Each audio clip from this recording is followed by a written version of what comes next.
Vor 20, 30 Jahren, da war am Kirchtag noch allein. Da hat's uns nix wie saubere Buben und saubere Dirndln ging. Und ums vertanzt und gestrampft, das war ein gewisser Freit. Ja, singst, das waren halt damals noch kerngesunde Leid. Wann der Resekattel gesungen und es war gewiss kein Pflanz. Kecketanz und Lieder wurden wir von den Dirndln gewohnt. Der dicke Pepe Kordel und der Franzl, alle drei. Ja, haben's vertanzt und gestrampft, da war mir gleich dabei. Heut geht's im Singen schwer. Wir haben keine Stimme nicht mehr, tanzt wieder nicht so. Wir sind aus Heu und Stroh, ja, mir geht's schon. Da muss ein Fehler sein, wir haben auf der Welt ja keiner mehr ein Geld. Jawohl, grüß euch, servus, habe die Ehre zur Pavlatschen Nummer 155. Diesmal abermals solo, aber nicht kurzfristig, sondern geplant. Grüß euch gut. Schön, dass wir beieinander sind. Beste Grüße von Patrick. Ihm geht's wirklich schon besser. Aber wir haben voraus gesagt, bitte, was auf den Montag entspannen, weil wir haben jetzt dann noch am Mittwoch haben wir ein Konzert mit den Blues-Schrammeln, am Donnerstag Philharmonikerball und am Freitag Offiziersball in der Hofburg. Und was ist dann natürlich schon rekonvaleszent bis da wieder von den letzten Tagen. Dann sind es schon 3 harte Übungen und so haben wir gesagt, lassen wir gleich Montag Entspannung, dass er daheim bleibt. So, herzlich willkommen von meiner Seite, eben auch im Namen von Patrick. Wie gesagt, es wird besser, es normalisiert sich alles wieder. Klopfen wir auf Holz, dass das passt. Heute in leicht veränderter Umgebung, also Umgebung nicht, die Umgebung ist leicht verändert, das ist richtig. Ich hab ein dezent umgestaltetes Studio, was ich schon lange machen habe wollen, zwecks besserem Handling für diverse Aufnahmen, nur war ich mir zu viel dazu, weil es doch die ganzen Regale ausräumen musste und es ist ja wurscht. Auf jeden Fall gemacht, das heißt, den Hintergrund kennt ihr. Wenn ich mit Patrick wieder aktiv bin, sind wir wieder dort wie gewohnt, aber leichter Umbau, also da ist jetzt nicht mehr der Studiotisch, sondern eben ein Regal. So, bevor ich reinschaue in die Meldungen, in die Kommentare, werden wir mal eine Flascherl aufmachen. Kommen wir zum berühmt-berüchtigten Programmpunkt Unbottling. Und zwar heute wieder einen Winzer Dauertester von unserem Weinausstatter Michael Höfler vom Ausblick Wien. Heute, schau, das kann man vielleicht sogar. Na, stell schon auf. Was ist? Stell schon auf. Hat das Gesicht verdecken? Jawohl. Ausblick Wien, Wiener gemischter Satz, Ried Daschlern und ganz wichtig die Nummer 46 von 400 Markus. Na, kann man es lesen? Markus Siskovic ist der Taufpate dieses Weins. Gemischter Satz, der lustigste Wein Österreichs oder der lustigste Wiener Wein auf jeden Fall. Immer Kabarettisten sind die Taufpaten von seiner Ausgabe. Und den geben wir mal so. Soll ich was dazu lesen eigentlich? So was der Patrick macht das immer, gell? Und da steht das, warte mal. Was haben wir denn da? Steht nichts. Da steht's. Warte mal. So ist es. Ich lese es ganz, ja wurscht, ich lese das vor. Markus Siskowitz, das ist eben der Pate, wenn man so will, und großartiger Karikaturist, ein ganz lieber Freund von uns. Der lustigste THC-Wein Österreichs ist ein Charity-Projekt des Weinguts Höfler seit 2019. Kabarettistinnen und Karikaturistinnen, also mit großen I, gegendert, also alle. Ja, also Mandel, Weiberl, mehr wissen wir noch nicht, geben dem Wein Witz, Spaß und gute Laune mit ins Glas. 4 Euro je verkaufter Flasche kommen der Aktion Licht ins Dunkel zugute. Der 2021er THC wurde vom Karikaturisten Markus Siskowitz mitgelesen, also sogar mitkakelt, das habe ich gar nicht gewusst. Also leider für diese Flasche keine 4 Euro für ein Licht ins Dunkel, oder vielleicht soll das weiß ich nicht, aber ich habe sie nicht gekauft. Er hat es uns ja geschenkt. Aber ich muss irgendwo stehen, was für ein Wein das ist. Ich meine, gemischter Satz, ja. Das ist Qualitätswein, handverlesen, sorgfältig selektioniert, aber da steht ja gar nichts dabei, wie er schmeckt. Weißt du, der Patrick liest immer so super Sachen vor. So die Note von, was weiß ich. Was war da? Na schau, nimmt mir, nein, er muss mich scharf stellen. Aber das ist irgendwie, heute, es hackt ein bisschen, es hackt ein bisschen. Geht schon. So, das wird einmal angebotelt, dann schau ich in den Chat rein. Dann schauen wir in den Chat rein. Ja, das muss man vor dem Mikro machen. Weltklasse! Ein gutes Weindal. Gewinner gemischter Satz. Schau, ich hätte jetzt gar nicht gewusst, was drinnen ist, aber ich glaube, er hat es mir eh schon mal gesagt. Da habe ich es vergessen. Sehr zum Wohl, meine lieben Pavlacis, die schön, dass ihr dabei seid auf einem gemütlichen Abend auf euch.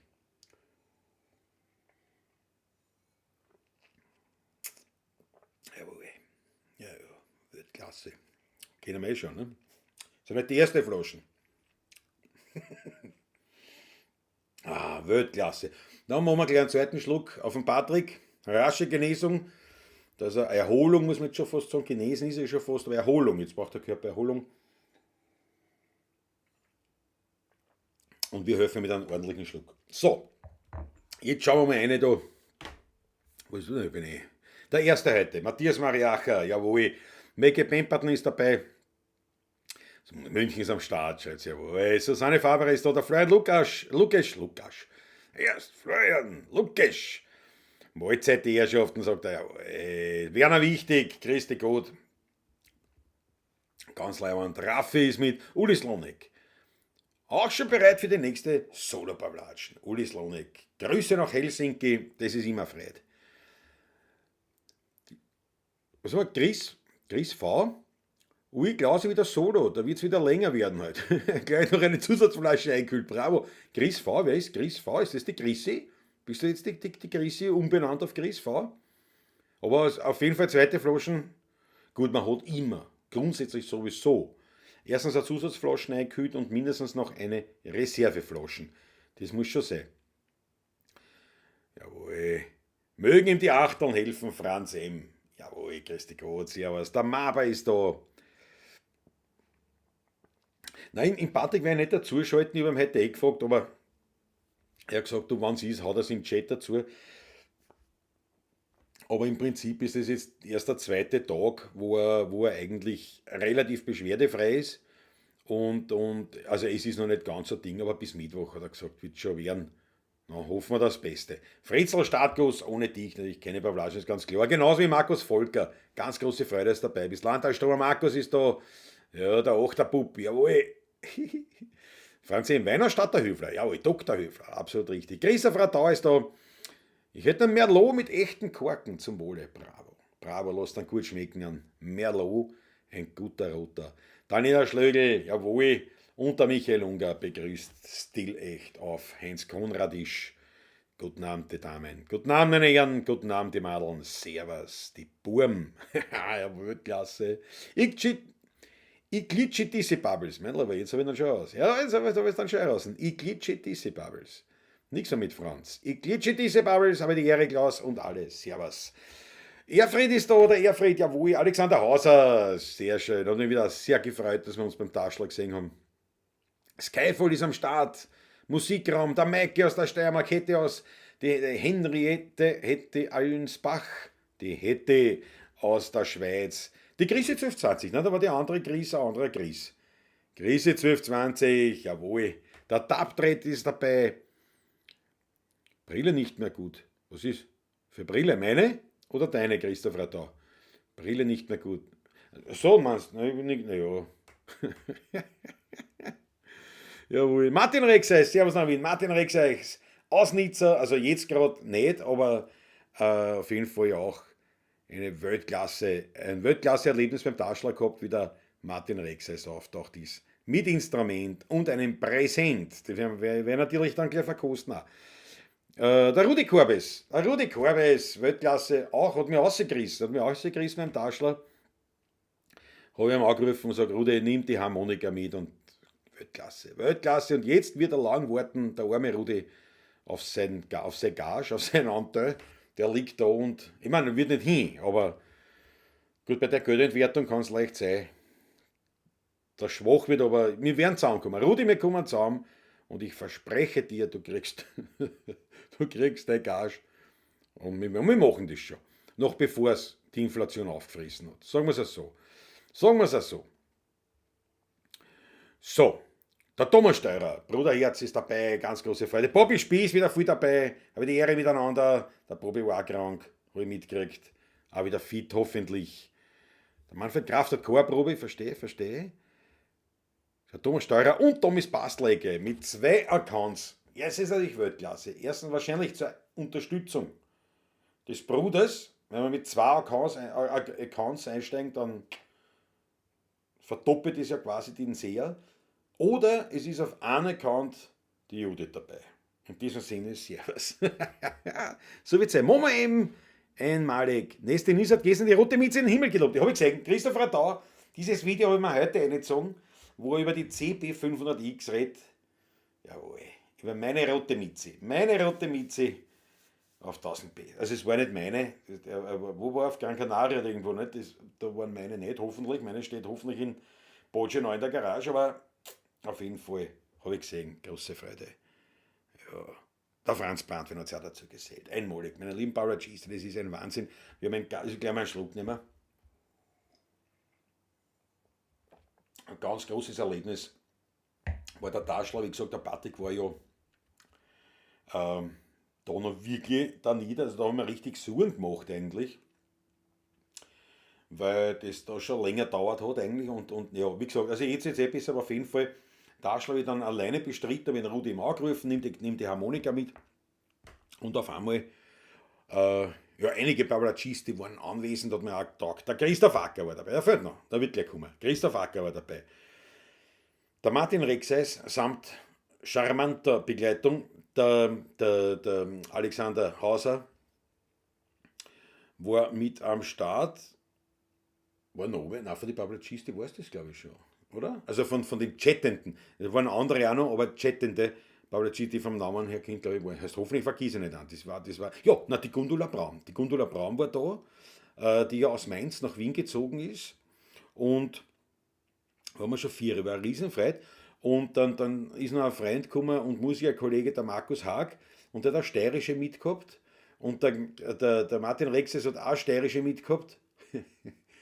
Und jetzt bin ich armer Bub mit drei Akkordeonspieler dort quasi festgenagelt gewesen. Ein Wahnsinn. Na, aber war Weltklasse. Ich glaube, alle die dort waren, werden es bestätigen. Es war ein wirklich ganz, ganz leibender Abend. Und natürlich immer, es fehlt einer. Wenn halt einer fehlt, das ist ganz klar, aber wir haben uns wirklich einen leibenden Abend gemacht. So. Ein weiblicher, ein männlicher Account. Jawohl. Einmalig. So, Chris Koch, achso, Christi, ja.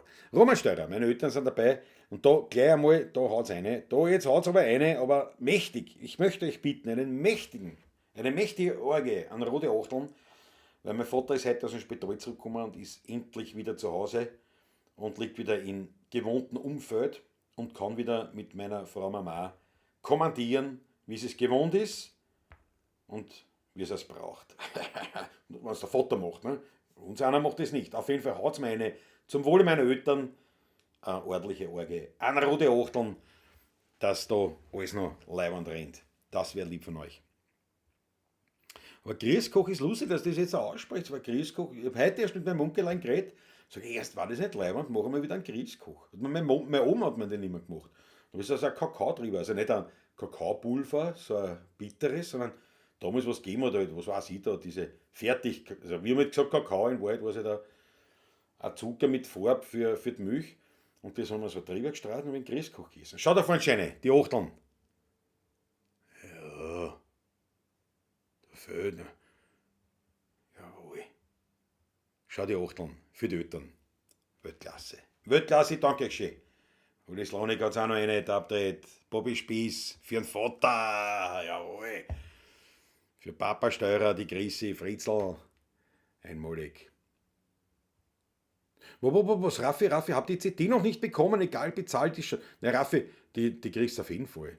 Also, wenn das kann nicht, ich weiß jetzt nicht, Wieso? Wo hast du denn bestellt? Beim Patrick, gell? Ne, das könnte natürlich sein, dass da jetzt dann dass da zwischengekommen ist. Aber, Raffi, wenn du es nicht, weißt du, immer melden, was du nicht kriegst. Das kann natürlich sein. Schaut davon eine, die Achtel. Obermaltine, nein, Obermaltine haben wir nie gehabt, aber sowas. Wie das heißt. Benko, wird das geschrieben? Der Bobispießer, Benko, ja, Benko Kaffee. Und da so verschiedene gegeben, ist ja, weiß ich auch nicht mehr, aber genau. Benko war es bei mir auf dem Grießkoch. Erfried, wir sind Brüder im Geiste. Das wird der Benko. Der Benko, das waren immer so das war nicht das Pulver, sondern das war so ein Granulat mehr, gell? War das der Benko? Das waren so Breckerln, waren das, was man so. Ich glaube zumindest. Ja, das war Benko, war es bei mir auf dem Grießkoch. Erfried, das war Weltklasse. Die Oma hat mir gemacht einen Grießkoch beim Benko aufgestrahlt. Grießkoch mit Zimt, Zucker und Apfelmus oder Grießkoch mit Himbeersirup. Das ist schon elitär heute. Mein Onkel hat es immer gekriegt mit Banane und brauner Butter. Das war sowieso das der Gourmet-Haushalt. Ne? Das ist Suchert, Grieße, ja. Suchert Express, den hat es auch gegeben. Das war so eine ovale Dosen. Suchert Express. Oder mit Zimtzucker. Na schau, da sagt man, da schreibt der Franz Brandwein vom Grießkoch und die komplette Pavlacista ist schon im Thema drinnen. Matthias Mariacha Benko hat doch den Leiner gekauft, oder? Den Leiner? Na warte mal, wie wird der Kassen? Der Kicker Leiner, na warte. Der Benko, da meinst du einen anderen Benko. Da meinst du einen Immobilien-Benko. Wir reden ja von Kakao, wir reden ja von Fressen und Saufen und nicht von Immobilien. Benko Kakao zum Grießkoch. Damals hat der Name noch gute Bedeutung gehabt. Ja, genau, apropos, gell? Wenn es Bröckeln waren, war es Benko. War das Benko, oder? Ja, da war der Benko. Und das war der Benko, das war diese runde Dosen, oder? Diese Plastikdosen mit dem Schraubverschluss. Das war super. Ich muss ein Lied schreiben über einen Kakao. Oder über einen Grießkoch.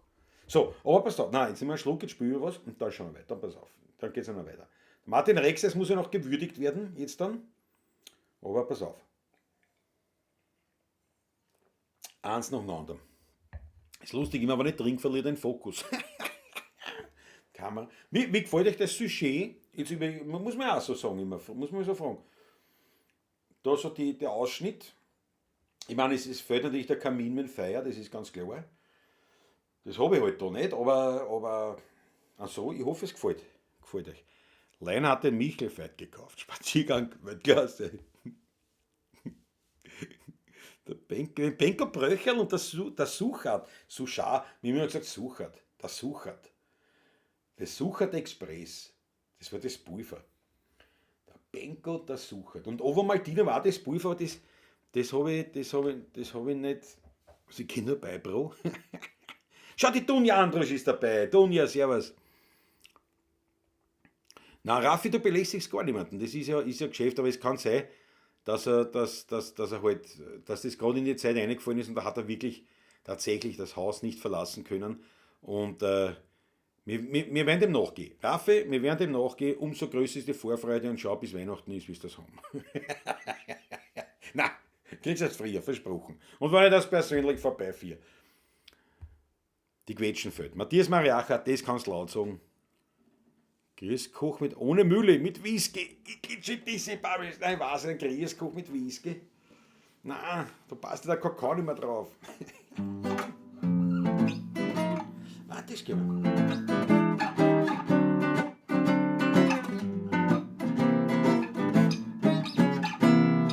Heute spielst du den Herbst in deine Bahnen. Nebel auf der Brust und auf der Welt. Herbst ist ziemlich oft für uns Araner zwischen Ottergring und Lerchenfeld. Bladeln tanzen durch die Hasner Straßen und Papierln alles nur kein Geld. Die Liebespaare haben die Park verlassen zwischen Ottergring und Lerchenfeld. Ibenplatz, Liebertstall, Stachern, da der Ort. 100 Wirten waren einmal da und wir waren dort. Brunnermarkt und Rebfeldbad, das Leben, das liegt beieinander. Wer am Borg der Stadel hat, der hat einen guten Stand. Ja, und die Häuser aus der Gründerzeit, die Kuchel geht am Gang. Muttern so Geborgenheit haben wir Gott sei Dank. Wenig Menschen, nur viel Leid, da kannst du verlieren. Beiseln von der Traurigkeit und Parkplätze zum Senieren. Kinder spielen im Straßenstaub, Räuber und Gendarm. Trotzdem bin ich wie ich glaub, doch nur da daheim. Die kleinen Madeln tragen jetzt dicke Socken und überm Kopf ein schwarzes Regenzelt. Der Wind fährt einer durch die Locken zwischen Otterkring und Lerchenfeld. Die Galizienberg siehst durch einen Schleier, alles ist verkühlt, a jeder Böd. An die Rauchfänge merkst, sie machen Feier zwischen Otterkring und Lerchenfeld. Ipenplatz, Liebertstal, Stachental, der Ort. 100 Wirten waren einmal da und wir waren dort. Brunnermarkt und Rebfeldbad, das Leben, das liegt beieinander. Wer am Markt der Standel hat, der hat einen guten Stand. Ja, und die alles aus der Gründerzeit, die Kuchel geht am Gang. Muttern so Geborgenheit haben wir Gott sei Dank. Wenig Menschen, nur viel Leid, da kannst du verlieren. Beiseln von der Traurigkeit und Parkplätze zum Senieren. Kinder spielen im Straßenstaub, Räuber und Gendarm. Trotzdem bin ich wie ich glaub, doch nur da daheim.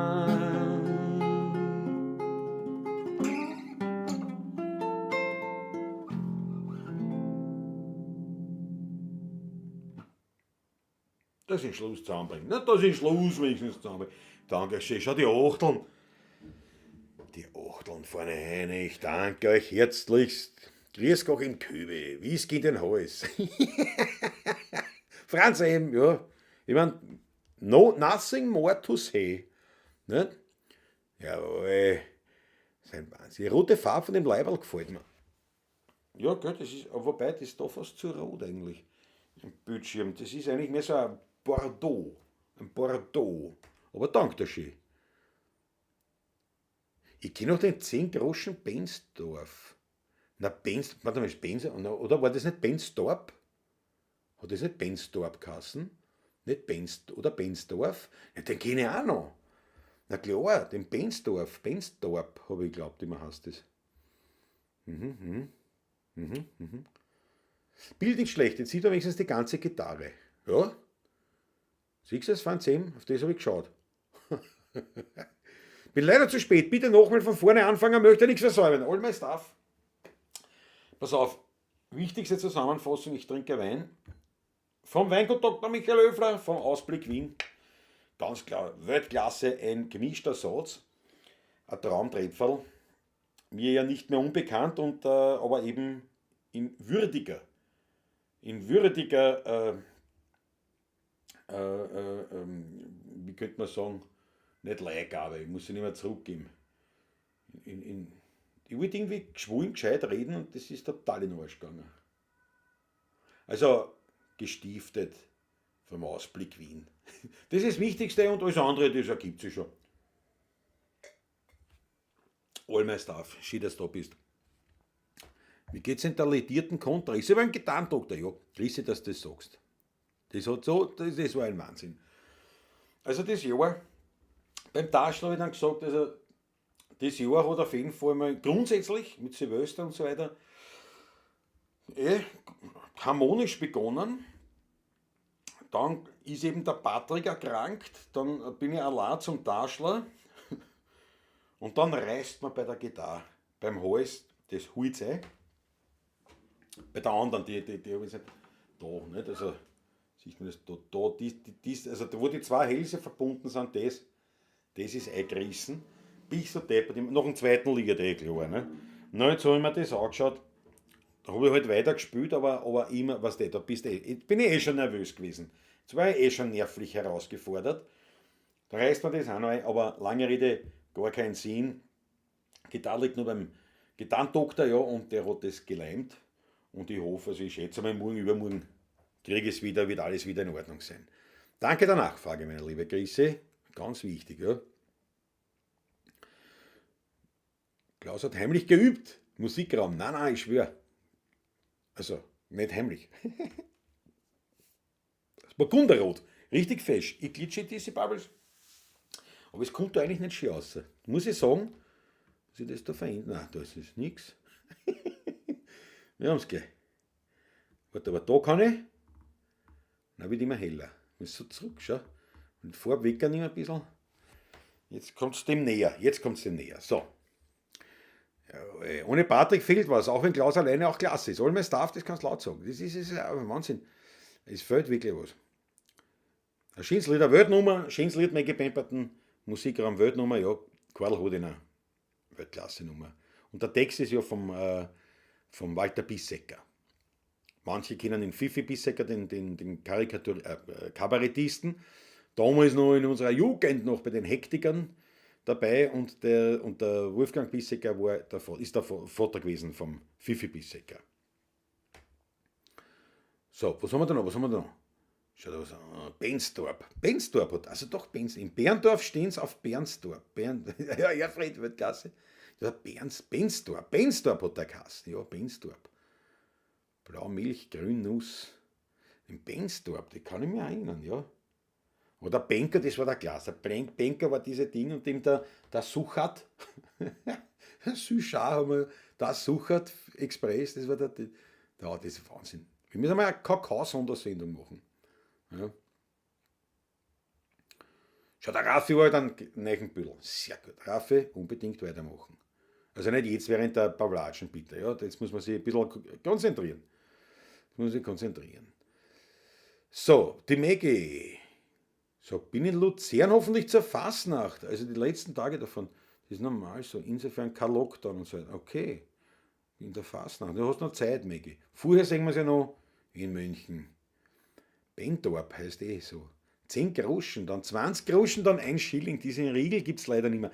Da hat genau diesen Schoko-Kakao-Riegel Bensdorp. Oder Bensdorp hat sogar Müselriegel gegeben. Ich kann mich schon wieder erinnern, aber Bensdorp war nicht so ganz. Schau, Thomas Faber ist am Start ja alle. Hast die äußeren Seiten zu fest gespannt? Nein, das ist leider. Sowas kann passieren, meistens. Also in der Regel passiert sowas, wenn es irgendwann einmal einen Schäberer macht. Also wenn es irgendwo outduscht oder irgendwas.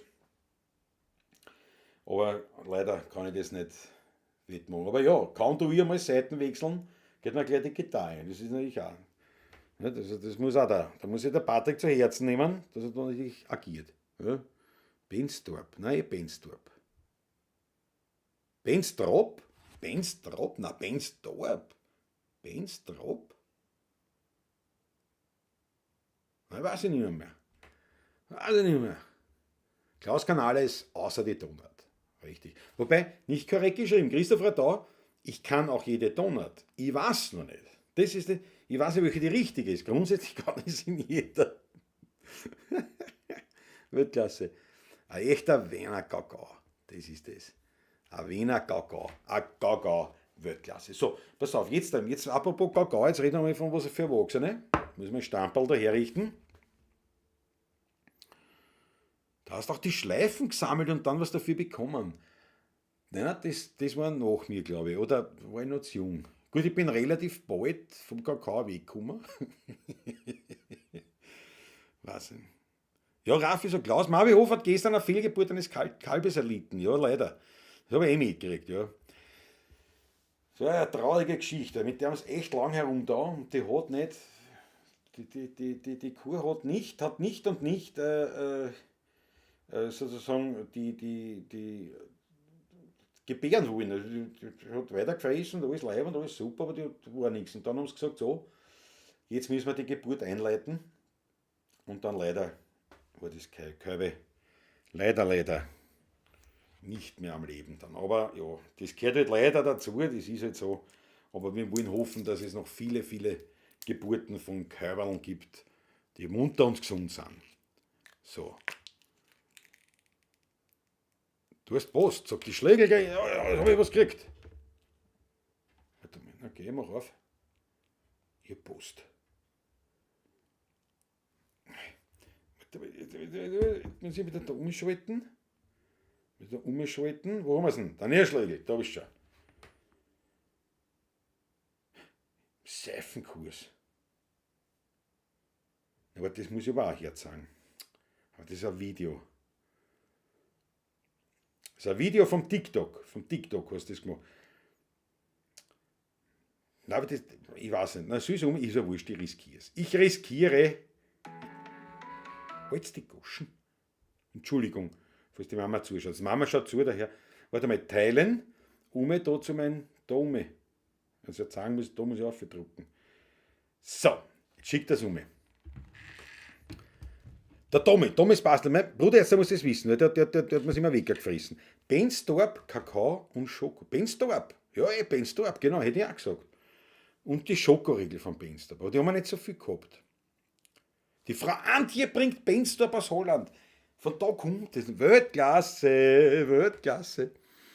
Was ist ein Kakao? Christopher da. Kakao ist ein Kakao. Kakao. Die Kakaobohne. Das ist bei uns der Kakao. Der Kakao. Das mit den Schleifen in den 60er Jahren, alles klar, Franz Eng, da bin ich noch in der Ursuppen herumgeschwommen. Schau, Harry Schneller-Fonte. Guten Abend, herzliche Grüße, die Liebhaber der gepflegten Unterhaltung und auch an die Pavlacisti. Ja, natürlich, die besonders, in diesem Sinne.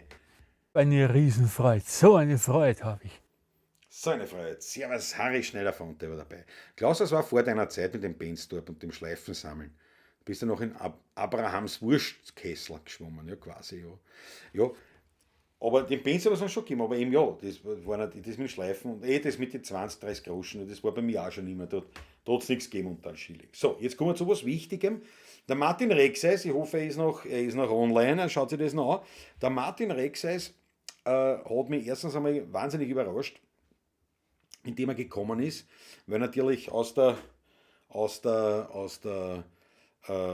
Nizza sozusagen unterwegs zu sein, haben sie einen Abstecher über Wien gemacht, eigentlich nur wegen einem Taschler, wegen die 16er Burm, was wirklich eine große Ehre war, und hat sein Instrument mitgehabt und hat super gespielt drauf, also wir haben da wirklich einen leibenden Abend gehabt, und weil er gemeint hat, er bringt uns einen Wein mit aus Nizza, da hat er gesagt, nein, das war jetzt ein bisschen schwierig von der Menge her, aber er hat uns einen mörderisch leibenden Grappa mitgebracht, also den Patrick und mir, aber ich verkoste einmal und schaue, ob der Patrick damit umgehen wird können. Ein Barrique, ausgebauter 18-jähriger Grappa Reserva, Invecchiata Messi, was auch immer das heißt, irgendwas mit Jahre, also Invecchiata Messi sind die Jahre, nicht 18, Invecchiata wahrscheinlich eingelagert.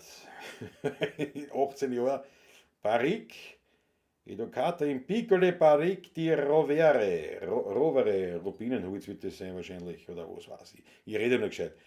Grappa Reserva. Haben wir da. Gesta Grappa, gut, ich kann es euch vorlesen, aber ich verstehe kein Wort, das ist ja Blödsinn eigentlich. 40 Volumenprozent. Nehmen wir.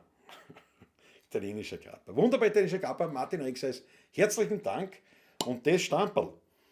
Oh, der riecht schon gut. Ui, das Stamperl, das wir jetzt einmal gleich auf dein Wohl trinken. Und in der Hoffnung, dass viele Pavlacis, die auch zu einem Glasal greifen und mittrinken. Und schauen, entweder mehr, na, da spielst dann die Gitarre. Na, leider, ich muss aus dem Bild. So. Ja, da hau ich mit der Gitarre wieder runter. Das so ein bisschen sieht man. So. Nun denn, meine Herrschaften, Grappa Time. Normal immer Kaffee, also Kaffee solo con Grappa. Immer. Martin und allen anderen alles Liebe. Dankeschön. Zum Wohl.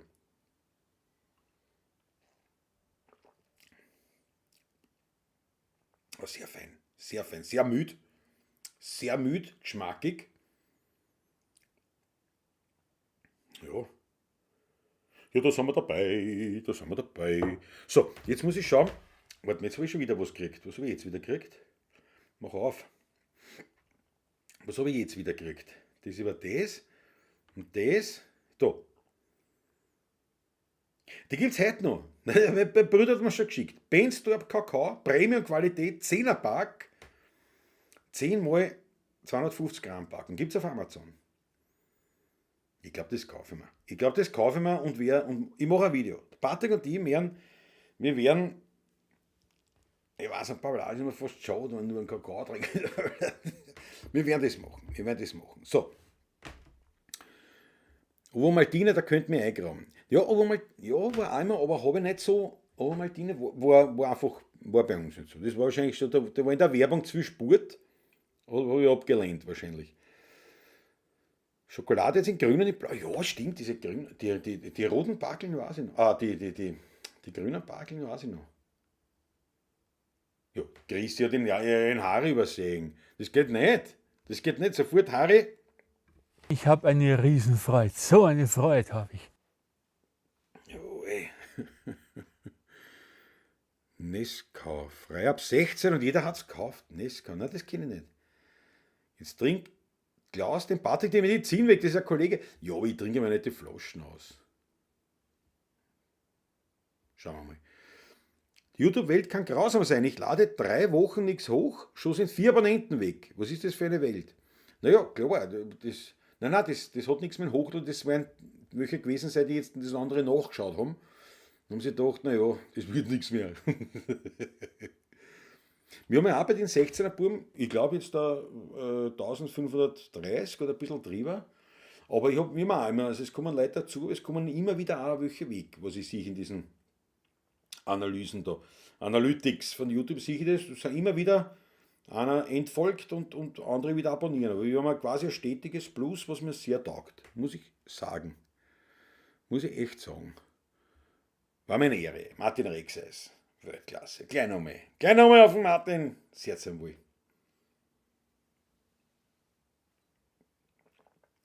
Lass mal den Madel schön grüßen, gell? Das war ja super. Ich war meine Frau mit. Eine Deutsche. Hat er gesagt. So. Ich habe gesagt, eine Deutsche. Eine ganz liebe. Ganz liebe. Hoffentlich gibt es keinen Urknall in deiner Ursuppen. Plötzlich und unerwartet, Franz Bratwein. Hör auf. Das ist so schier. Es ist so schier. So, Schluck Wein drauf. Jetzt spielen wir wieder was. Und dann wir weiter. Volles Programm noch. So, warte, jetzt schau ich, ob das Video von der. Pass auf. Show here. Add animated overlay. Fullscreen with audio, add animated overlay. Achso, das ist nicht groß. Schau. Da hört man auch nichts, gell? Ist ja wurscht. Schau, das sind die neuen Seifen von der Daniela Schlögl. Ich spiele es nochmal an. Schau die leibend aus. Also, wenn sie so riechen und alles, wie es ausschauen, sehr lässig. Da freue ich mich natürlich auch schon wieder gewaltig. Weltklasse.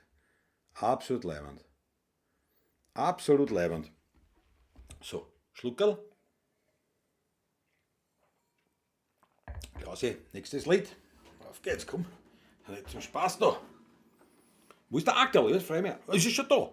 Jetzt bin ich einmal ein bisschen spät und der Klaus ist pünktlich. Jawohl, Ackerl. Gerade wollte ich auch fragen, wie ich das gelesen habe, würde ich schon sagen. Viele abonnieren, weil sie ein Gegenabo erwarten, nicht weil sie deinen Kanal mögen. Ja, das gibt's auch, aber das ist, ja, gibt's auch solche Leute, ja. Aber es ist ja wurscht. Es ist ja dieses YouTube-Spiel in Wahrheit rennt ja genauso aus wie fast alles andere auch, nämlich auf Geduld. Geduld und Arbeit. Man muss was tun und man muss geduldig sein. Irgendwann spielt man was. Da bin ich gespannt. Harry Schneider-Fonte, die nächste Sprechstunde wird eine große Überraschung. Da bin ich aber wirklich gespannt. Bin ich wirklich gespannt. Müsst ihr reinschauen beim Harry Schneider-Fonte. Der hat echt leibende, also die Sprechstunde und echt mit leibende Leid. Mit echt, also der erste war ich. aber wirklich super, so wie jetzt haben wir das angeschaut, eben mit dem Tom Cherry quasi. Und ja, nein, echt leibend. Freue mich schon, bin schon gespannt. Ja. Zu spät kommen kostet extra. Ja, richtig, Daniel Schlügl, gut, dass du das sagst. So, extra für den Ackerl. Extra für den Ackerl der Hinweis auf den Schmatt ist natürlich. An alle anderen auch. Ihr wisst eh Bescheid, gell was? Ihr wisst eh Bescheid. Dass der Menschen selten zufrieden sein, werden resonieren und jammern dann. dass dies und das nicht ganz so ist, wie sie's gern hätten, das ist gewiss. Da ist er wie der, mein nächster Sport, ein echter Werner, anderer Ort. Er nimmt wie es kommt, kennt kein Verzagen und tut phlegmatisch so. Mir hab nix mehr Ruhe, das macht mein Hamur.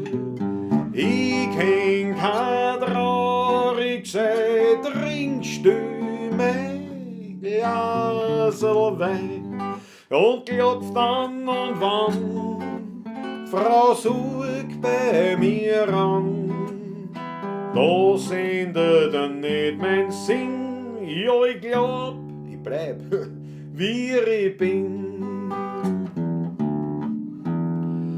Wann der Herrgott nicht will, nutzt das gar nix.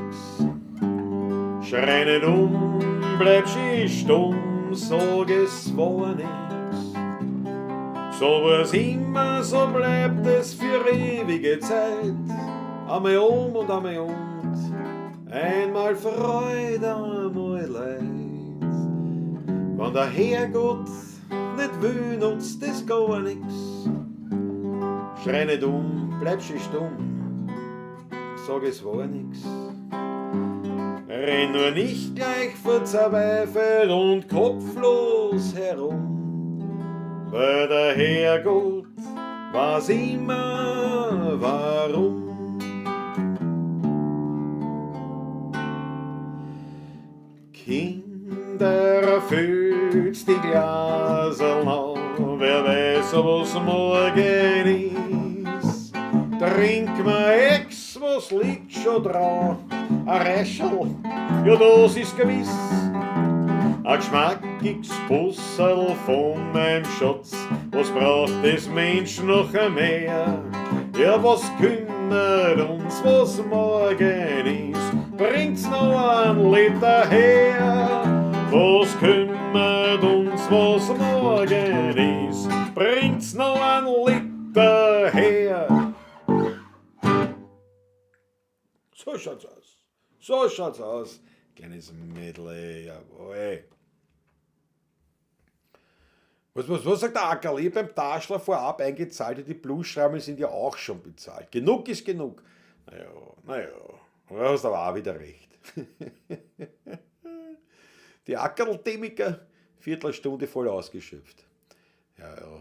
Na, aber du siehst, Christoph, nicht wie du uns gleich angegangen bist. Das ist ein Wahnsinn. Was hat der Franz Brandsen schon wieder für Frage gestellt, leicht? Wo haben wir denn? Vom Ackerl hat es einmal Wuzinudi gegeben. Gibt es die Firma eigentlich noch? Die Wuzinudi. Das weiß ich gar nicht mehr. Die Erdäpfen. Erdäpfen, die vom Ackerl gibt es noch. Jawohl. Schau, die Achteln vereinigt, danke euch vielmals. Habe ich auch danke gesagt für die Achteln für meine Eltern, gell? Habe ich, das war nett, dann sage ich es jetzt da. Ein kleiner Schluckerl drauf trinken, einmal gar kein Thema. Da muss ich weiter im Programm. Und Gundula Braun ist scheinbar gar nicht dabei, aber die hat auch ein Präsent mitgebracht. Und zwar sowohl für den Patrick als auch für mich. Das gleiche, schau, eine herrliche Zeichnung. Eine herrliche Federzeichnung. Und das ist eine Ode an die Musiker. Eine Ode an die Musiker. Und da steht, ich lese euch vor jetzt. Oder mal einen Schluck nehmen. Für die Musiker. Ob Jazz oder Klassik, modern oder Pop. Musik ist für sie viel mehr als nur ein Job. Ob singen, spielen oder auch komponieren, sie können mit Tönen bestens jonglieren. Nachdem sie geübt im jahrelangen Studium, verzaubern sie mit Melodien ihr Publikum. Klar ist, da kann man denken, was man will. Ohne Musiker wäre unser Leben viel zu still. Bravo. Danke herzlichst an die Gundula Braun. Tja, wenn wir schauen, wie wir das Gesicht verdecken, dass wir das Na komm, steh scharf. Steh scharf, Hirfler. Jawohl. Schaut sich das an. Das ist leibend. Ist das leibend? Absolut schön. Wird natürlich gerahmt. Steht da von wem das ist? Aus Göppingen, auf jeden Fall. Galerie R. Göppingen. Weltklasse. Weltklasse. So, das stelle ich da um. Da war ja mal. Das muss ich rahmen. Ne? Das muss ich rahmen. Also nicht die Nudelsuppen, die rahmen, sondern der Karl Busch. Karl Busch läuft dabei. Jawohl, was sagt er? Ackerlknödel ist bei uns in Wolkersdorf. Jawohl. Ein Chardonnay aus Australien oder ein Syrah Rosé aus Franzosien? Ein Chardonnay aus Frankreich und aus Australien ein Syrah war irgendwie Sinn. Es sind beide, glaube ich, interessant. Ich würde mal fast, naja, es werden beide gut sein. Aber hat er eine jetzt da, wenn er nicht geöffnet hat, hat er einen Chardonnay. Und gib uns Bescheid, wie er schmeckt. Ja. Sitzt du jetzt beim Keyboard? Hast du heute schon was vorgespielt? Nein, Christoph Acker, ich sag dir was, das habe ich mir gedacht. Da kennt ihr, warte mal.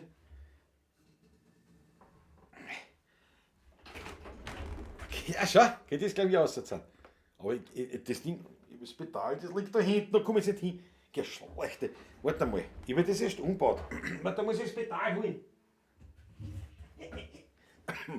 Ich habe schon so lange nichts mehr gespielt. Ich kann das auch nicht mehr gescheit. Ich muss erst wieder reinkommen. Staubige Sau.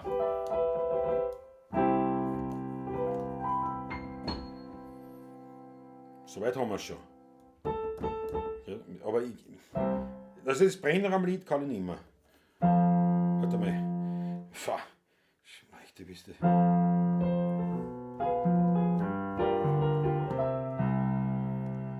Wie schaut das aus, meinst du? Hört man das gut? Schau nie mit Tränen in den Augen in die Vergangenheit, denn du kommst nie mehr durch die Tür in deine eigene Kinderzeit. Stehst wie ein Bettler nur davor, hörst wie Kinder lachen dann, und das nicht lachen kannst wie sie, da sind die Sorgen schuld daran. Stell dich nicht, es hat keinen Sinn, denn dich verraten deine Augen.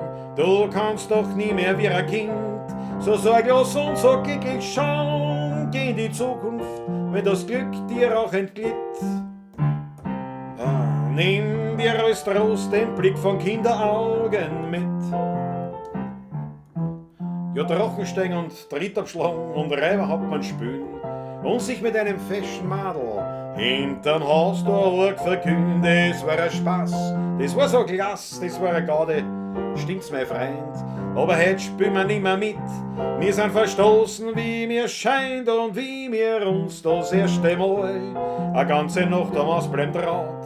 Da hat die Mutter statt festgeschlafen, nur beim Fenster runtergeschaut und uns ganz ängstlich gefragt, wo war's denn, dummer Bub? Wenn du nicht heimkommst um die Zeit, hab ich keine Ruhe.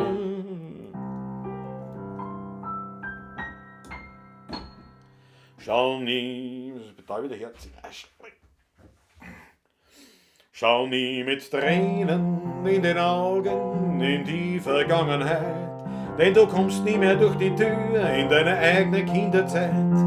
Stehst wie ein Bettler nur davor, hörst wie Kinder lachen dann, und das nicht lachen kannst wie sie, da sind die Sorgen schuld daran. Versteh dich nicht, es hat keinen Sinn, denn dich verraten deine Augen. Du kannst doch nie mehr wie ein Kind so sorglos und so glücklich schauen. Geh in die Zukunft, wenn das Glück dir auch entgeht. Nimm dir als Trost den Blick von Kinderaugen mit.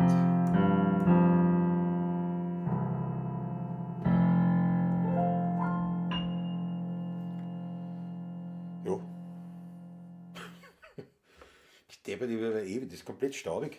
Noch nicht. Das ist ein Wahnsinn. Ewig nicht gespielt, das Pedal rutscht mir da weiter vor. Wieder zurück. Also ja, damit dass der Ackerl zufrieden ist. Das ist ein Wahnsinn. Ich muss mir selber wieder mal, aber ich komme zu nichts. Ich möchte mir wieder mehr da ein bisschen am Klavier probieren. Skyfall. Schau, der Wolfgang Kuh, den hat die Achtel rein. Da muss man gleich eine Achtel nachschenken. Glase beim leeren Glase. Das ist aber ein Chance. So. Jawohl. So, Weinflaschen steht. Hätte er so Urengel? Nein, das ist groß. Das Urengel ist groß und der Stiftel trinke ich keins. Meine Herrschaften, sehr zum Wohl. Jetzt ist der Grüße, euer Barpianist. So. Wo sind wir denn? Wo bin ich denn? Ja. Schau die Achtel, danke schön. Jubelwelt. Da kommt der Profimusiker raus, kann alles spielen, klar, ja, kann alles spielen, aber nichts wirklich gut, ne? Perfekte Einmannkapelle, ja. Danke schön. Tänzmanke müsste am Keyboard eigentlich leicht gehen, gell? Christoph Acker, irgendwann spiele ich diesen Tänzmanke vor. Irgendwann mache ich das. Aber ich bin noch beschäftigt, immer noch mit der Thrash-Metal Hard and Heavy Version von Butön für den Bobby. Nicht? Also, das muss ich noch dran arbeiten. Aber Wahnsinn, jetzt sagt die Maggie, jetzt noch das Brennraumlied, ja, das kann ich sicher jetzt nicht mehr. Ja, der Klimperklause, Leihwand. Aber klar, sagt die Krise ist geplättet. Butön. Dass jetzt einen Bösendorfer Flügel, dann passt's. Musikraum, ja. Weißt du, aber das ist jetzt so in dem Keller herunten, habe ich keinen. Und ich werde auch keinen runterkriegen. Das ist halt so. Geben Sie dem Mann am Klavier noch ein Bier. Paul Kuhn, jawohl. Der Mann am Klavier. Weltklasse, ja. Na, wie gesagt, ich arbeite noch am Butön-Ding. Und das habe ich umgerannt. Ich habe den noch nicht angesteckt, weil sonst könnte ich jetzt nicht die E-Gitarre nehmen. Aber dort hängen, das sieht man nicht jetzt da. Und könnte natürlich da eine brutale Version machen von Butön. Aber ich will euch nicht überfordern. Und gleichzeitig möchte ich jetzt auch nicht schauen, wie ich den ausstecken muss. Schau, das Wasserglasl muss ich mir auch auffüllen.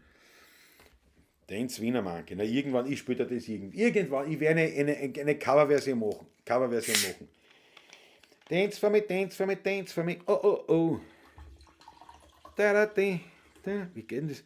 Ne, pass auf. Das machen wir gleich. Ich muss noch schauen, wie das geht, das Lied. Was weiß ich. Butön. Dance Manke ist auch, ich kann mir auch vorstellen, dass das einfach ist. Aber warte mal, wir werden dem gleich auf den Grund gehen. Hoffentlich reden wir da nicht alle Zuschauer davon, wenn ich jetzt einen Dance Monkey spiele. Ja, warte mal, ich suche mal im Internet, ob ich überhaupt was finde von dem. Dance for me, so irgendwie geht das, ne? Dance for me. Der Geschlechter da dran, da so. Dance Monkey. Da bin ich schon. Dance Monkey.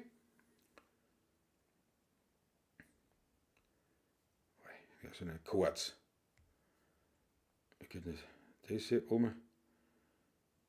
Pre-Chorus. Dance for me. Oh. I never seen anybody do the things you do before. They say move for me. And when you're done, I'll make you do it all again.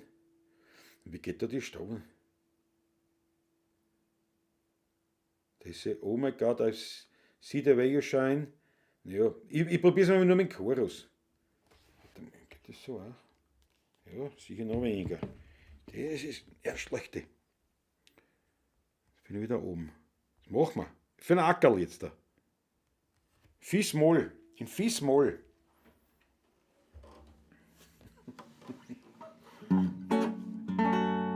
Dance for me.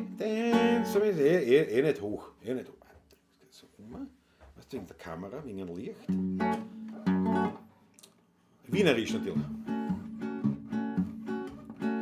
I say dance for me, oh. I never seen anybody do the things you do before. They say move for me, eh. And when you're done, I'll make you do it all again. Wieso ist das C-Small? Passt ja gar nicht rein. Weiß ich nicht. Von vorne. Das wie so eine traurige Geschichte. They say, oh my God, I see the way you shine. Take your hand, my dear, and place them both in mine. You know you stopped me dead while I was passing by, and now I beg to see you dance just one more time. Muss aufschirmen. Oh, I see you every time. And oh, I like your style. You make me wanna cry. And now I beg you, see you dance just one more time. I say dance for me, dance for me, dance for me. Oh, oh, oh. I never seen anybody do the things you do before. They say move for me, move for me, move for me. Ey, ey, ey, das ist mein Lieblingsstück. And when you're done, I'll make you do it all again. Das ist Wienerisch, wie ist es mir im Dreiviertel, ne? Oh, dance for me, oh. I never see anybody do the things you do before. They say move for me, hey. And when you're done, I'll make you do it all again. Hallo. Ja, als Wienerlied nicht geeignet. Ich glaube, das können wir festhalten. Als Wienerlied wirklich nicht geeignet, aber endlich, dass halt der Ackerl endlich eine Ruhe gibt. Geht durch die Decke. Ein Wahnsinn. Ein Wahnsinn. Butöl ist besser, eindeutig. Was, Kork im Glas? Hätte ich doch ein Glas zuerst eingeschenkt. Ach Gott, Christoph war da. Ja. Das Quotenwasser. Wo bin ich denn? Geben Sie dem Mann am Bass auch eine Frische in der Maß. Denn der Mann, der kann nichts dafür, dass er Bass gelernt hat und nicht Klavier. Bravo. Ja. Also der Christoph Ag ist ja später gekommen. Ich habe umgebaut. Butöl ist besser, auf jeden Fall. Na, Butöl ist ja von mir. Also das wird ja ein Mördertitel. Schau bei mir auf dem Kanal, da ist ein Text im Untertitel. Wirklich? Und was schreibt? Das YouTube versteht mich ja nicht. Wird lauter Blödsinn rauskommen. Der Ensmarke Short geht sicher durch die Decke. Dann werden wir probieren. Welche Tabs sind schon genau? Ja, Correga-Tabs. Das Niveau sinkt dramatisch. Arischnelle Fonte, ja, ich bin ja im Kölner schon. Nicht? Oh, schau, die Achteln von einer. Nein, die Achteln von einer, muss ich sagen. Es gibt durchaus, Markus Volker haut sogar tanzende Affen rein. Also, ich mein, nie gehört, ich glitsche diese Bubbles und da muss ich sagen, da bin ich das bin ich da neidisch. Dass das nie, ich hab's leider schon gehört. Die Hernersteigen, Rudi Korb ist endlich, was, super Chat, Finger auf.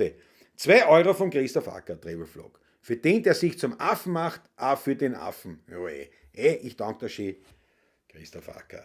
Weltpremiere für mich, die Bubbles. Weltpremiere. Du hast echt dermaßen. Weil ich kann dir sagen, so geschissen meine Version war, aber es wird gar nicht einmal der Nachteil sein, dass du mich nicht zuerst gehört hast. Einmalig. Also, danke schön, Christoph Acker.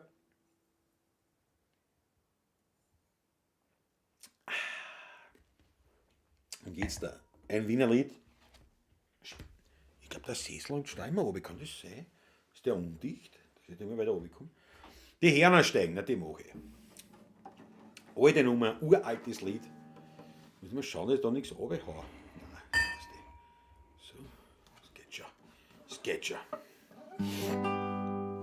Heute fahren alle wieder noch umeinander. Keiner hat Zeit für eine Musik und Gesang. Ein Hetz oder Gaude, die gibt's nimmer mehr.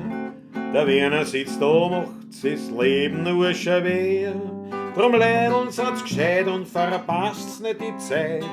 Geht's langsam durch der Welt und pfeift's auf das Geld. Hört's zu, was der Großvater singt, aus der uralten Zeit jetzt erklingt. Bei der Hernersteigen draust vor der Lina, Da war der Stammtisch noch der rechten Wiener, mit'm samtnen Gewandel fest benannt.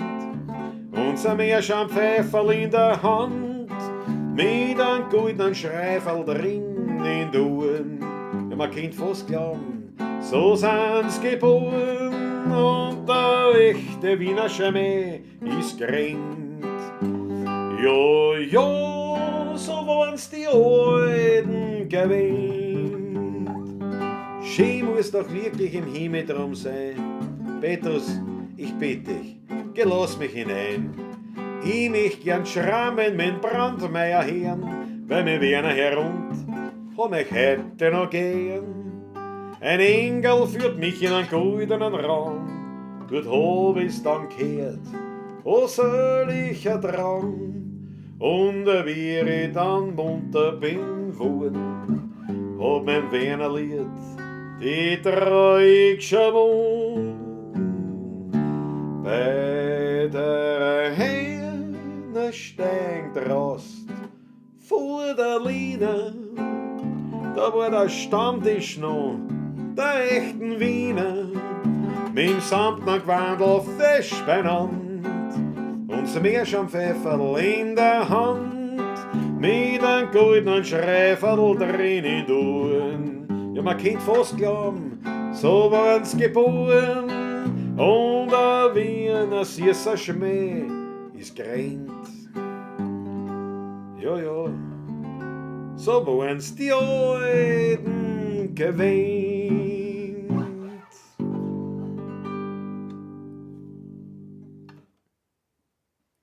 Bei der Hirnerstein, Trost vor der Lina. Die Lina, wer das nicht weiß, war der Linenwall.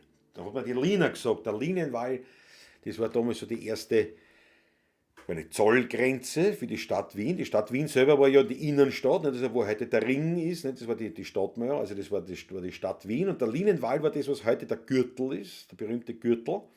Das war der Linienwall.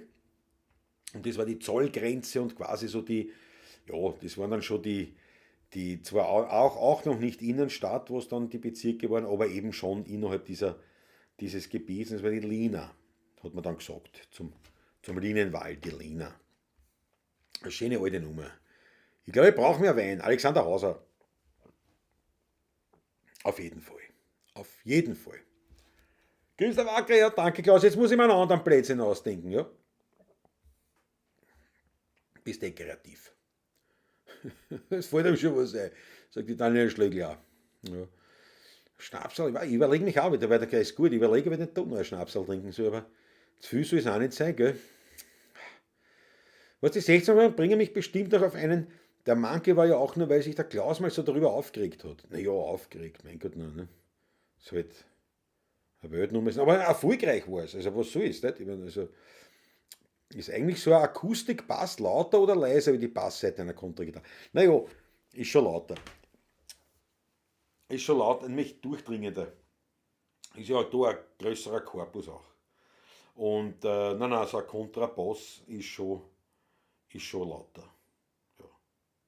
Wie gesagt, ist auch automatisch schon von der Bauweise her, muss es lauter sein. Ja. Die verkleidete Sauwingerzoll, Christoph Acker hat aufpasst. Hat aufpasst bei der Nachtwächterwanderung, richtig, wie wir waren mit dem Pavlacisti. Und da haben sie gesagt, ja, weil es natürlich ja eben eine Zollgrenze war. Jetzt haben sie draußen außerhalb vom Linienwall für eine Hochzeit haben sie gekauft, eine Sau, nicht? Zum Braten. Und das war draußen halt billiger und damit es halt beim Zoll nicht auffällt, haben sie quasi der Sau, der Geschlachteten, ein Brautkleid angezogen und gesagt, wir fahren zur Hochzeit. Und das ist die Braut. Mit Schleier vorne. Ja. Dafür gibt es ein schmattes 5 Euro unterwegs. Florian Lukas, das ist ein Wahnsinn. Geschichtsstunde mit Klause.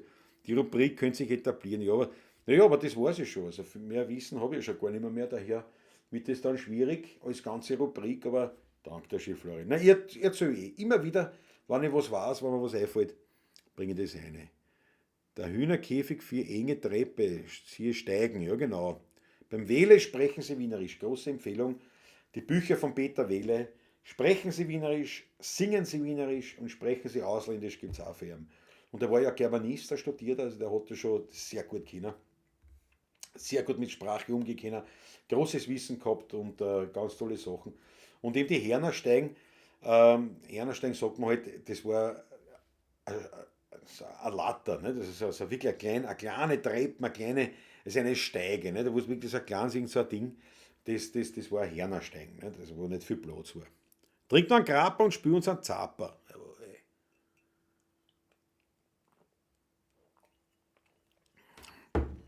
Zapper, im Grappa nehmen wir einen Zapper, lasse ich aus. Im Zapper. So, und ja, na, eins wollte ich dir erzählen, wenn wir vorher vom Kakao geredet haben. Habe ich ein Erlebnis gehabt. Gespielt, also ich habe das gespielt beim Geburtstag. Da war ein junges Mädel dort auch, ne? Und ja, muss auch Gaudi alles. Und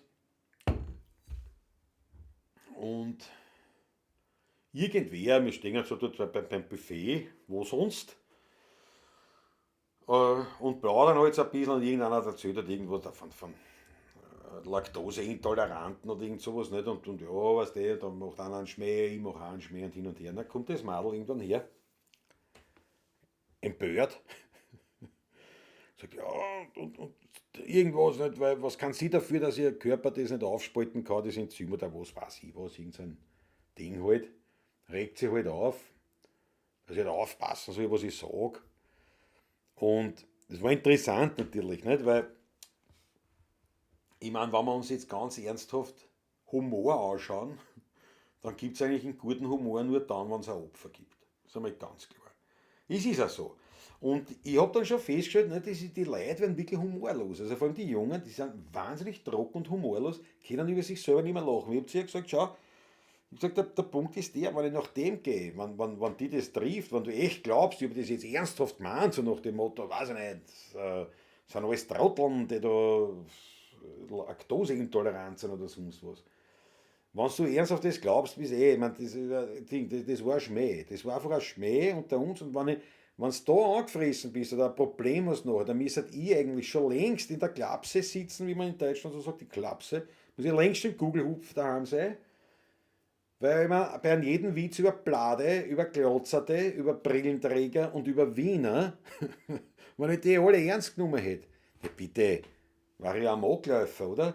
Also die scheißen sie wirklich nur mehr an, haben überhaupt kein Hetz mehr oder sich selber, dass man sich selber nicht mehr so ernst nimmt, aber das ist ja Wahnsinn. Und das haben wir echt gedacht, das wird schwierig, wenn man das jetzt machen würde. Ich sage, du musst damit rechnen, vor allem wenn du auf einer Bühne bist und nur so Leute unterhältst und ja lustige Sachen sagen willst, wenn die einen lachen und die anderen warnen oder rehren oder was weiß ich was. Das ist halt so, du kannst ja nicht alle erwischen, aber wenn es dann heißt, du musst aufpassen, was du sagst, dann darfst du gar keinen Witz mehr machen. Dann darfst du gar keinen Witz mehr machen, weil du musst aufpassen. Da gibt es ja der. Stell dir vor, also was ich schon Witz über Deutsche erzählt habe, die sind ja nur dann lustig, wenn Deutsche da sind. Wenn kein einziger Deutscher im Publikum sitzt, mache ich keinen Witz über Deutsche, ist ja unlustig. Wenn Deutsche da sind, dann ist es lustig.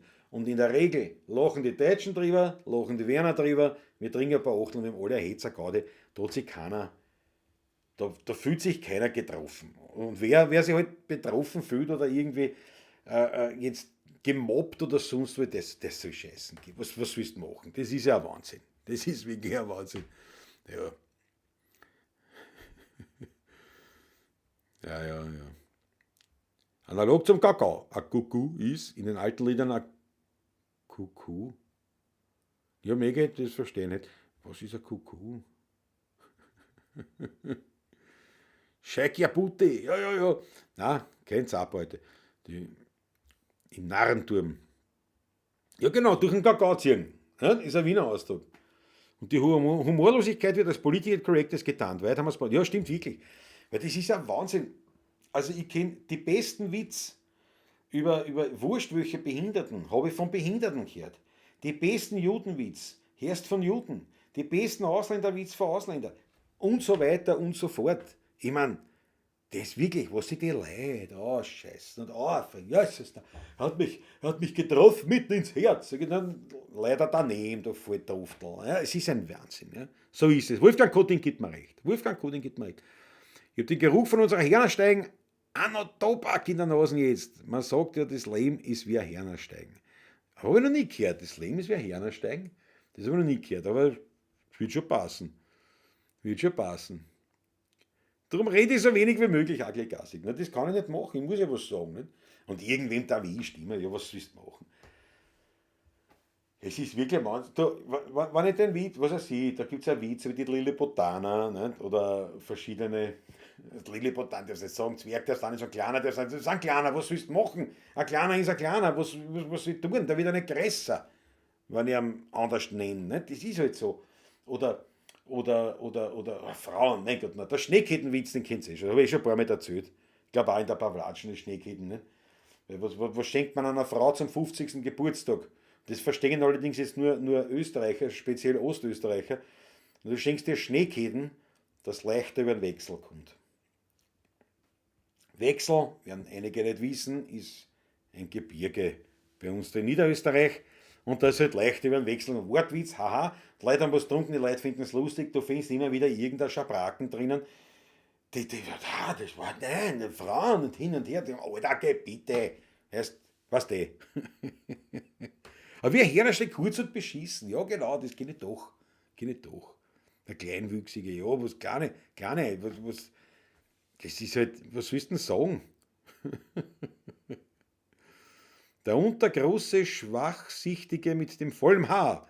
So ist es dann korrekt. Ja, weiß ich nicht. Weiß ich nicht, ob es korrekt ist.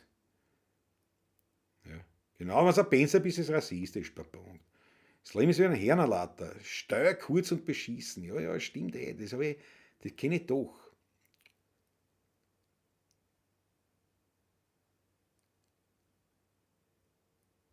Was, die Elke Schmitz, das verstehe ich auch als Kellnerin, Freundin von Martin. Bravo, Elke, bravo. Haut's eine für die Elke. Haut's eine für die Elke. Ach, wo war's denn? Aus Köln, gell? Aus Köln. Sicher aus Köln. Die Gundula die ist von Nürnberg gewesen. Die da hinten, die war vom Schwarzwald. Du warst aus Köln. Du warst aus Köln.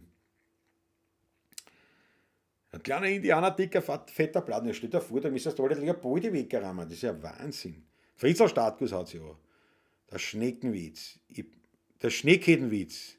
I break together. Ja. Ja, oder man, das ist halt auch. Schau, wir gehen rein beim Wirten.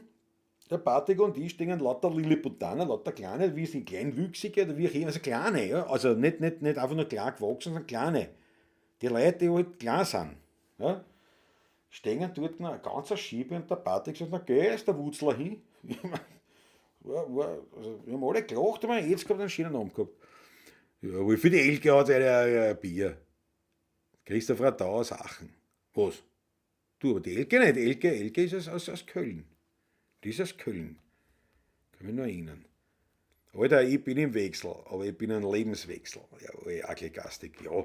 Aber wie gesagt, das bin ich schon draufgekommen, wie humorlos die Leute geworden sind und vor allem auch wirklich Junge und vor allem, wenn sie irgendwas haben, mit den, gleich mal so Hyperventilieren, einen kleinen Herzschlag kriegen, sie aufs Herz greifen, was man gesagt hat, denkt man erst, wenn die das trifft, was ich da gesagt habe, im Spaß, im Scherz, na Alter, dann möchte ich nicht wissen, was ist, wenn einer was ernsthaft zu dir sagt. Das ist ja Wahnsinn.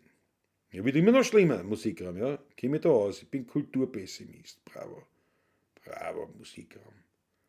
Nein, ich bin Optimist. Aber jetzt einmal ein Schluckerl, das wollte ich euch erzählen, jetzt ein Lied und dann kommt der nächste Programmpunkt. Gibt's ja, was glaubst du?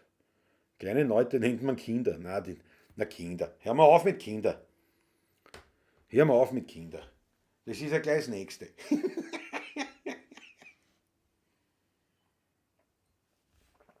Alter, das ist das Nächste. Jetzt mit den Geschrocken kommen. Gibt liebe Kinder, es gibt liebe Kinder. Selten, oft nie. Nein, jetzt rutsche ich mal, ich biete mir ein, dass der Sessel eingeht. Kann das sein? War sauteuer damals.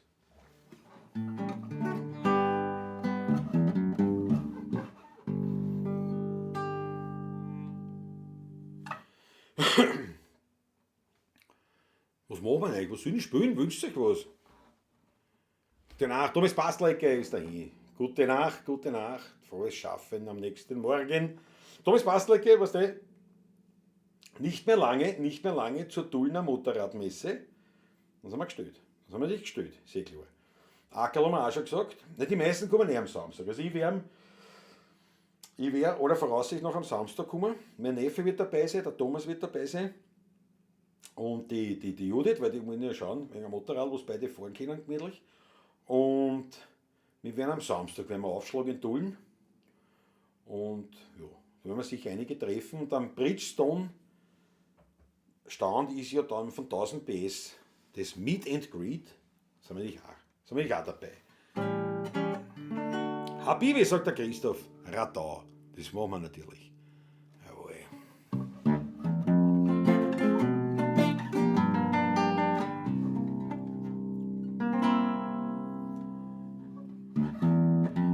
Jahre schon wohnen wir im gleichen Haus.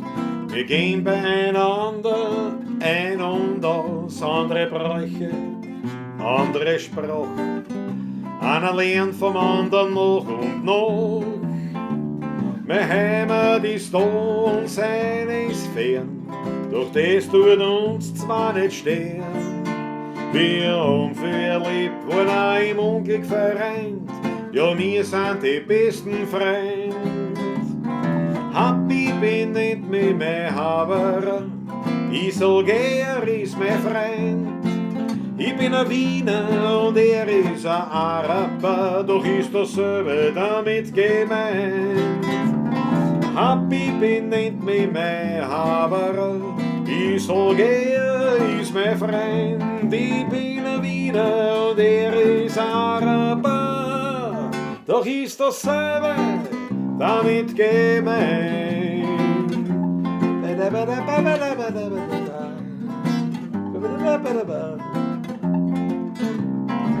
Unsere Kinder gingen ins gleiche Glas. Sie spielen miteinander und sie haben viel Spaß. Anderes sitten und anderes essen, aber wir zwei haben das schon lang vergessen. Meine Heimat ist da und seine ist fern, aber wir zwei, wir haben uns gern. Ja, wir haben viel erlebt, waren auch im Unglück vereint. Wir zwei sind heute besten Freund. Happy bin nicht mehr mein Haber, ich sag, er ist mein Freund. Ich bin ein Wiener und er ist ein Araber, doch ist dasselbe damit gemeint. Happy bin nicht mehr mein Haber, ich sag, er ist mein Freund. Ich bin ein Wiener und er ist ein Araber, doch ist dasselbe damit gemeint, mein Freund.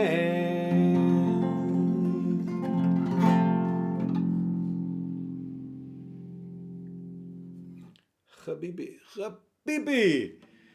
Großartig. Danke für diesen Wunsch, muss ich sagen. Danke für diesen Wunsch, weil ich schon lange wieder nicht gespielt. Wenn ich mit meinem Dackel spazieren, da muss ich dann, pass auf, ich kann die heute nicht wieder vertrösten. Aber da schaue ich mir die Noten ab. Ich spiele das von den Noten aber.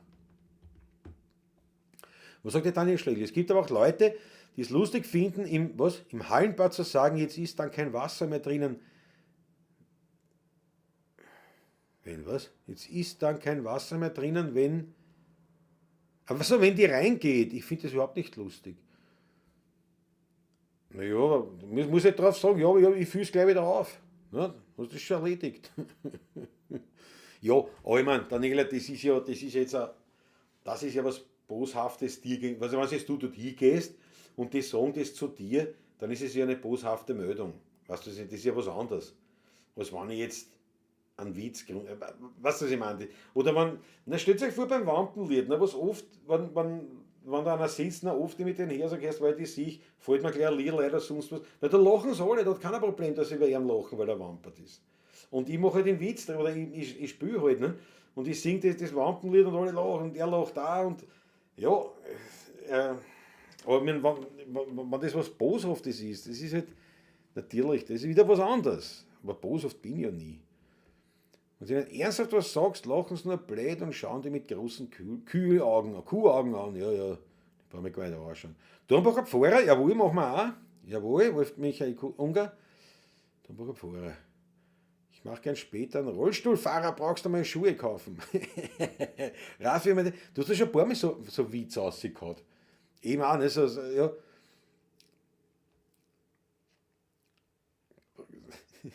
Was hast du einmal gesagt? Irgendwas? Was war denn das? Ah, ja, genau, da hast du den Schmäh gemacht.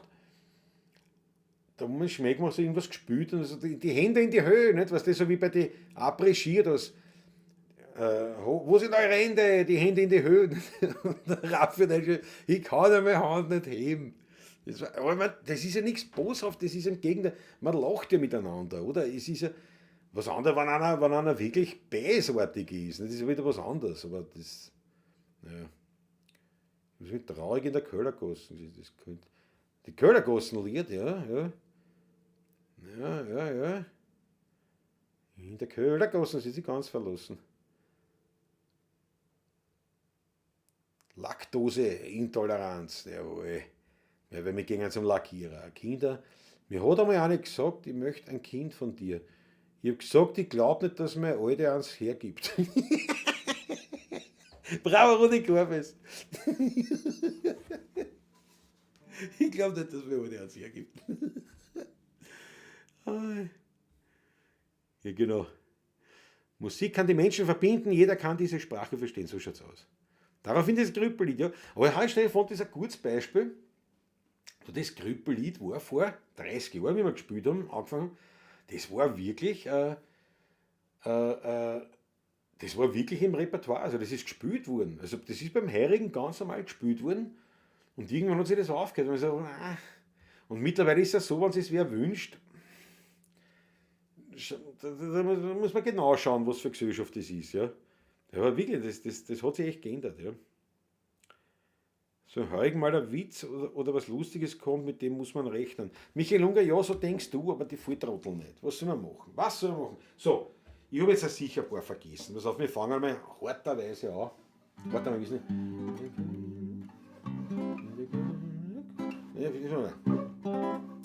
In der Köhlergassen sitz ich ganz verlassen, auf ein starrer Nossen um die Wand. Sag mir, du mein Ständel, du mein liebes Freundel, das kommt nur vom Weindel ganz allein. Na, das kommt vom Herzen, von den Liebesschmerzen, wie ich mein, ja, wie ich mein. In der Köhlergassen sitz ich ganz verlassen, mit einem Augernossen um die Wand. Sagt's mir, Leil'n, was ist heute in Dornbach geschehen? Über das sein kann man's aus der Arena sehen. Keiner will dabei der Letzte sein. Mir scheint, da gibt's einen guten Wein. An jeden, den man fragt, die Augen verdraht und sagt, der Dornbacher Pfarrer steckt aus. Da bleibt da kein Weib besser zu Haus. Da kommen's pünktlich zur 10 am Mess. Auf einmal, da wissen's von vorher die Adresse. Die Frauen, die wundern sich sehr. Ja, sag, wo kommt diese Frömmigkeit her? Da plaudert der Siemandl aus. Ja, der Dornbacher Pfarrer steckt aus.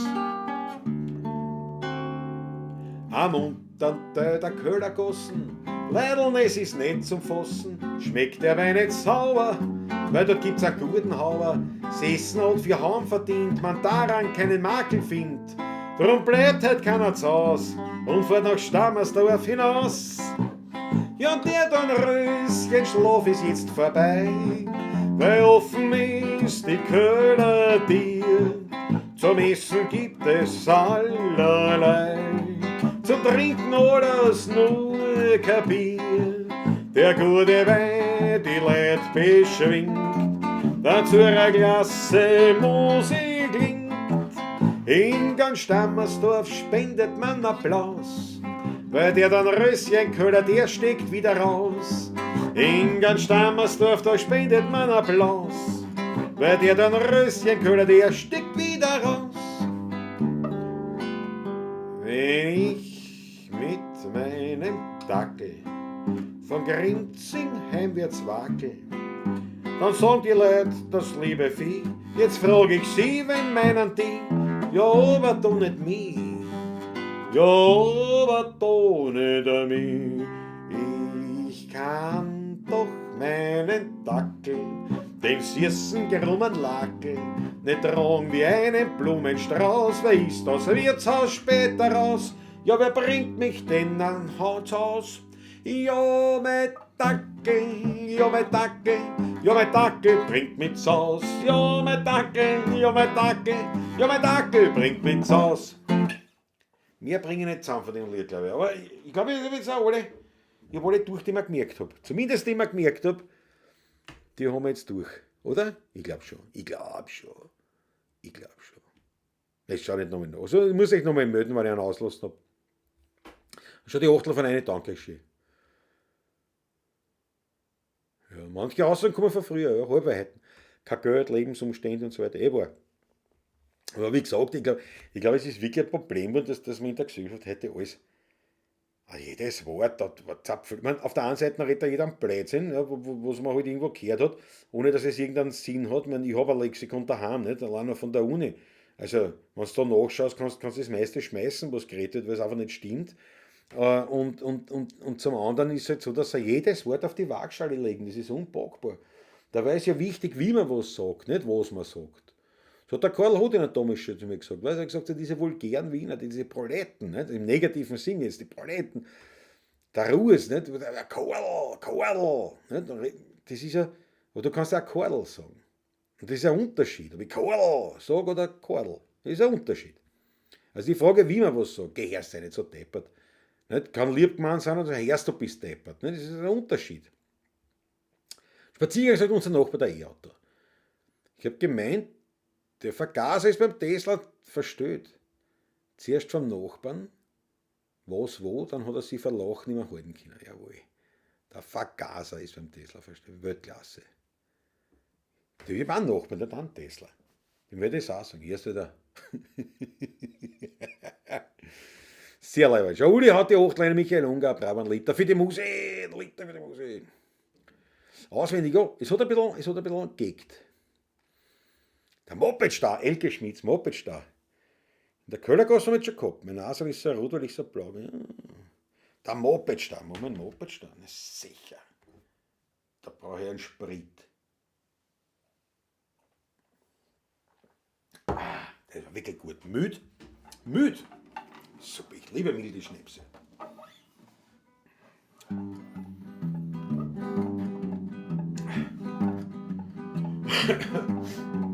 In unserem Haus, da wohnen lauter fesche Puppen. Auf Wilhelminer Straßen Nummer 104. Ich brauch nur Rahmen mit der Moped-Hupen.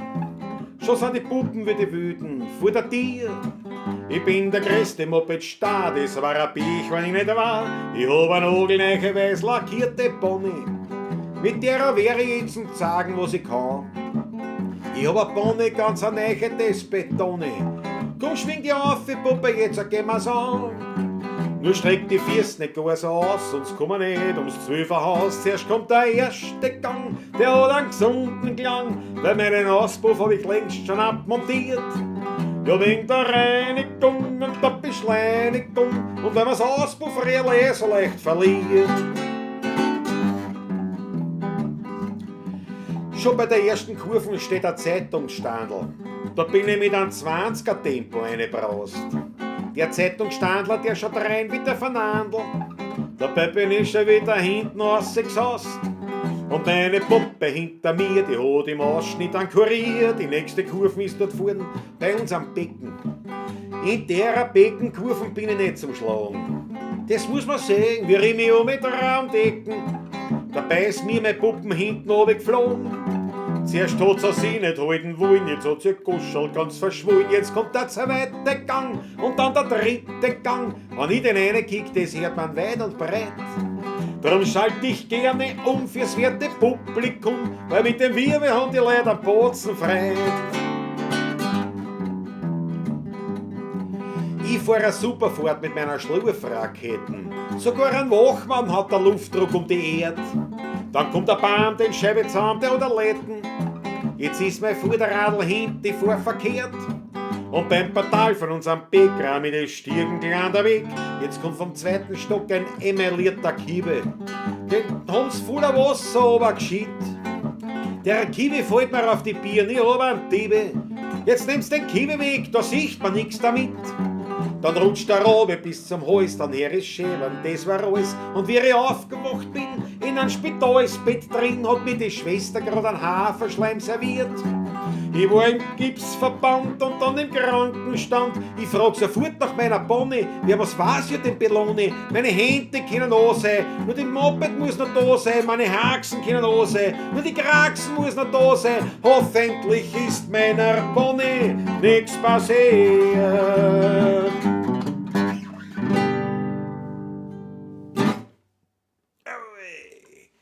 Die Bonne, die Bonne, jawohl. Was versteckt oder verstellt? Ich klitsche diese Bubbles. Versteckt, verstellt, was? Was ist, was du meinst? Das schaut dann immer gut, sagt der Franz Bantan, aber jetzt ist er, wie am Etikett angekündigt, trocken. Und nur Probierflasche. Reiß mein Rosé an. Weltklasse. Beste Grüße in die französische Weingegend. Mit einem Rosé vom. Was hast du gesagt, der Franzose war das, nicht? Der Rosé, ein Syrah war das. Glaube ich, hast du gesagt. Wurscht, lass ihn gut schmecken.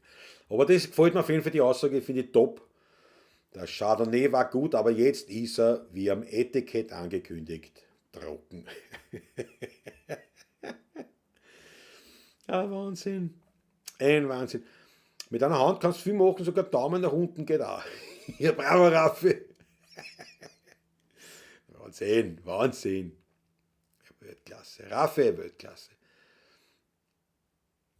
Schau, da fahren die Achteln. Da fahren die Achteln. Ein Buch DS50 Spaziergang. Jawohl. Schau, die ohne Texthänger, ja. Ich box nicht. Bravo, Klaus. Ja, du glaubst, keiner ist mehr überrascht als wie ich. Glaub mir's, Chrissy. Also, schau, die Achteln. Ich danke euch schön für die Achteln. Ein Schücher tut's auch. Nein, Schücher ist auch gut, ja. Schücher habe ich gern.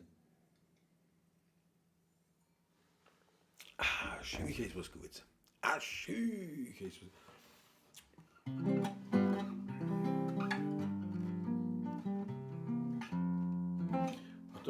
Was könnte ich denn noch machen? Wir müssen schon eine Skat-Geschichte machen, oder?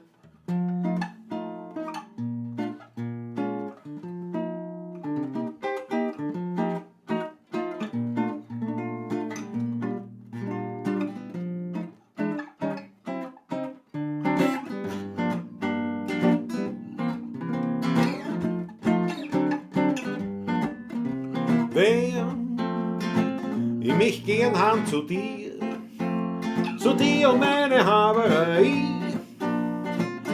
Träum jede Nacht von dir und von meinem Bier im Stammlokal. Stehen alten Beisel noch, die gingen mir so um. Ich hab nur Wolkenkratzer da, du. Ich bin schon ganz bei dir. In San Francisco hast es da und ich find da kein Hocken mehr. Haben's noch ein Brot, ein Luftballon geblasen her zu mir, dass ich was hab von dir will. Schabadaba, babababababau, babadabau, salei, babadababababababababababababababau, badaposiporobei, babobasabebobei, badabadabibadabubababusebadabibadaboai.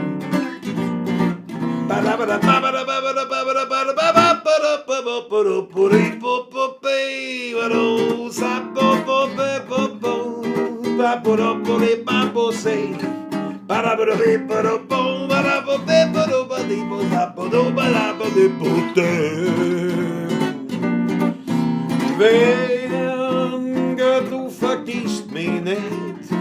Ich hab dich gekränkt, hab dich verlassen, du. Da war ich jung jung und blöd, da haben die Steiner auf der Gasse nicht Puzzle solle an. Geht die nur heim von da, schau da du im Bappen da, die Puzzle solle an. Geht die nur heim von da oben.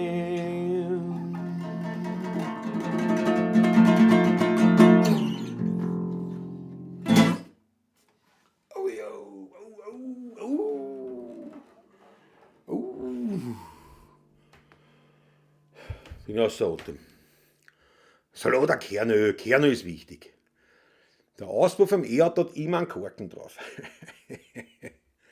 Von Brunner ist letzter Kaffee aus einer Zeit, wo der Wein auf die Welt kommt. Ja, das sind gut Brunner. Aber das sind nicht sehr schwere Lieder zum Singen. Wenn man es nicht gut kann. Die kann ich nicht einmal improvisieren, weil es sehr, sehr kompliziert geschrieben ist. Also schön leibend geschrieben, aber die muss man sich auch schon vor. Der Klaus auf die Gitarre spielt immer nur auf der gleichen. Ja. Ich weiß eh. Aber die sind nicht alle nicht. Ja. Wenn ich schon in der Hand habe. Ne? Ich bin ja der volle Sau, ich würde am liebsten alles auf einer spielen. Das ist halt das so. Wiener Lied ist echt vielseitig. Das sagt der Christopher da. Der Franz Banner, der Rosé ist ein Franzose. Ja, da siehst du, habe ich das richtig gemerkt. Klaus Conte-Effekt, ja. Ja, wie hat sich das Lied? Wir kommen, nein, wie? Wer, ist ja wurscht, kann sie nicht. Ein altes Zinser steht im Favorit, das kenne ich gar nicht, das sagt mir gar nichts. Spazieren, das sagt mir gar nicht. Spanisches haben wir schon lange nicht mehr gehört, Jesus. Ne?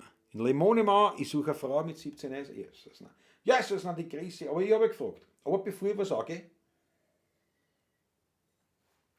möchte ich noch was im Programmpunkt bringen. Werbung.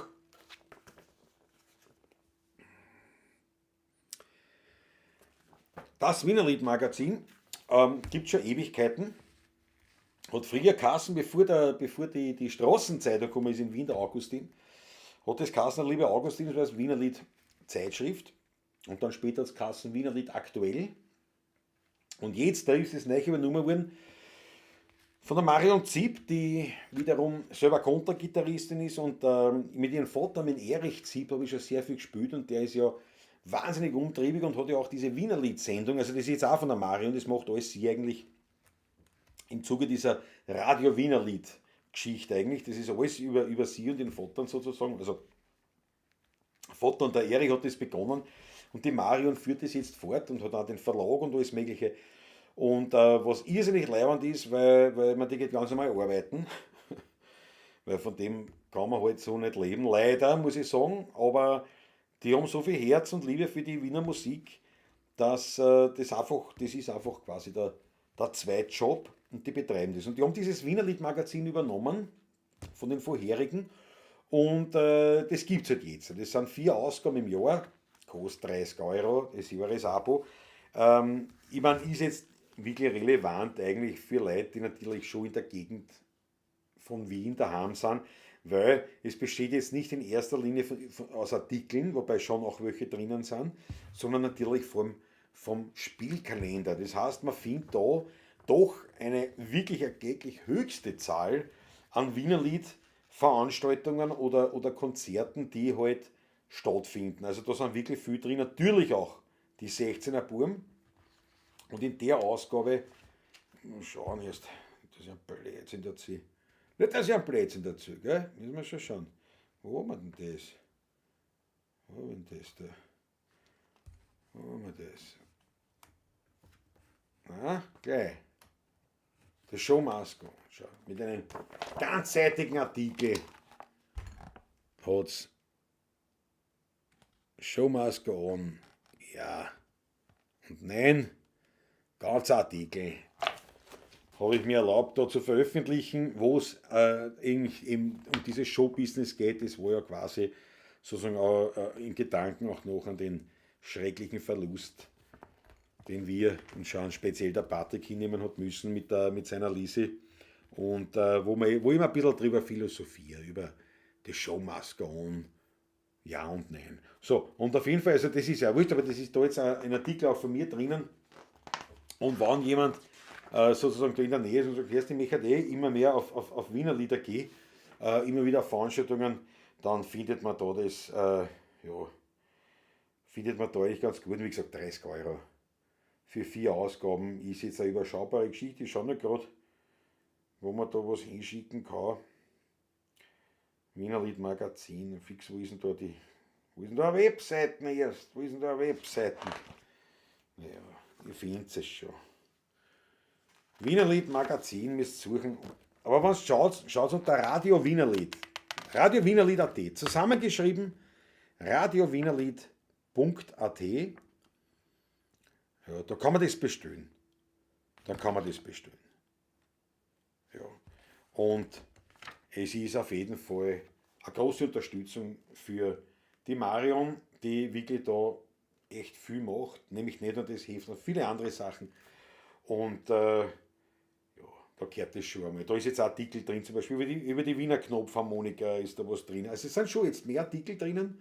Und natürlich Rückblicke auf Veranstaltungen und Vorausschau auf Veranstaltungen und eben dieser Spielkalender der nächsten 3 Monate. Also nehmt euch das her, wie gesagt. www.radiowienerlied zusammengeschrieben.at und da findet ihr 30 Euro ein Jahresabo, das ist quasi vollkommen in Ordnung. Und wenn Sie dann schon hinschreibt auf radiowienerlied.at, dann schreibt es einfach ein paar Mal. Erst, ich tät mir mehr Lieder von den 16er Buben auf Radio Wiener Lied wünschen. Dann haben wir sie überhaupt beieinander. Weltklasse. Ich danke euch schön. So, jetzt müssen wir da weitergehen. Also ich danke euch schön für das Zuhören der Werbung.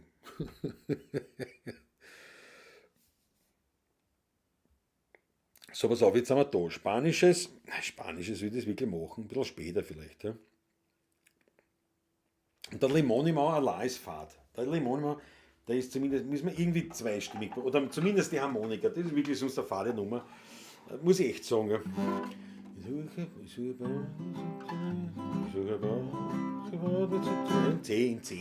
Im C.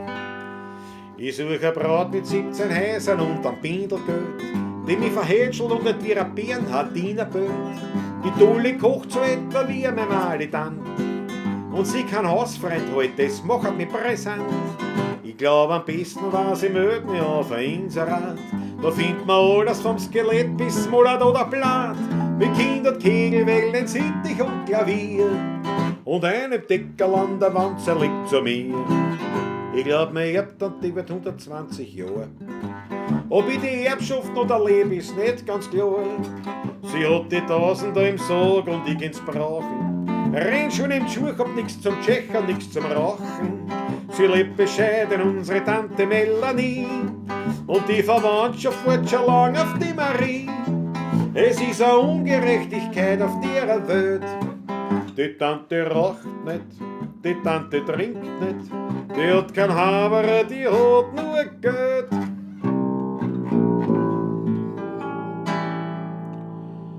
Wie wir kleine Kinder waren, haben angestellt allerlei. Da war für uns die größte Freude eine Haustorleiterei. Der Hausmeister ist außergrenzt, erwischt hat er mich nie. Ich hab ihm die langen Hosen gezeigt vom Haustor vis-à-vis. Ein Kleckerlpartie war das Höchste für mich. Leider kennst so eine Freude nur als Kleiner. Ein Kleckerlpartie, der was leid, der war ich. Nur wenn's groß bist, ist alles dahin. Und hab ich manches Mal so meine Schimpfer gekriegt, das war mir die Gaude wert. Das war mir die Gaude wert. Und hat die Frau Mama mir öfters auch nicht zischt. So war das nie, der Hausmeister, weil der hat mich nicht erwischt bei meiner Kleckerlpartie.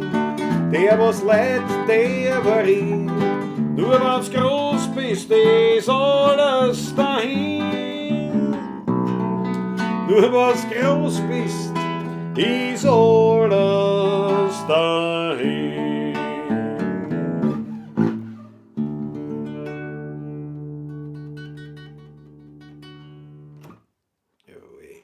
Kleines Mädele. Ein kleines Mädele war das. Wer noch in Wien nicht war, ja, bin ein stiller Zecher.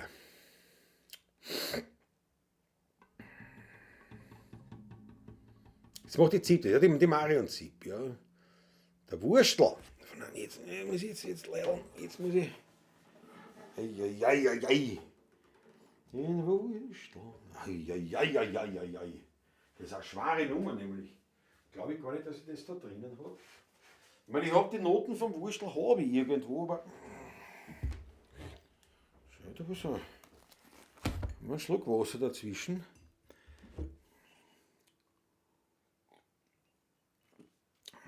Schauen wir mal. Schauen wir mal. Der Wurstel, ob das was der da drin ist, weiß ich gar nicht.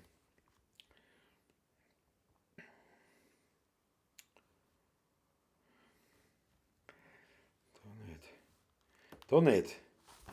Da nicht.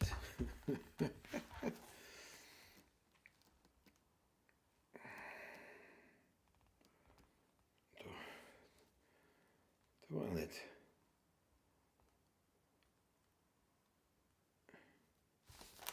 Wahrscheinlich am letzten. Das ist eh klar. Schauen wir. Oder gar nicht tun. Das kann auch sein.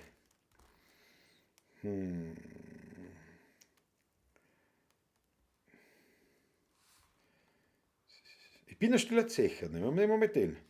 Schau, da der Wurstel ist. Nein. Das da nicht. Aber ich bin ein stiller Zecher.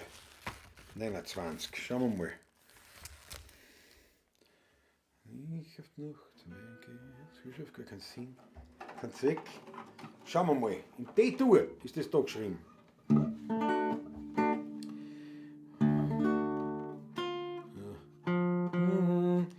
Wenn ich oft noch zum Wein geh, ja, die Gesellschaft gar kein weg.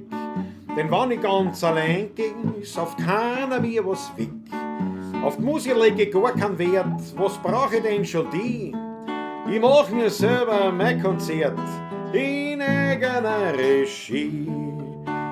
Ich bin ein stiller Zecher und sing die ganze Nacht, wann mich mein voller Becher in Stimmung hat gebracht und sagt, wer ich soll stark sein, dann sag ich drauf zu ihm, mein lieber Herr, was haben's denn nur, was willst denn nur in einer Tour? Ich bin ein stiller Zecher, drum mach ich so einen Lärm. Und da komm ich nie rauf.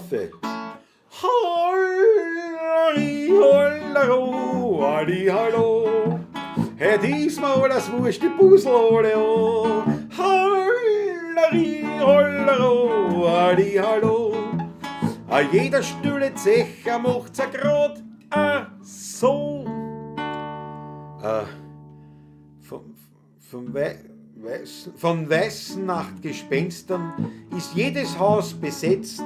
Sie schreien aus allen Fenstern, Herr, wir wollen schlafen jetzt. Da sag ich, macht's kein so ein Geschrei und legt euch nur ins Bett. Wenn's ruhigen schlaft, da stört's mich nicht, beim Singen weiter nicht. Ich bin ein stiller Zecher und sing die ganze Nacht, wann ich mein voller Becher in Stimmung hat gebracht und sagt, wer ich soll stark sein, dann sag ich drauf zu ihm, mein lieber Herr, was haben's denn nur, was wollen's denn nur in einer Tour? Ich bin ein stiller Zecher, drum mach ich so einen Lärm. Hollari, hollero, halli, hallo. Hey, diesmal alles wurscht, die Pusel alle an. Hollari, hollero, halli, hallo. A jeder stille Zecher macht's a grad a so. Eine hätten wir noch. Ein Wachmann voll Empörung schleppt mich zur Polizei. Er sagt, a Ruhestörung ist meine Singerei. Sag ich, das ist ein Unrecht, gehen's nur in die Oper rein. Dort singen die Leute viel lauter noch und die sperrt keiner ein. Ich bin ein stiller der Zecher und sing die ganze Nacht.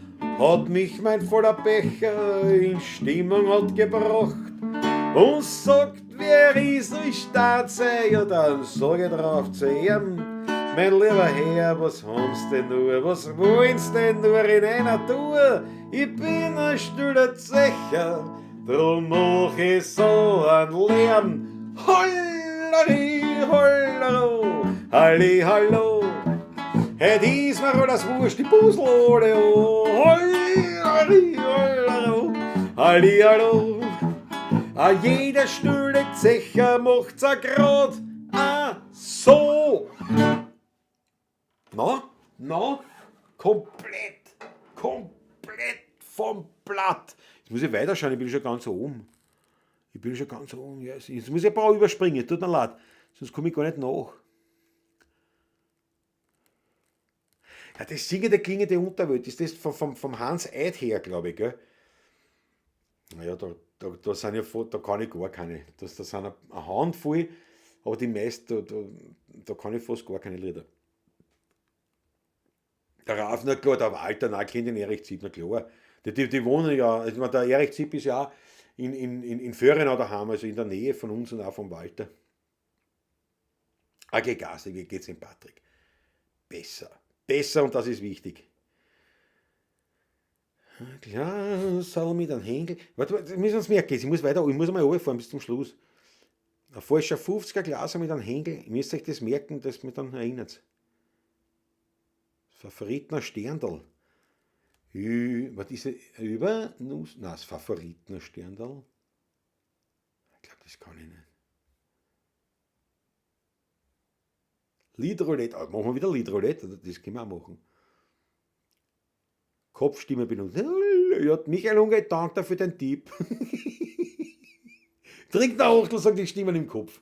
Danke, der Franz Brandwein, ein Kenner der Materie.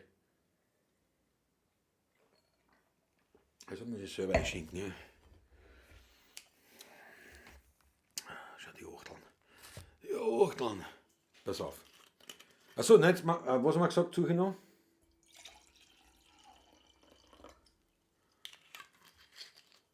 Den Wurstel. Naja, der ist da nicht drin. Ich hab Noten, aber die finde ich jetzt nicht, das weiß ich. Die sind versteckt. Das weiß ich. Also versteckt nicht, aber das ist zu lang. Nein, das ist da nicht drin. Den Wurstel, mein Lieber, den kann keiner da schlagen.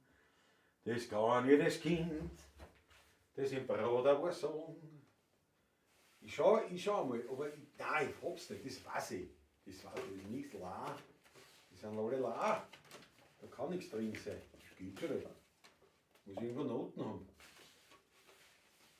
Ja, da. Den Wurstel. Mein Lieber. Warte mal. Was ist das? Was der Ordnung hat, umbaut habe ich, eine Ordnung habe ich keine. Das müsst ihr sehen. Wir haben es gleich. Gebt mir noch eine Stunde. Highwayman hätte ich da. Johnny Cash. Pass auf. Jetzt da. Da habe ich ein Backel. Verschiedene Sachen. Und da könnte man eine Chance haben.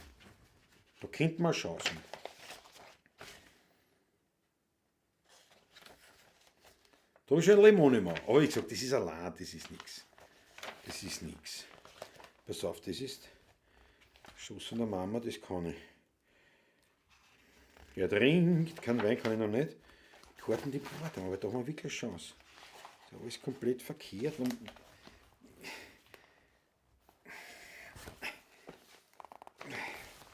Kann ich es lesen auch, ne? Er trinkt, kein Wein. Was ist da drinnen? Oder ist das da? Nein. Pass auf, aber die Chancen stehen nicht so schlecht. Was ist das? Und die Welt einmal stirbt. Das ist eine super Nummer. Ich kann es halt nicht.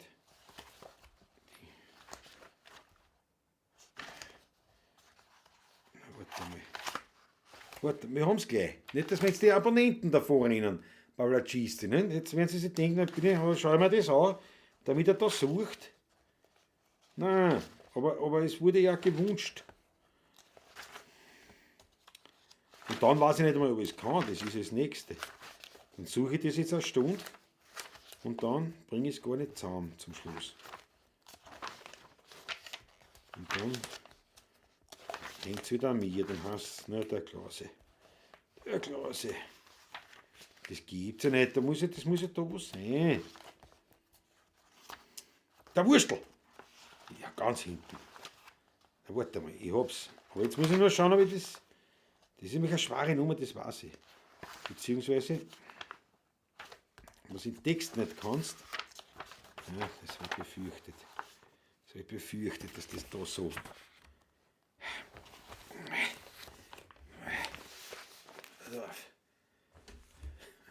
Habe ich was verpasst? Kühl, weil Musikraum mir Anglizismen verboten hat. Bravo! Und du hust gleich drauf, das ist auch anständig. Kühl. Wenn der Klaus jetzt mit der Kopfstimme anfängt, bin ich bei den Bee Gees, ja. Hey, Wander. Das Favoriten Sterndl, ja, ich weiß schon. Da, Sterndl aus Favoriten. Da, ja, kannst. 5 Meter, kleinen Sterndl, bring mich nach Haus, bring mich nach Favoriten. Ja, das kann ich gar nicht, ja. Aber ich sag mir was, ja. Ich habe ja auch gerade so ein Packerl Noten von mir furchtbar. Was ist das kleine Packerl? Das ist das kleinste Packerl, ich habe 20 Packerl. So. Ja, mein Leibwand. Zieh einfach blind ein Blatt raus und spiel das. Eine Variante von der letzten Mal. Das können wir auch machen. Im Chaos liegt die Perfektion. Danke, Onkel Gastig. Ist alles gut, morgen ist auch noch ein Tag. So ist es. Jetzt fahr dich geschlafen, kleiner Scherz am Radio Frätzl. Dir kauft das ja keiner. Du gehst nicht schlafen, bevor ich nicht schlafen gehe. Das weiß ich.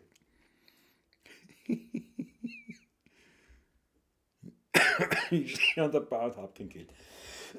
So, pass auf, der Wurstel. Das ist jetzt aber eine Herausforderung. Ein schönes Lied, aber ein schwieriges Lied. Und ich fürchte.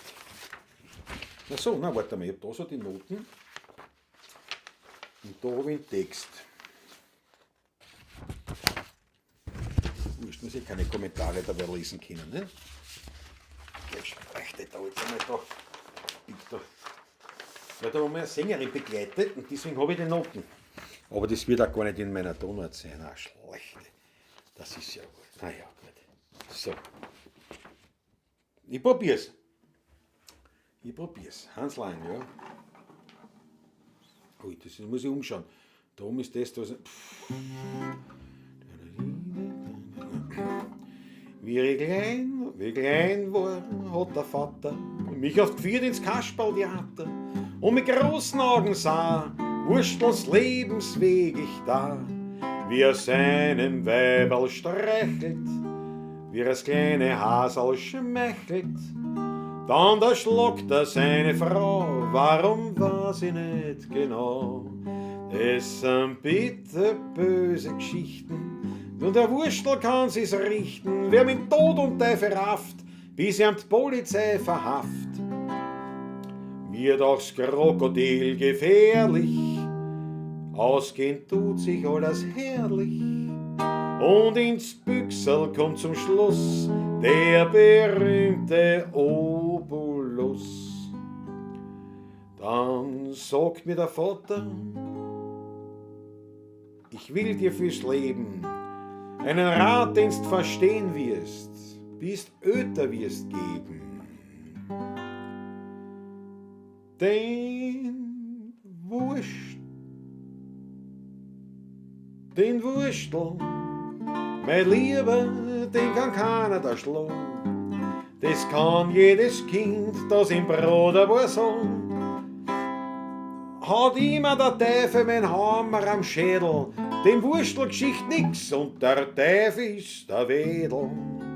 Er wurstelt sich durch und er wurstelt sich raus, schaut er nachher vielleicht ganz verwurstelt auch aus. Er kann wie der Wiener am Enge verdrohen, aber eins kann man nicht, den Wurstel da schlagen. ich glaube, das muss man besser ausschauen. Außer ich brauche eine andere Tonart. Ich brauche eine andere Tonart, aber probiert haben wir es. Probiert haben wir es, aber das lege ich mir oben auf, vom Stoß lege ich mir oben auf. Und dann, das mache ich. Das mache ich. Freunde, das mache ich. Das wird vielleicht nicht einstudiert, aber zumindest so, dass ich es halbwegs bringe.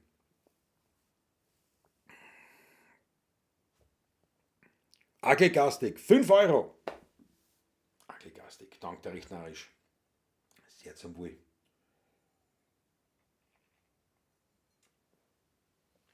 Sehr zum Wohle, du. Und jetzt, wenn wir da schon so dabei sind, ich hau mir jetzt nochmal einer da den Schmattes, weil sozusagen als kleiner Hinweis, war leibend, wenn es was quasi einen kleinen Obolus, wie wir gerade gesungen haben, umwachsen lassen könnt, entweder über PayPal oder IBAN. Infos stehen hier auch in der Videobeschreibung. War leibend. Sozusagen einfach ein Rundumschlag mit Körperl, das was reinhaut. Ich danke euch vielmals. Schau, die Gundula Braum ist da. Servus an Gundula. Jawohl, grüß dich Gott. Du, ich habe heute schon präsentiert. Schau, da hinten steht ein wunderschönes Geschenk.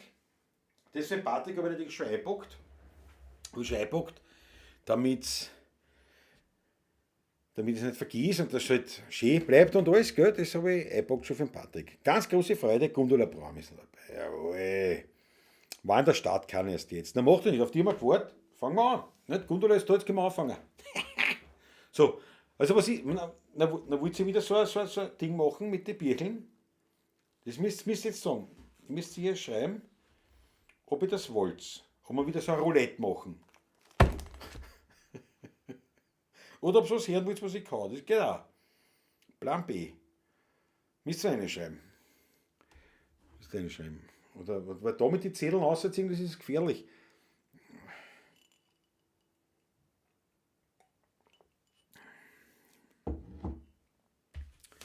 Da sind ja Sachen dabei, die ich gar nicht spüre oder gar nicht vorhabe. Oder gar nicht noch kann.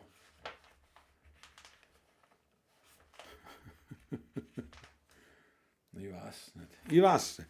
Oder auch so, wie ich es meinen Jungen immer eintrichtere. Anhören, bis das Lied bei den Ohren raushängt. Ja, na, hören muss man das schon. Ich finde ein Lied, was ich nicht gehört habe, also nur vom Blatt, das ist sehr schwierig, ist auch nicht so gut.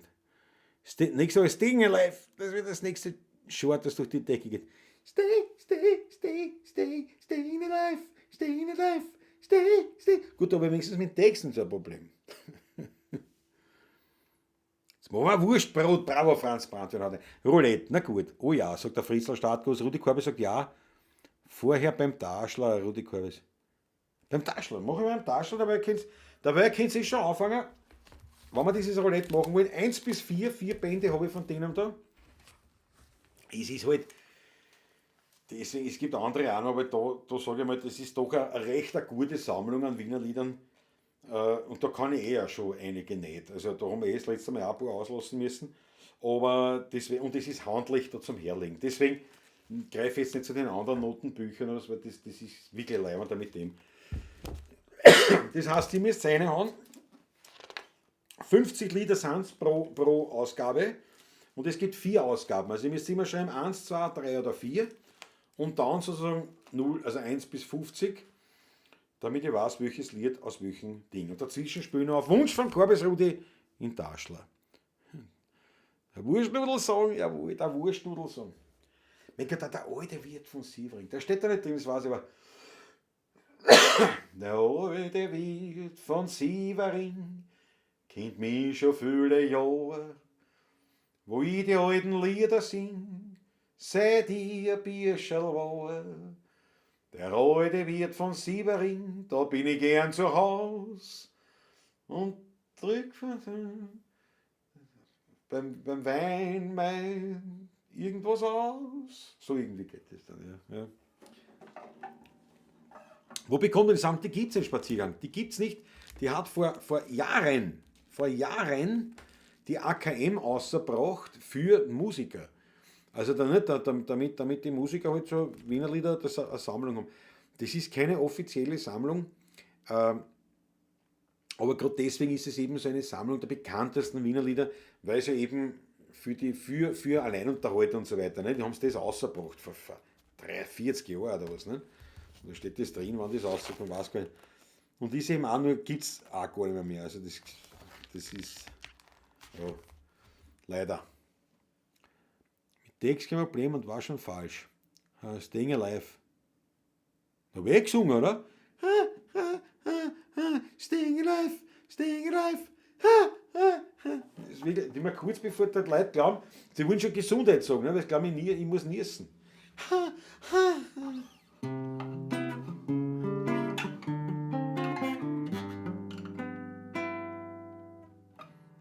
Zeiten, lesen auf Zeiten.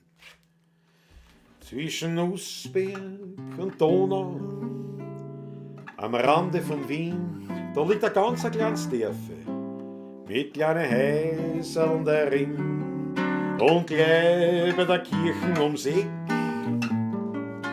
Da liegt die Buschenschank Taschler versteckt. Klein in der Kirchen vom Kohlenberger Dorf, da liegt der Heiriger ganz still und klein. Der Wein ist herrlich und nur ehrlich, und Musikanten spielen dort auch die alten echten Wiener Lieder. Vom Tod, vom Wein und von der alten Zeit. Drum findet man mich dort immer wieder. Und ich find dort Gemütlichkeit.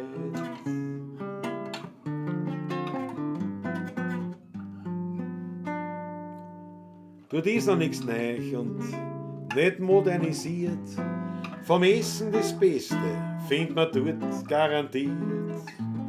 Viel Frohsinn haben wir und Vögelkling drin, in der Buschenschank Taschler am Rande von Wien. Klein in der Kirche vom Kohlenberger Dorf, da liegt der Heiriger ganz still und klein. Der Wein ist herrlich und noch ehrlich.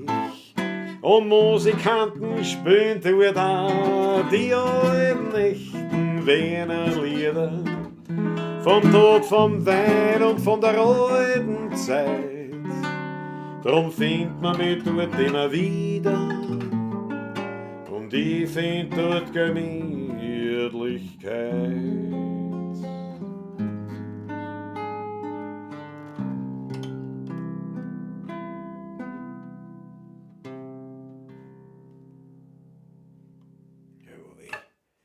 Gleich neben der Kirche. So. Da geht's schon bis deppert. Das sind quasi mit Anschlag. Psalm 2, Vers 19 Musik, und das gefällt mir. Sagt so ein Abschied leise Servus. Das wird da sicher drinnen sein, die Heftel, aber wo? Wolfgang Böck ist 70 geworden. Und die Gloschirm dann. Ja, der hat ja auch so aufgenommen mit Hirschall, eben so Strizellieder, die Strizellieder hat er aufgenommen. Ja. Und Wolfgang Böck fährt Harley Davidson. Unter anderem schon Japaner auch. Er will ja mit einer fahren ahnen. Aber er hat auch eine Harley. Wieder böse. Die Granatentanz auch, ja. Wie gesagt, den Unterschied habe ich nicht. Beim Taschler ist schön. Ja, Gundula, hat es ja erlebt. Aber was glaubst du, wann noch mit der Patrick wieder dabei ist, was dann los ist? Noten und Text vom Taschler. Schicke dir gern, Rudi. Müssen die das schreiben, glaube ich. Aber ja, nein, das werden wir hinkriegen. Das werden wir hinkriegen, das wir taugen, ja. So, jetzt muss ich aufgehen. Was haben wir da alles? 1-1, Christopher. Nein, Fritzler Startguss war der erste. Jesus, noch. 3-17. Schau, 3-17. Schau, mit Anschlag in 18 aufgeschlagen. Das Schrammelbraun. Das kann ich nicht. Ich kenne es zwar, aber ich kann es nicht. An Čapek. Legendäres Lied. Ich kann es nicht einmal im Ansatz. Leider. der erste Wunsch quasi an Nierten meinerseits. Tut mir leid, Fritzl, versagt. Ich hab versagt. 1-1 ist der Christoph Acker. 1-1. Schickst du, das müssen die ja schon langsam wissen. 1-1. Das kennt's. Grüß dich Gott, wie geht's dir denn? Dass der da Satz, das ist schön. Hörst, das hat's uns grad noch gefällt. Kommst daher grad wie bestellt. Fallen mir het vielleicht noch wissen wir genau warum. Kleine Kinder kehren ins Bett, es sei denn sie schon ein paar Flatschen. Ja, aber unser Rainer, ja, aber unser Rainer nicht. 1-1, aber ich glaube, das kennst. Was haben wir als nächstes? Rudi Korb ist 4-22. 4-22. 4-22.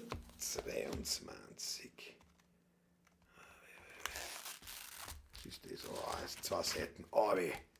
Das Blärmerl vom Schicketanz. Ich war beim Vater draußen in seiner alten Hit und habe die Zeit. Das ist keine Ahnung, wie das Lied geht. Was? Es war ein Brief mit einer Marken seiner alten. Und das Kuvert war ganz verblichen durch die Zeit. Doch wie es aufmacht, zittrig er, kann's kaum noch halten. Da fällt ein Blärmerl auf den Boden, vor ihm nicht weit. Es war ein Vergissmeinnicht, grau und verdürrt.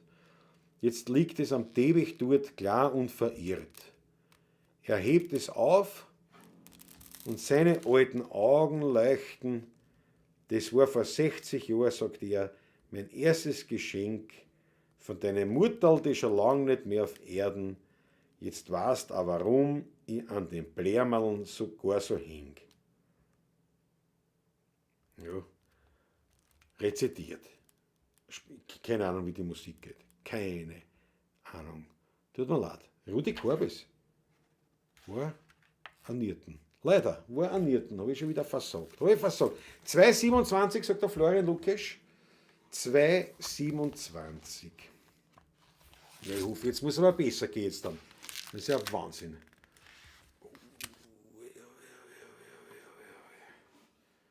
Fängt denn das an, der Refrain?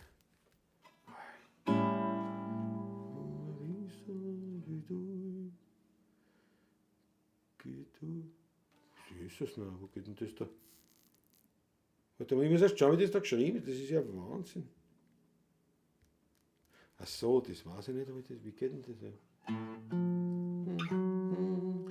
Hab ein bisschen Geduld mit mir und sei nicht böse auf mich. Jeder hat so seine Fehler, ich bestimmt vielleicht auch du.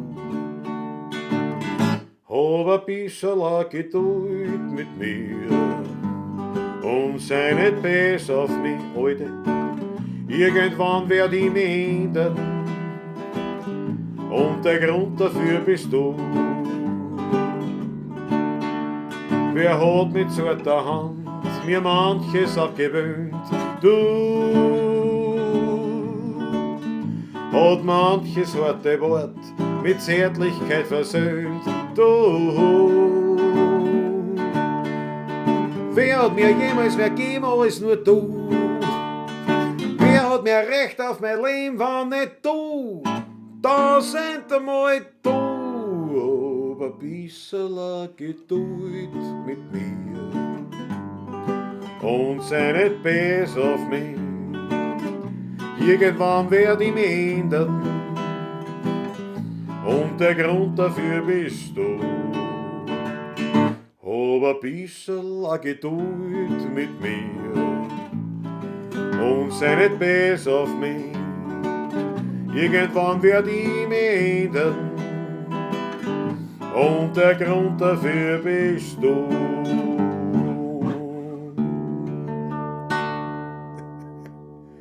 Das ist aber leibend. Wenn man das anschaut, das ist aber nicht schlecht. Das ist dem Patrick auch gefallen. 2,27. Bravo, Florian Lukesch. 2,35, sagt die Chrissy. 2,35. 34 kommen wir da. Das heißt, nein, das kann ich auch wieder nicht. Das war dann Refrain, ne? Für mich sind einige schöne alte Nummer, 22er Jahre in Ding, und zwar Bilderbuch aus Biedermeiertagen. Aber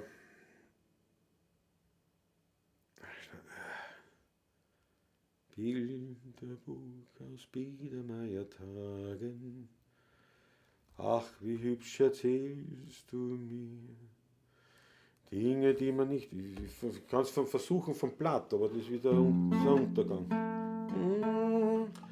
Bilderbuch aus Biedermeiertagen, ach, wie hübsch erzählst du mir Dinge, die man nicht kann fragen, Stunden, die man fühlt mit dir. Das sind kleine süße Märchen. Was ist da los? Ach so, so ein anderer Takt. Warte mal. Das sind kleine süße Märchen, doch voll Glück und Heiterkeit. Biedermeier Traum und Leben aus der guten alten Zeit, aus der guten alten Zeit. Du, ich habe mein Bestes getan, aber ich will euch wirklich nicht mehr zumuten. Musikrad sagt 1,10. 1,10. Findet man. Das, da wäre ich nicht versagen. Beim Finden wäre ich nicht versagen, aber 1,10. 1,11, 1,10. Jö, das war eine leibende Nummer. Die bringe ich schon irgendwie hin. Das ist so hoch erst. Es gibt auf der Welt. Ist wurscht. Es gibt auf der Welt doch erstens kein Geld und zweitens ist Glück gewöhnlich rar. Darum kommt einmal das Glück auch nur für einen Augenblick, dann greif ich gleich zu, das ist klar. Da bin ich nicht bang und frage nicht lang, ob's Gewissen mir hinterher beißt. Da denke ich mir nur, blöds Gewissen beißt zu. Ich bin doch ein Mensch und kein Geist. Ich hab die schönen Madeln nicht erfunden. Der gute Wein ist auch nicht mein Patent. Ich bin nicht schuld an den gewissen Stunden, wo man vergnügt fast aus der Haut fahren könnt. Ich hab die ersten Gang nicht machen lassen. Ich hör's nur für mein Leben so viel gern. Und wenn's nicht recht ist, der soll Trieb, soll bloßen. Und soll sich bei dem Herrn da drum beschweren. Jawohl, fast zusammengebracht. Das ist Weltklasse. Was war jetzt das Ansehen? Ich glitsche diese, ich muss schauen, ob ich schon wieder hinten nach bin. Nein, pass auf. Ich glitsche diese Bubbles, wo wir noch 3,12. 3,12. Ich bin schon ganz hinten mit die, komm mit da. Ist das nicht? Das ist die Stunde. Herr Wamperl sitzt beim Heurigen, weil's Weindl ihm gut schmeckt. Die Muse spielt, der Schmäh, der rennt, der macht sein Glück perfekt. Wie er schon recht in Stimmung war, umarmt er alle Leid. Dann fängt er laut zum Singen an, vor lauter Seligkeit. Herzbeichtel gefällt's mir besser als daheim. Drum bleib ich noch sitzen, weil ich nix versann. Furchtbar drauf zahlt da die Dinge, die jetzt zaus. Reißer da mein Verledi, die Haxen aus. Reissen da mein Ferli, mir die Haxen aus. Jawohl, jawohl, jetzt da gefällt's mir.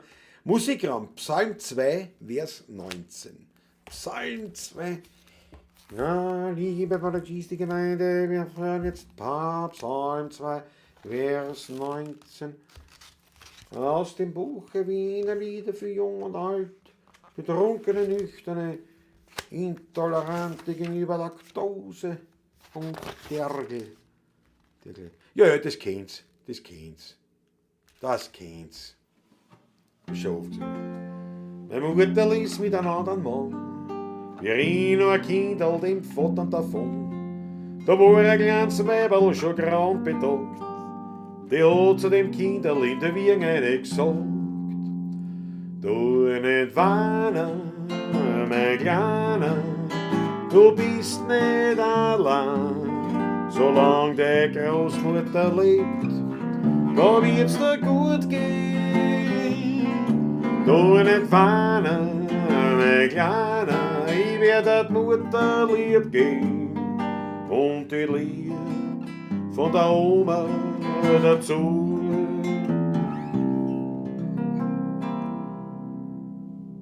Mein Vater, der war als nächstes dran. Der ist vom Schicksal gebrochen, dem Leben davon. Da war wieder das Weiberl, schon grau und betagt. Die hat zu dem Burschen dann tröstend gesagt: Du nicht weinen, mein Kleiner, du bist nicht allein. Solange die Großmutter lebt, da wird's dir gut gehen. Du nicht weinen, mein Kleiner, ich werde dort lieb gehen. Und die Liebe von der Oma dazu. Und die Jahre, die man nicht bremsen kann, die hab ich heute am Pudel, heute bin ich ein Mann. Schon lang ist das Weiberl die Oma nicht mehr, ob ich ein Großmutterkind, das liebt sie heute noch sehr.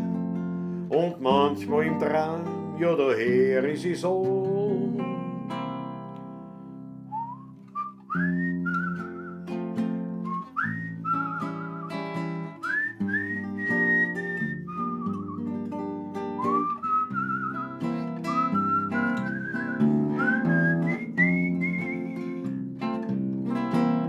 Du nicht weinen, mein Kleiner, ich werde dort lieb gehen. Und die Liebe von der Oma dazu.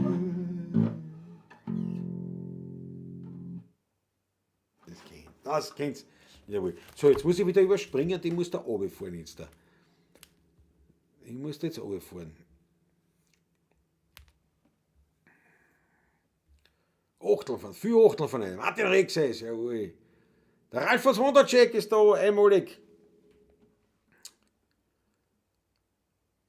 1-1, Wiederholungstäter. War letztes Mal auch schon, wirklich war Franz, kann mich gar nicht erinnern. Was ist, Akle geht schon schlafen, oder was? Akle Gasti geht schlafen, oder was? Oder ist schon schlafen gegangen? Satzung Atschi, leise Servus, gute Nacht. Wirklich wahr? Geht schon schlafen, okay. Schlaf gut. Gute Nacht. So wie dieser Lotterie spielt. Der Rudi Korb ist bis den 4,25. Das ist ja der Schmäh, ne? Das ist eine Lotterie. Ne? Das ist ja, was, 4,25. Jesus, nein. Jesus, nein. Bring ich hin. 0815 Franz Brandt, wenn du bist der Weltmeister. Weichgeld, ja, der Snoop Dogg, das ist dein Feld, das ist schon 2 Wochen. Ja, Jesus, nein. Draußen folgt der 4. Fall außer dir und nicht du. Christoph, danke dir schön. Ja. Na gut, also pass auf, 4,25. Eine Weltnummer eigentlich auch, also Welt, altes Lied. Johann Sioli. C-Dur, der erste Schnee. Text von Wilhelm Wiesberg. Die haben viel gemeinsam geschrieben. Wiesberg, Sioli sind viel gemeinsam.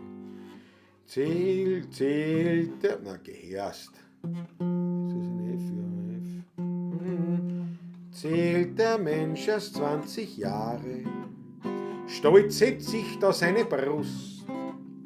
Jung das Herz und schwarz die Haare, singt er nur von Liebeslust. Er hat jedenfalls empfunden, diesen Traum der Jugendzeit. Doch die Stunden sind entschwunden, liegen hinter ihm gar weit.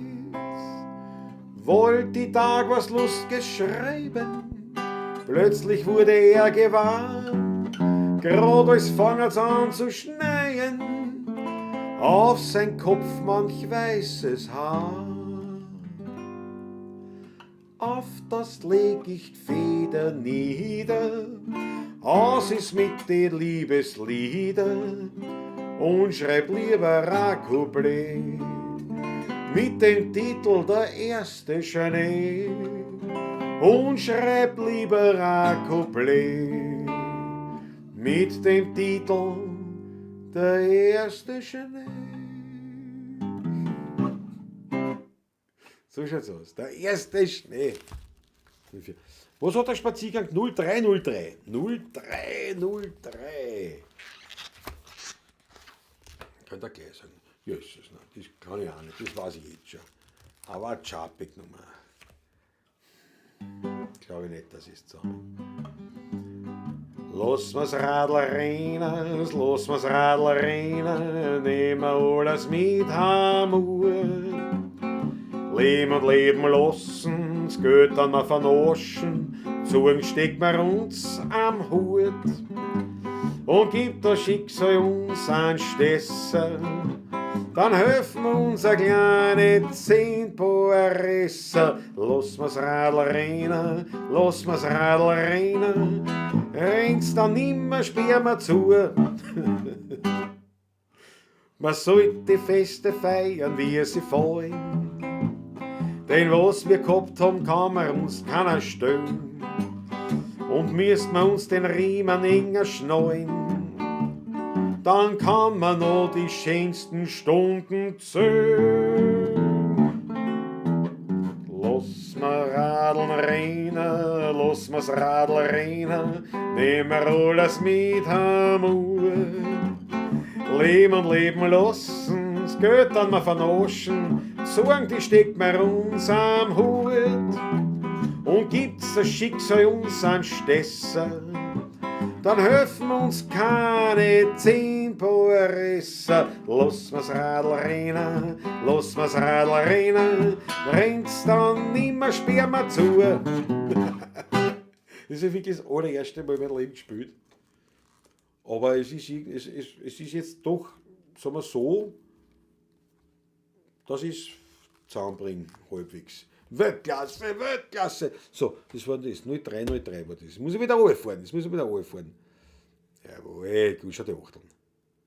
227 ist schön. Haben wir das gespielt schon vorher, ne? Wahrscheinlich, weil du sagst, das ist schön. 227. Haben wir das gespielt? Ich merke mir das nicht erst. 227. Achso, das, ja, hab ein bisschen Geduld. Ich muss ehrlich sein. Gundala gefällt es auch. Los, notier bitte 227, das ist leibend. Muss man das noch, wie soll man das notieren? Wirklich, das gefällt euch? Ich meine, das ist sicher super. Schau ich mal. 227. Hab ein bisschen Geduld mit mir und sei nicht böse auf mich. Jeder hat so seine Fehler, ich bestimmt vielleicht auch du. Hab ein bisschen Geduld mit mir und sei nicht böse auf mich. Irgendwann werd ich mich ändern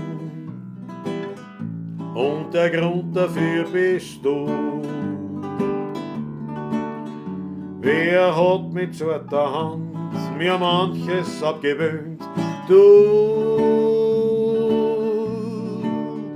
Oder manches harte Wort mit Zärtlichkeit versöhnt, du. Wer hat mir jemals mehr gegeben als wir du?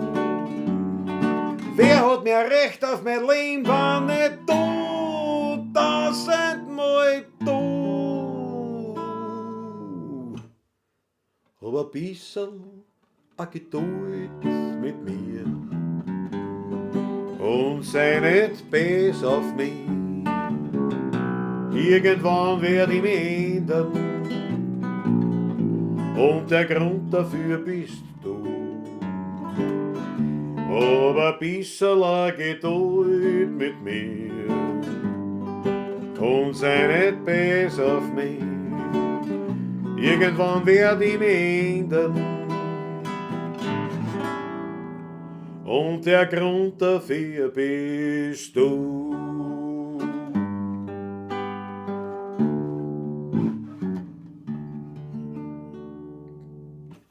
Bitte notieren wir es halt. Notieren es mir. War leibend, die Nummer. Wir haben ja auch noch nicht gespielt. Also ich kenne es, aber ja, super, wo soll ich das hinschreiben? Den Zettel. Warte mal, da ist die Wahlkarte, also der Antrag für die Wahlkarten für die Niederösterreich-Wahl. Da schreibe ich es auf.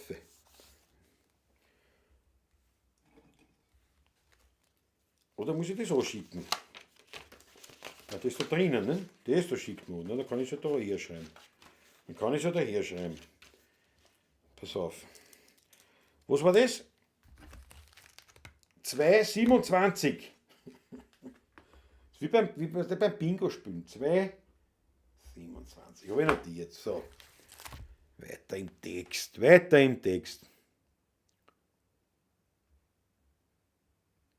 1,10, was war denn das? 1,10.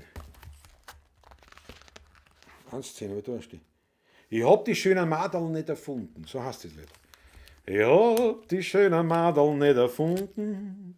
Der Hörbecker hat das gesungen. Von da kennen wir es. Großmutter geht ja wohl. Das ist wie beim Wurlitzer. 4,50. Da wird das letzte Lied, das letzte mögliche Lied dieses Spiels wieder Akerl. 4,50. Franz Schubert. Lied aus Wien, aus dem Singspiel Das Drei-Mädel-Haus. Alter.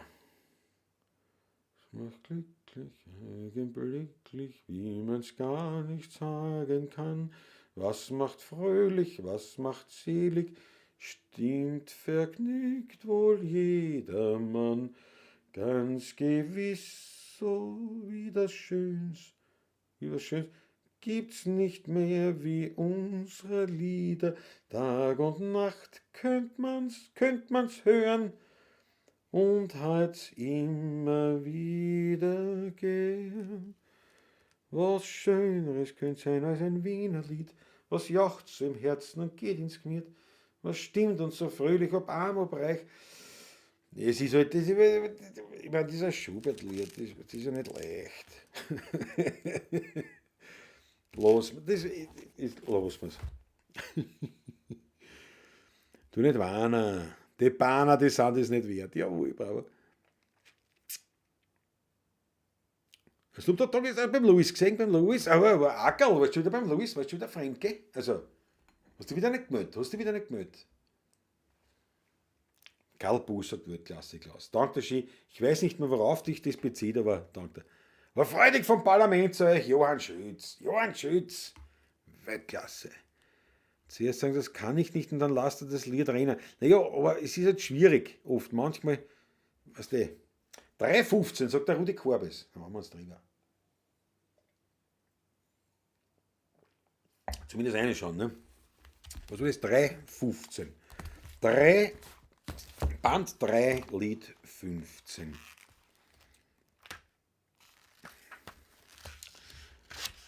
17, und weiter. 13, 14, erst. 15. 1000 Melodien. 1000 Melodien erzählen von Wien. wie schön es früher war, wie es heute noch ist. Von den Wiener Frauen und von den Praterauen, wo man still und heimlich sein Madel hat geküsst. Die Fiaker von früher, sie fuhren auch noch heut. Franz Brandl ist für die. Die Leute, was zum Hörigen, keine Ahnung, das Lied noch nie gehört, noch nie gesehen. Was weißt du nie? Lothar Stäub, der Text, und Herbert Schöndorfer die Musik. Also es kann grundsätzlich nicht schlecht sein, aber ich kann es schlecht machen, das ist natürlich klar. F, na, was? Ein G-Moll. Na, ja. Tausende Melodien erzählen von Wien, wie schön es früher war, wie es heute noch ist. Von den Wiener Frauen und von den Praterauen, wo man still und heimlich seine Madel hat geküsst. Die Fiaker von früher, sie fahren auch noch heut, die Leute raus zum Heurigen wie der guten alten Zeit. Tausende Melodien erzählen uns von Wien und von einem guten Wein, so wird's in 100 Jahren noch sein.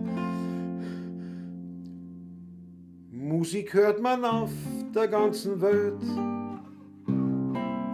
Musik in den Menschen gut gefällt, doch nirgends gibt es eine Stadt, die man so oft besungen hat. Tausende Melodien erzählen von Wien, wie schön es früher war, wie es heute noch ist. Von den Wiener Frauen und von den Praterauen, wo man still und heimlich sein Madel geküsst. Ich glaube, das wird da sein.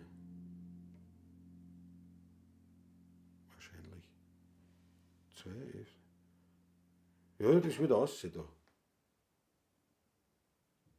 Glaube ich. Ich mir auch verschaut auch schon. Aber das war nicht schlecht, eine schöne Melodie eigentlich. Da, da, da, da, da. Wenn ich es richtig gesungen habe, ich weiß es nicht. Ja, aber 3,15 war das. Ja? Gefällt mir auch, Weltklasse. Wurscht, wie das Lied in echt ist, ab heute und hier ist es das 227er Lied, genauer. Spielen wir in 227er. 227, ist 227, habt ihr ein bisschen Geduld. Der Raffi hat eine die Neiner, jawohl. Ich gebe Polster horchen, sagt der Karl Busch, jetzt wird es wirklich Zeit, dich live zu leben, Klaus. Danke für den netten Abend und dein Engagement. Ich danke dir herzlichst und wird wirklich Zeit. Karl Busch, hau dich in die Puschen. Du musst wirklich vorbeikommen, mal, wenn wir spielen. Würde mich sehr freuen. Ich verabschiede mich von dir mit einem Schluckerl Wein natürlich, ganz klar. Schön, dass du dabei warst. Musikraum 227. Ist es nicht das jetzt da? Ist das nicht das 227? Das ist eh das 227er, oder? Das verarscht so nicht. Wie Johnny Cash auf Wienerisch, Harald Hunter. Johnny Cash. Johnny Cash. Jawohl.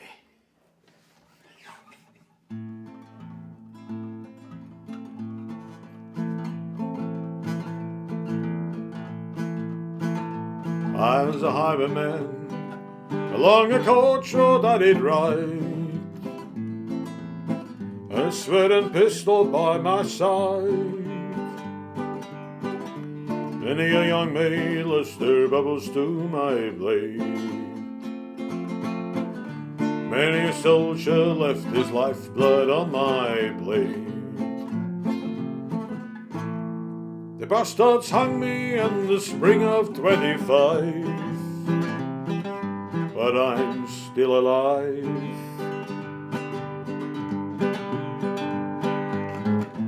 Außerdem und so weiter natürlich, ist ganz klar. Heavyman, jawohl. Johnny Cash. Ich schreibe mit und schicke dir im Messenger. Chrissy, das ist aber Wödite. Kommt bei Vidal auch meine Stimme. Wie geworden hat ich das gesagt? Na gut, wahrscheinlich habe ich es nur am besten gesungen. Es wird nicht das beste Lied sein, aber ich habe es am besten zauberprobt. Marischer Kastanienborn, schau.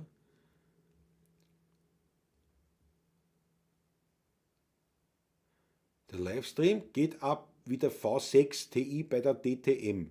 Ist das ein Zufall? Natürlich nicht, Franz Brandl, ist ganz klar. Ja, Schubert am Klavier, genau. Jetzt sieht er sogar ohne Konter, lassen wir es halt gelten. Naja, so weit bin ich. Passt auf, ich muss euch jetzt leider, ich muss euch überspringen, ich muss jetzt runterfahren. Weil sonst komme ich bin eh schon unten. Ja, ein Schütz, ich hoffe, wir sehen uns bald wieder, na, unbedingt. Ja, alter Snoop, ich hab schon die. Ist der Snoop da? Da ist er, bin spät dran, guten Abend, der Snoop Dogg ist da, jetzt ist er da. Leibend, ja. Du, aber die Pabla Cheese, die funktionieren einmalig, weil es wurde natürlich sofort gefragt, wo ist er? Wo ist er? Wo bleibt er? Der Ackerl hat brav Meldung gegeben, dass er die beim Louis gesehen hat, alles in Ordnung, ne? Damit sind wir alle beruhigt, passt und schon ist er da. Jetzt Snoop Dogg, Tagesteil, grüß dich gut. Pass auf, ich werde mir noch einen Schluckerl schenken wir noch nach, oder? Dann lassen wir es aber gut sein. Was meint ihr? Ein Schluckerl noch? Sollen wir noch weiter spielen? Nein, das reicht schon, oder? Ein paar haben wir noch. Jawohl. Eine Weltklasse-Geschichte. Aber ein bisschen Geduld mit mir. Das gehört ja so, das ist ja so ein bisschen so ein, wie sagt man zu den Leuten, so wie die, früher die alten, das ist ja diese Jazzschlager. Der Baguette-Hansi, leibend. Wer ist der Baguette-Hansi? Der Baguette-Hansi. Achso, der Johnny Cash.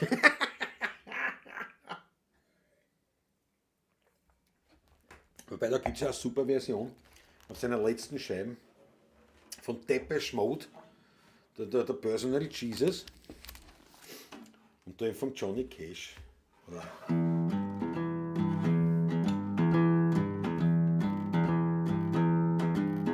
Your own personal Jesus, someone to hear your praise, someone who cares. Your own personal Jesus, someone to hear your praise, someone who's there.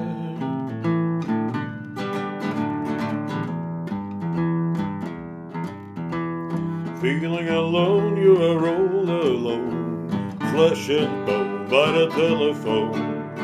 Lift up the receiver, I'll make you a believer.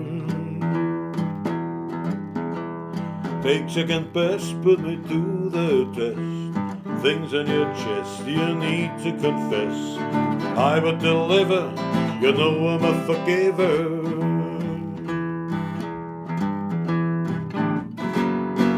Reach out and touch faith. Reach out and touch faith.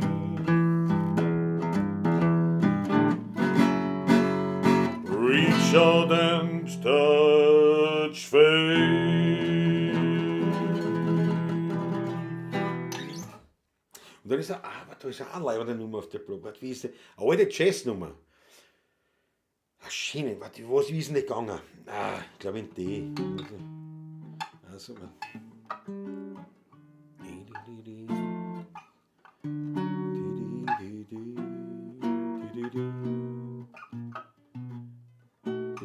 ich glaube so.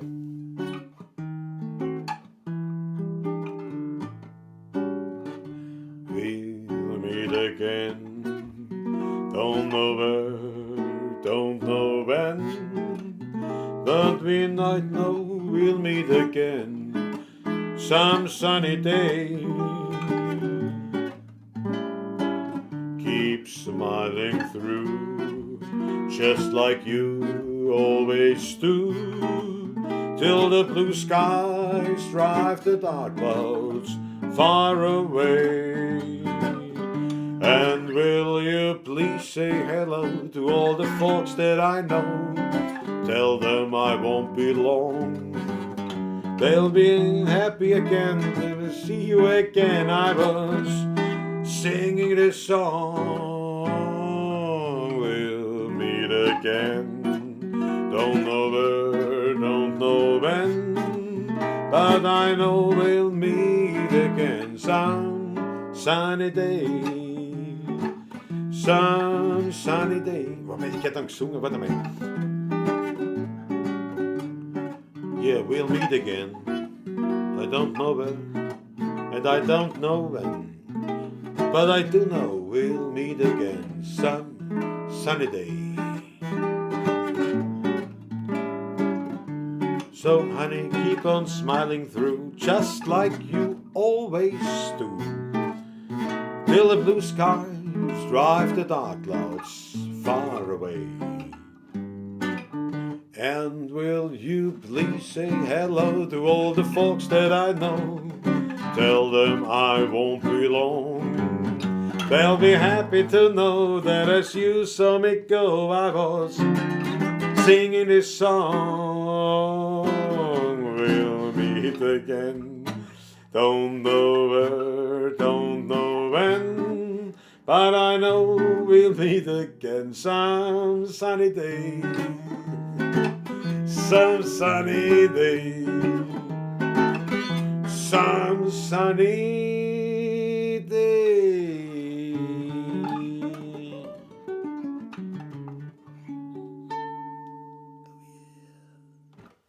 Weltklasse, oder? Weltklasse. Aber der Jazz, ich weiß gar nicht, von wem die ist. Aber ein schöner Jazz-Standard. Mir persönlich gefällt er halt gut. So, wo bin ich? Ich bin jetzt wieder hinten noch komplett. Kann mich schon vergessen. Das mit Chat und so, das bringe ich überhaupt gar nicht zusammen. Nun ja, ihr könnt versuchen, das mal in die Kirchen zu bringen. Musst oft singen und mich gleichzeitig dazu bei der Orgel begleiten. Na, ich weiß nicht. Ja. Der Bobby Spischer, der Stimmflexibilität ist auch kein Schatz, Alter.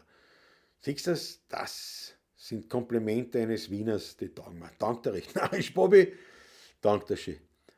Sagen, ist der Patrick halt gar nicht dabei? Der Snoop Dogg ist nicht, kommt als letztes noch fragt er nicht. Nein, ist heute nicht dabei, der ist noch, also er ist schon im Gesundwerden, aber nachdem wir harte Wochen vor uns haben, spülereitechnisch, mit, was der Philharmonikerball, Offiziersball, Bluesschrammel-Konzert, habe ich gesagt, pass auf, kurier dich noch aus, aber er ist schon am Weg der Besserung, gewaltig.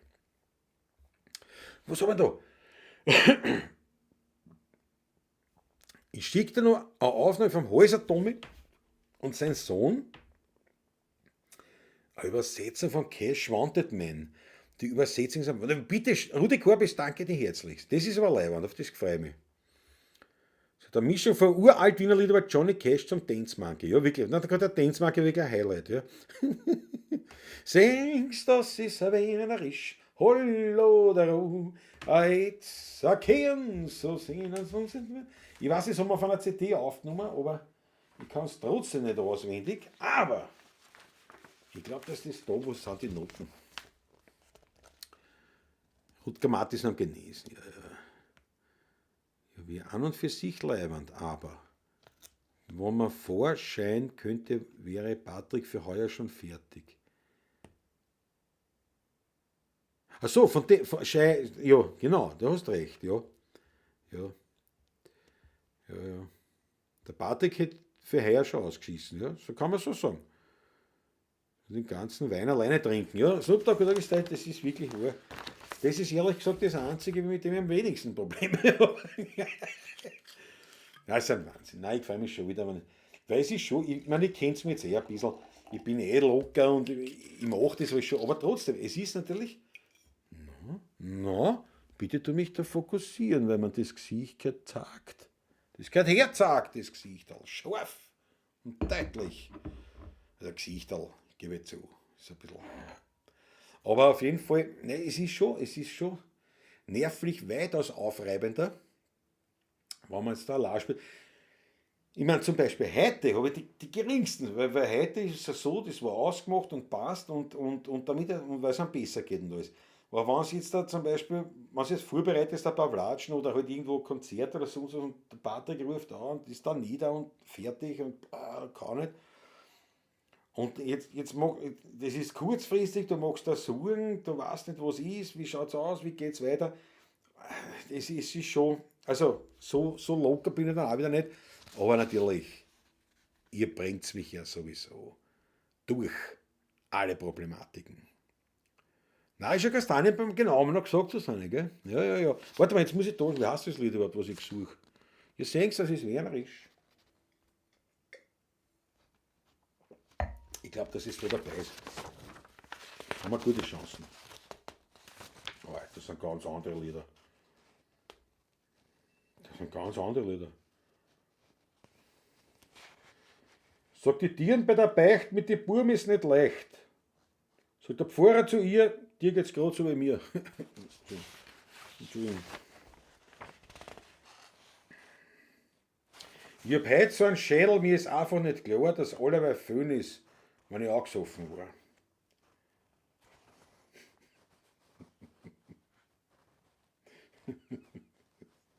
Ja, gut. Okay. Na, pass auf, da ist das Lied nicht dabei. Da ist das Lied nicht. Das ist ein Wahnsinn. Das ist ein Wahnsinn. Aber ich muss dazwischen.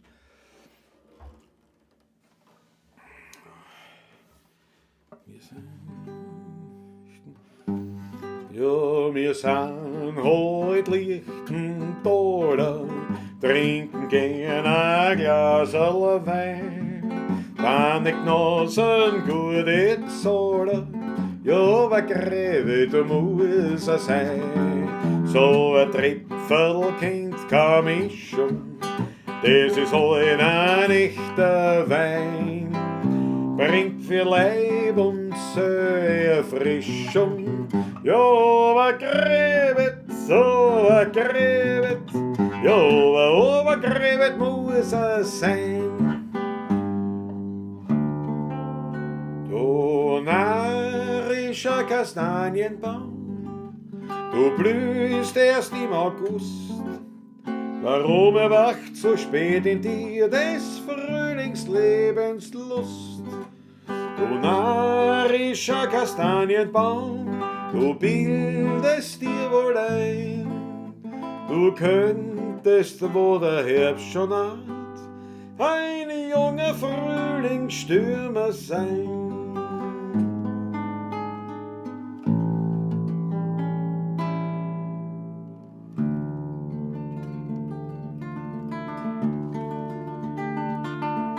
Kopf verlockert, Knie auf die Schulter und die Finger zwickt und auf geschiefte Wunden.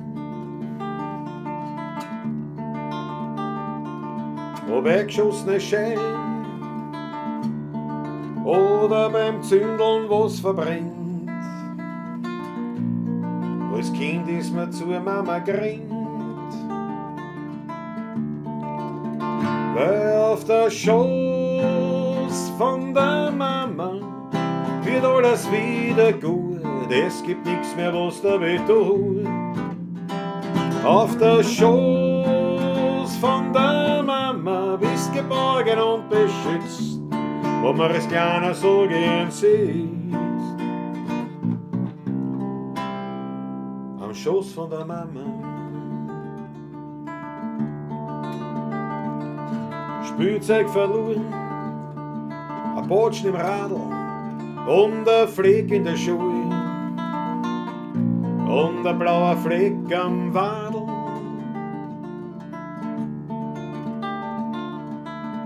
Ob eingeschossene Schein oder beim Zündeln was verbrennt. Als Kind ist man zur Mama gerannt, weil auf der Schoß von der Mama wird alles wieder gut, es gibt nichts mehr, was da weh tut. Auf der Schoß von der Mama bist geborgen und beschützt, wo man es keiner so gern sieht. Am Schoß von der Mama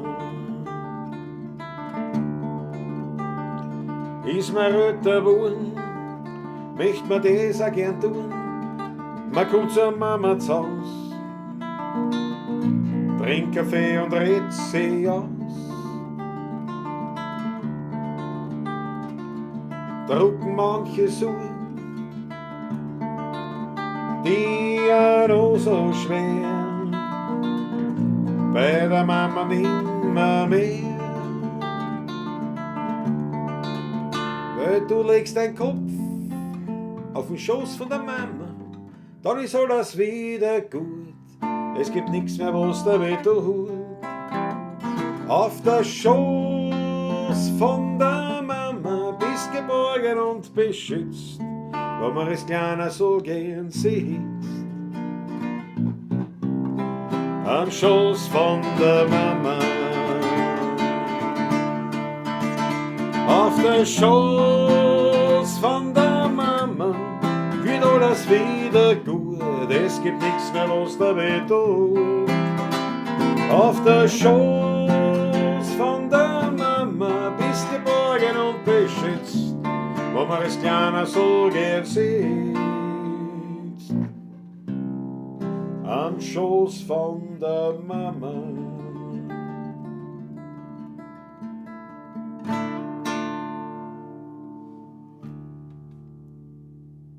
Jawohl.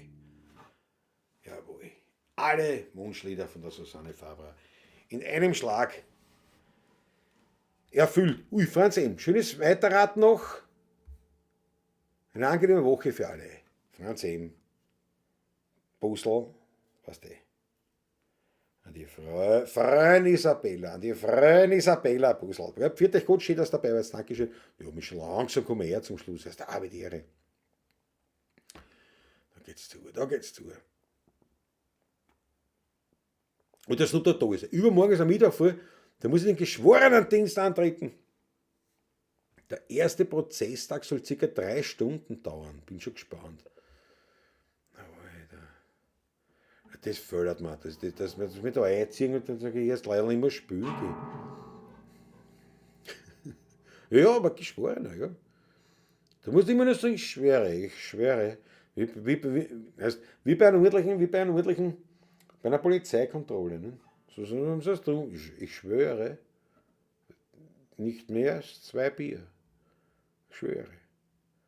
Jetzt steigen sie aus. Ja, aber trinken tue ich nichts mehr. Muss ich noch einen leibenden Spruch einverlassen. Einspruch als Zwischenruf ist fast zu wenig. Ja? Irgendeinen Zwischenruf willst du schon machen. Gechessen! Irgend sowas. Schoß von der Mama, wunderschön, danke Klaus. Gundula Braun. Gern. Mord oder Totschlag? Johanna Schütz. Johanna Schütz. Jetzt wird's einen Schluck nehmen. Nimm einen Strafschluck. Dass ich also Johann kurz Johanna gemacht habe. Hast du ein Lied zum Geburtstag? Mein Schatz hat morgen Geburtstag. Wir schauen zusammen. Bravo! Schaut zusammen, nicht zum Geburtstag. Naja, ein Lied zum Geburtstag. Nee, bis 12 werden wir nicht durchmachen und das Geburtstagsständchen an sich macht man ja erst am Geburtstag selber. Nicht? Das ist, was können wir denn machen? Die Namen habe ich schon, die Tat wurde mir noch nicht mitgeteilt. Die kriegst du dann mit. Du kannst die auch halten. Ich tät ja immer sagen, jetzt, mir kommt der bekannt vor, der Angeklagte. Dann bist weiß ich nicht. Stell mir das jetzt so vor, nicht? Man sagt, ja, den kenne ich, glaube ich. Dann bist du befangen, dann können sie nicht nehmen. Was? Klasse, die Staatspflegerpflichten. Gern schon eingehalten. Was machen wir zum Geburtstag? Der Gundula, ihr Schatz. Der Gundula, ihr Schatz. Der Gundula, ihr Schatz. Der Gundula, ihr Schatz. Der Gundula, ihr Schatz hat morgen Geburtstag. Drum wollen wir ihm heut. Noch nicht, aber doch ein bisschen unter der Hand, aber nie voreilig gratulieren. Alles Gute zum Geburtstag wünschen dir die Pavlacisterie. Alles Gute zum Geburtstag. Wenn wir wieder saufen, sind wir hin. Hollo da Ritolio, hollo da Ritolio, hollo da Ritolio, hollo da Ritolio, hollo da Ritolio. Zum Geburtstag schicken wir, ob's du willst oder nicht, rote Achteln direkt im Chat. Jawohl, also hat's eine rote Achteln für einen Schatz von der Gundula. Ich habe am Donnerstag den Namen gewusst, ich habe mich schon wieder versoffen. Ich tut mir leid, aber der gute der gute Gundula-Liebhaber, kann man das so sagen? Hat Geburtstag, hat seine rote Achteln. Ich habe das jetzt bestmöglich musikalisch vorbereitet. Ich hoffe, er hat nicht gleich die Notbremsen gezogen. Und alles andraht und den Strom andraht und war. Wolfgang Kratzka ist dabei, später war doch. Liebe Grüße, Wolfgang. Jawohl. Ja, Franz Brat wird als Geschworener weg befangen. Wurscht, um was geht. Vor dem Richter kriege ich kein Wort draus. Ne? Ja, du musst ja nichts sagen als Geschworener. Ne? Das werden sie sagen, du brauchst ja nichts reden. Du darfst ja gar nichts sagen. Nur zuhören und hinterher, wenn es ist. Beim Burgdamm Michaelerplatz ist auch so ein Schwein. Die Erdbeeren 150 ist doch so eine Art Geburtstagslied. Das stimmt ja nicht. Ohne die, da geht's halt nicht. Oder Kirschene Kern, ja. Ja, aber das sind ja Liebeslieder, Rudi Korb ist ja kein Geburtstagslied für einen Mann von mir.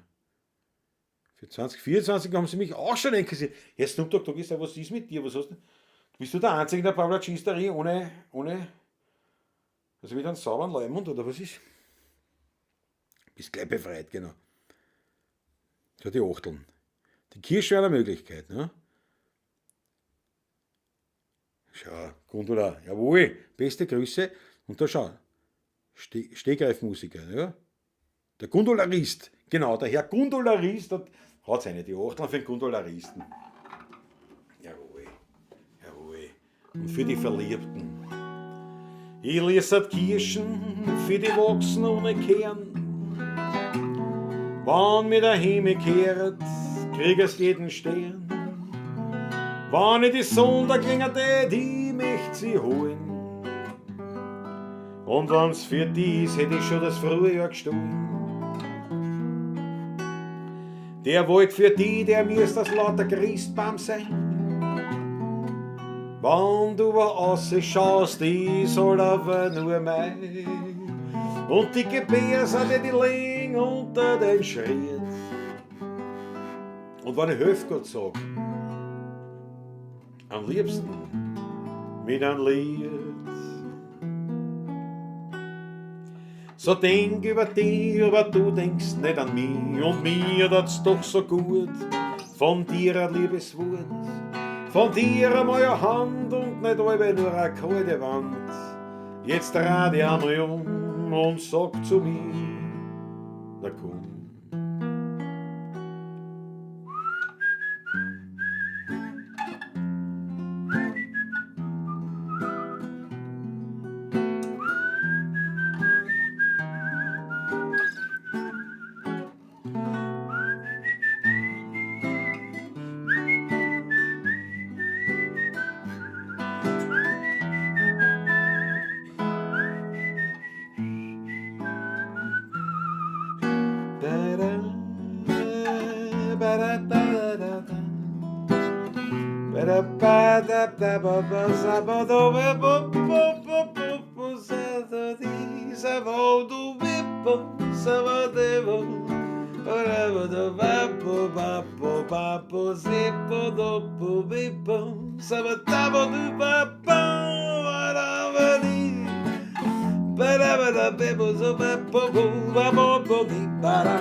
Ich lese Kirschen für die Wachsen ohne Kern. Wenn mir der Himmel kehrt, krieg es jeden Stern. Wenn ich die Sonne klingert, die möcht sie holen. Und wenn's für die ist, hätt ich schon das Frühjahr gestohlen. Der Wald für die, der mir ist das laute Christbaum sein. Wenn du rausschaust, ist aber nur mein. Und dicke Bärse, die liegen unter den Schritt. Und wenn ich Höfgott sag, am liebsten mit einem Lied.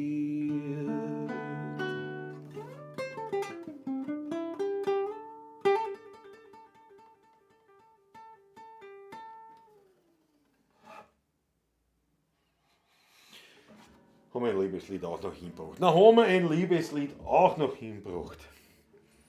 Weltklasse. Schau das auf. Für den Gundula-Boy. Jawohl. Ja, aber die Achteln sind einer. Robert heißt er. Robert heißt er. Robert, jawohl, Robert. Roberto. Roberto. Roberto, ich wünsche dir für den Geburtstag, den du was du morgen hast. Alles Gute, Roberto. Alles Gute, Roberto. Achte mir auf Gundula. Die Gundi. Achte mir auf die Gundi. Ja. Ganz großartig. Ganz großartig. Schluck erst, Alter, Wasser habe ich nicht viel gepackt heute. Wasser ist noch stark über. Schluckerl Wein, aber dann machen wir Schluss. Dann machen wir Schluss. Jesus. Da, ja, schärf. Mach mich scharf. Gedrucker. Auto.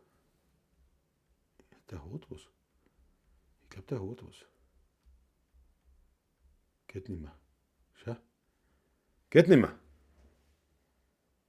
Jetzt muss ich da so reinschauen in die Kamera.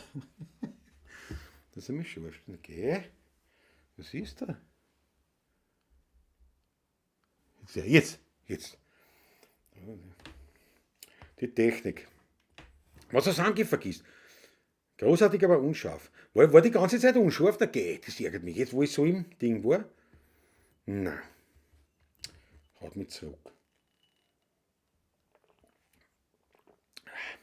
Was Wasser.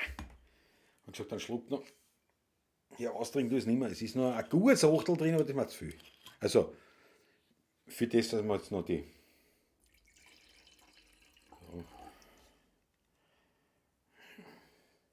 So. Na, schau her. Ich sehe nicht mehr.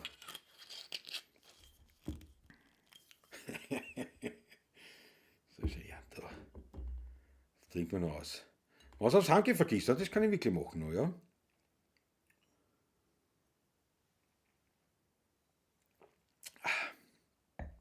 An wen muss der Klaus denken, damit er scharf wird? Wir denken, ich muss ausdrucken da bei dem Display. Ja, der checkt mein Gesicht nicht. Was soll man machen? Was soll man tun?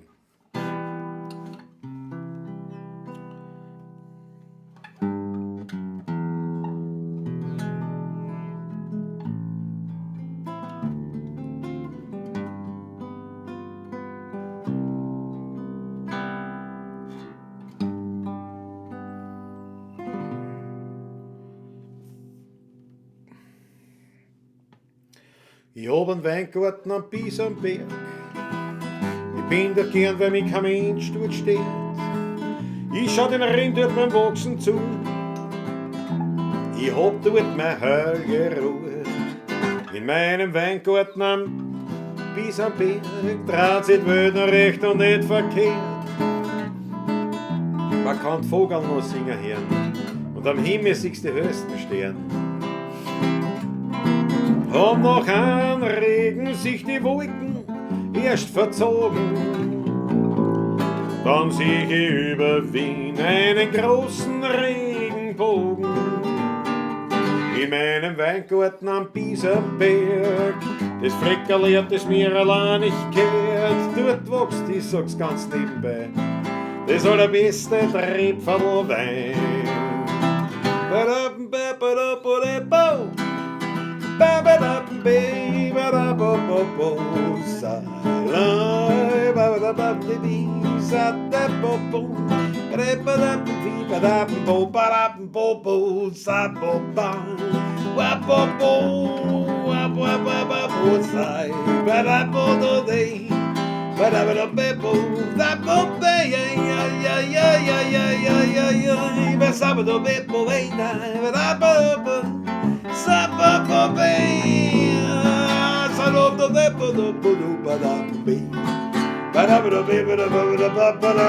In meinem Weingarten am Biesenberg, das Fleckerl hat es mir allein nicht gehört. Dort wächst, ich sag's ganz nebenbei, das allerbeste Rebfadel Wein.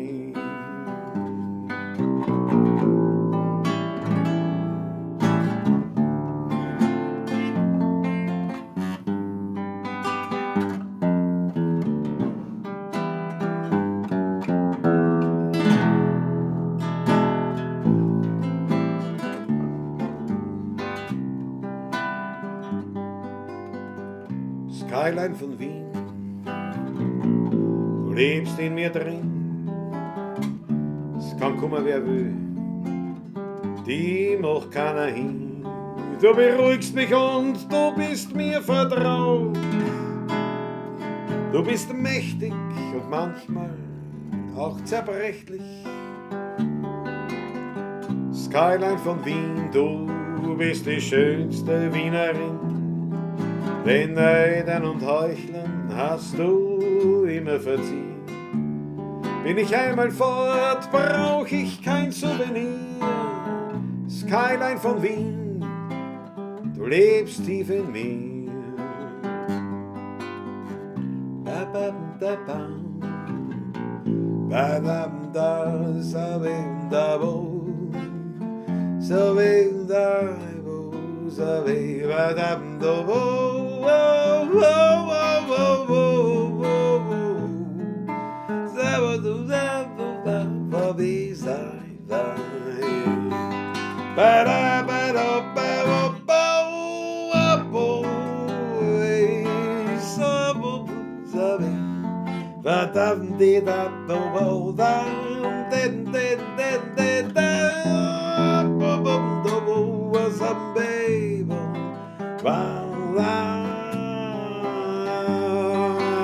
Skyline von Wien, du bist die schönste Wienerin, den Neidern und Heuchlern hast du immer verziehen. Bin ich einmal fort, brauch ich kein Souvenir. Skyline von Wien, du lebst tief in mir.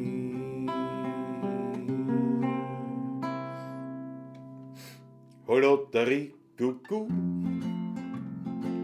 heute bin ich wieder zu und mir geht's gar nicht ein, so fett kann keiner sein. Holotterie, morgen hab ich Schädelweh, doch ist mir das ganz wurscht, heute hab ich ein Durst. Holotterie, Kuckuck,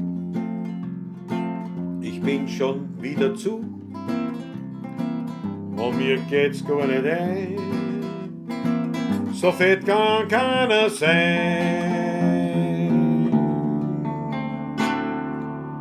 Geboren mir da der Gesicht, ich möchte halt fesch sein, nicht wie altes Semme, sondern resch sein. Ich hab heut noch ein Rendezvous, da braucht die Gesicht dazu. Und schmeckt der Wein ein bisserl handig, mit deinem Gesicht da bin ich niemals grantig.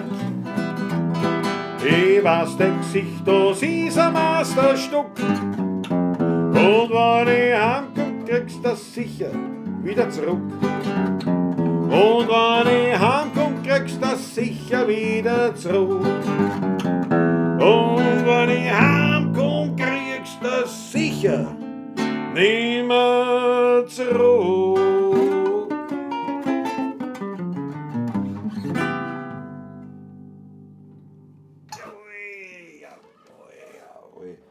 Ein kleines Medley mit überraschenden Wendungen. Haben wir schon eigentlich alle ausgespielt? Nein, nicht einmal, sind noch ein paar da. Sind noch ein paar da. Ja, ein Foto, ich könnte Klaus das Vogel auch alleine zwitschern lassen. Ja, stimmt. Aber es hat mir nicht so taugt. Mit seinem Gestell, ja, wieder. Was sehe ich da? Wie heißt der?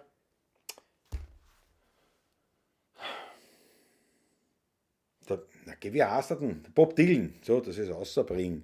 Der Bob.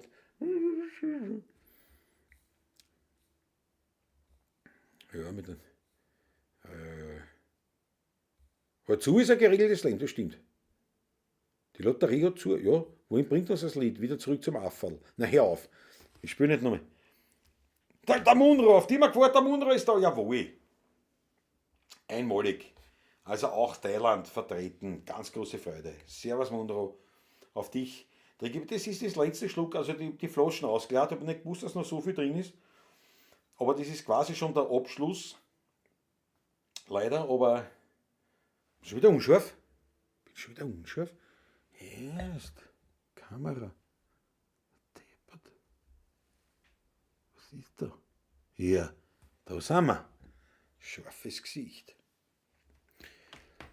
Hubert kann mir eine neue Lampe erst im Frühsommer angehen. Oh weh, Wolfgang Kreuzger, das dauert noch. Na gut, aber wenn es dann im Frühsommer anfängt, naja, aber da hast du das heuer noch. Also heuer hast du das sicher noch. Weil was wir da brauchen. Maximal ein halbes Jahr. Maximal. Geht sich aus, vor Weihnachten kriegst du es. Ich muss mal Wasser nachschieben. Ich hab's auch nichts gesagt. Ihr lasst mich auch, was das hat auch leibert. Ihr lasst mich Wein trinken, ohne Unterlass.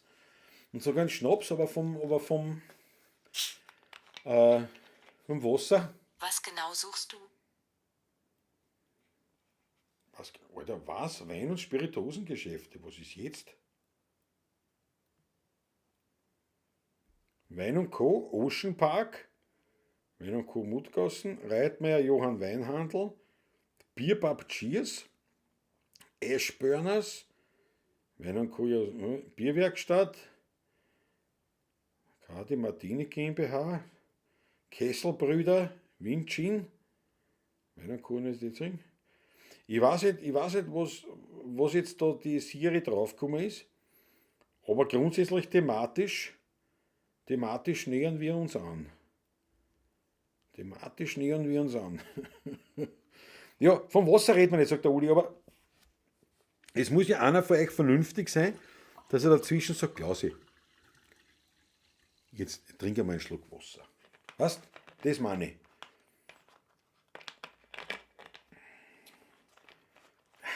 Das Wasser, das ist auch die schierste Flaschen, deswegen steht sie aus dem Bild. Das ist Wahnsinn. Jetzt sagt das arge Wort Wasser, da fragt sogar Siri nach. Ja, wirklich, gell, da hat sie die gleiche.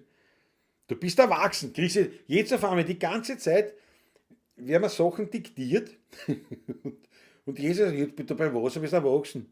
Wenn du Wasser willst, kannst du einen Spritzer trinken. Das habe ich mir gedacht, dass da keine hilfreichen, gescheiten Antworten kommen. Der Igli diese Bubbles lacht sich gleich weg, auch. Es ist ein Wahnsinn. Mit euch, wirklich.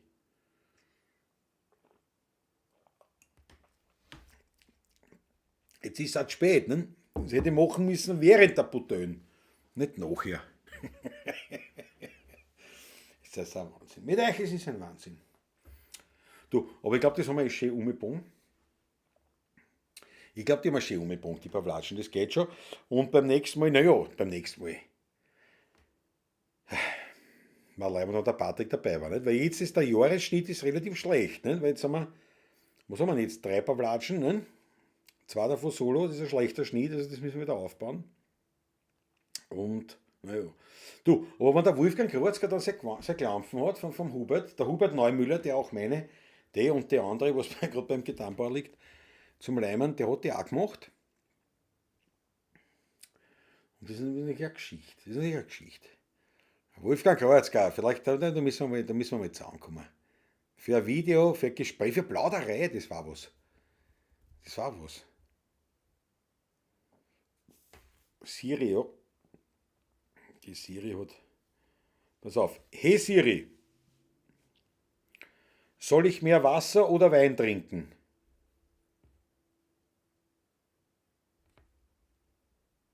Was ist? Hey Siri. Hey Siri. Alter. Geht gar nicht. Wenn du was willst, dazwischen schaltet sie sich ein. Das ist halt auch. Vernünftig ist für die anderen. Ja, aber ich meine, weißt, dazwischen ist was schon lieb. Nicht? Jetzt spiel wieder was, ja auf zum Reden, spiel was oder solche Sachen. Aber das dann heißt, dazwischen, Klausi, nicht vergessen, trinken noch Wasser. Nein, das kommt nicht. Patrick hat einiges durchmachen müssen. Bin froh, wenn er wieder dabei ist. Na, wir auch, wir alle. Musikraum, wir alle. Definitiv. Heuer gab es mehr Solo, ja. Noch mehr, ne, was ich Live-Konzerte mit. Na, warte mal. Wie viel, was haben wir jetzt? Der 16.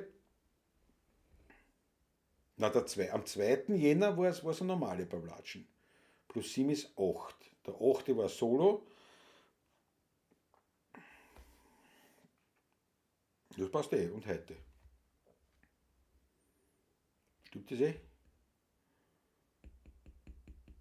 Fast. Auf jeden Fall, auf jeden Fall.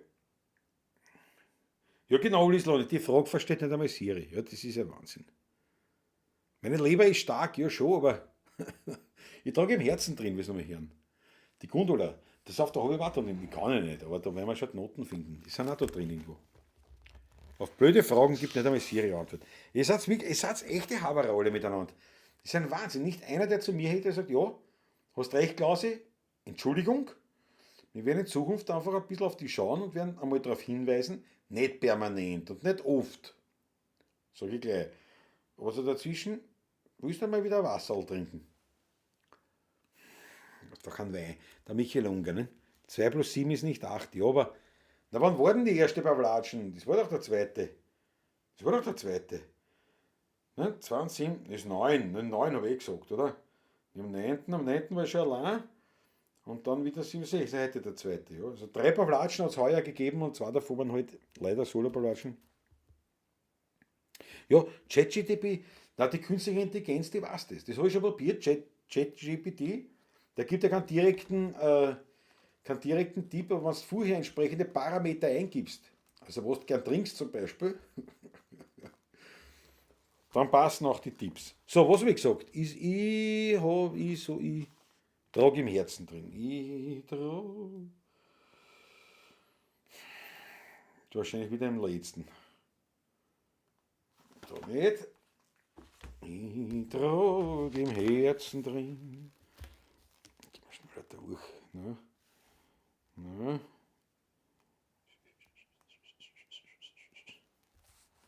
Auch nicht. Sag's euch im letzten, der Klassiker. 2 war zu zweit, 9 und heute Solo-Pavlatschen. Ja, genau. 9. und heute. All my Staff hat das im Griff. Nächste Pavlatsch mit Frukade. Nein, die nächste Pavlatsch machen wir mit Benko-Kakao. Ich trag im Herzen drin. Das gibt's ja nicht. Das ist wirklich am letzten, das gibt's ja nicht. Ein Stück altes Wien.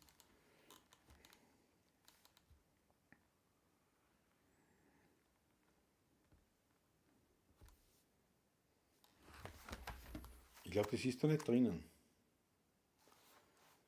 Sitzt in alten Wiener. Ist ja wurscht, improvisieren wir. Improvisieren wir. Klaus, ich werde den Wassermann sein. Nicht Fritzl Stadtguss. Nicht Versindigte. Nicht Versindigte. Das ist ein Wahnsinn. 2. Jänner war ich nur in Wien. Bin erst am 9. Jänner zurück nach München, gerade recht am Nachmittag. Künstliche funktioniert. Weit okay, was Riegel. Nur scheibchenweise. Fratzbrat für Wildglas. Der Fritzl, mein Wassermann. Naja, ich weiß nicht, ob das hinhaut. Fritzl, ich weiß nicht, ob das hinhaut. Jetzt muss ich schauen, wie ich das Lied zusammenbringe.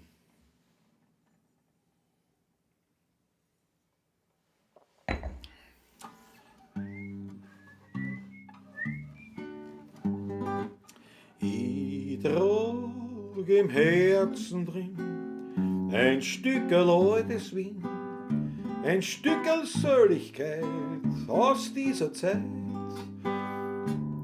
Sind auch wir Elternherren heute ein bisschen unmodern. Freundl, das macht uns nix, tut uns nicht leid. Sind auch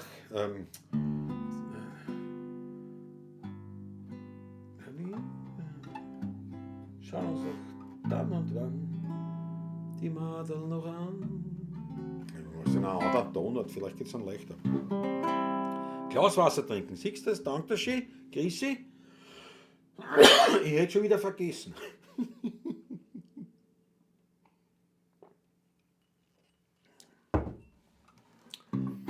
Süße Wiener Chronik bis zur Vollharmonik. Jedes Platzerl ist ein süßer Walzertakt. Die Bommerin hat gelungen und der Geradi gesungen. Wien, da da da da da da da. Das ist ja was anderes. Mein Herz ist ein Bilderbuch. Jetzt habe ich verwechselt mit einem anderen Lied. Ich trage im Herzen drin ein Stückerl altes Wien, ein Stückerl Seligkeit aus dieser Zeit. Sind Eltern Herren auch ein bisschen unmodern, Freundl, das macht uns nichts, tut uns nicht leid. Sind wir auch grau meliert, wo schließlich a jeder wird, schauen uns doch dann und wann die Madeln noch an. Ich trage im Herzen drin ein Stückerl altes Wien und bleib auf jeden Fall so, wie ich bin. Du warst jung, ich war jung und so verliebt, doch die Erinnerung, aber der Text lässt mich aus. Du warst fesch, ich war fesch und so verliebt. Schau nur auf ich kann den Text leider nicht. Ich trage im Herzen drin ein Stückerl altes Wien, ein Stückerl Seligkeit aus dieser Zeit.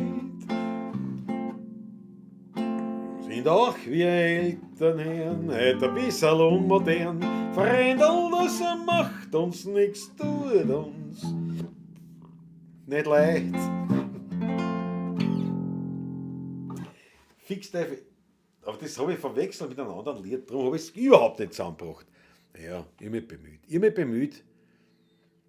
Hatte ein kleinen Klaus ist schon sein Wasser heute. Jetzt werden sie so frech. Sind auch wir alten Herren ein bisschen unmodern. War das richtig, Maggie? Das ist eine biblische Aufgabe, aus Wein Wasser zu machen. Ja, Munro. Aber das ist wirklich, da bin ich wirklich ganz sozusagen auf dem biblischen Wege, die Hochzeit von Kanaan, das erste Wunder, was Jesus bewirkt hat, das allererste Wunder. Nichts anderes, um nichts ist gegangen in der ganzen Bibel, die ganze Zeit bis dorthin, bis er ein bisschen über 30 war. Und seine Mutter sagt zu ihm, und deswegen ist es die heilige Maria, seine Mutter sagt zu ihm, erst, die haben keinen Wein mehr. Das ist eigentlich die wichtigste Stelle der Bibel. Und dann geht er her und sagt, gib mir das Wasser her, wo man Wein. Das allererste Wunder. Wasser in Wein zu wandeln. Und das ist schon, also grundsätzlich hat, schon leibend. Da gibt mitgesungen, sagt die Gundula. Danke schön. Also du wirst wahrscheinlich richtig mitgesungen haben, aber daraus wird vermutlich kein Short. Bravo Christoph Acker, wir halten uns an Dance Monkey und was? Stay alive. Ulrich ist da, was ist jetzt los? Bin gerade erst heimgekommen. Grüß euch alle bei der Radio. Werner Wichtig verabschiedet sich. Pfiat euch heute. Schön war's, danke für den schönen Abend. Ich danke dir, Werner Wichtig. Leiband, dass du dabei warst. Pfiat dich gut. Siehst du, einer kommt, einer geht. Das ist ein Wahnsinn, der Ulrich ist da. Du magst eine super Klause. Snoop Dogg Doggy Style ist mein Haberer. Der ist auf meiner Seite. Kennst den alten Wiener? Den mit der Mensch. So fängt das andere Lied an. Mein Herz ist genau. Kennst den alten Wiener? Den mit der Virginia. Kennst den alten Wiener? Den mit der Virginia. Mit dem Herz und dem Riesengrand. Kennst den Kaiser Franzl? Und ein echtes Stanzl. Ach, kann ich eintext. Aber das ist mein Herz. Das ist ein Bilderbuch vom alten Wien. Da blätter ich ganz heimlich manches Mal darin. Und werd so frei. Bin ich scharf? So narrisch dann, als sei wir ein Kind. Wenn ich den Schober und die Rennerbuben drin find. Auf Seite 3 drang's grad auf Seite 3, da dirigiert der Johann Strauss. Auf Seite 4 drang's grad die Brioche Verlaus. Und auf der letzten Seite singt der liebe Augustin. Mein Herz, das ist ein Bilderbuch vom alten Wien. Abfusch heute. Abfusch. Aber ungefähr weiß ich es wieder, ja. Der Jesus war auch nur ein Drangler, sagt der Allmeister drauf. Steht ja schon in der Bibel. Jesus hat den Kelch mit vollen Worten. Das ist ein grüner Veltliner. Es gibt aber auch noch andere Sorten. Der Wahnsinn. Die waren bestimmt schwer beeindruckt damals. Musik haben mir dort auch beeindruckt schauen. Wenn die Drangeln aus sind, auf einmal kommt einer und sagt, gib her die Wasserflaschen. Zack, und es ist ein Wein drin. Und das war sicher nicht der schlechteste. Also ich meine, da waren wir alle beeindruckt. Bist du deppert.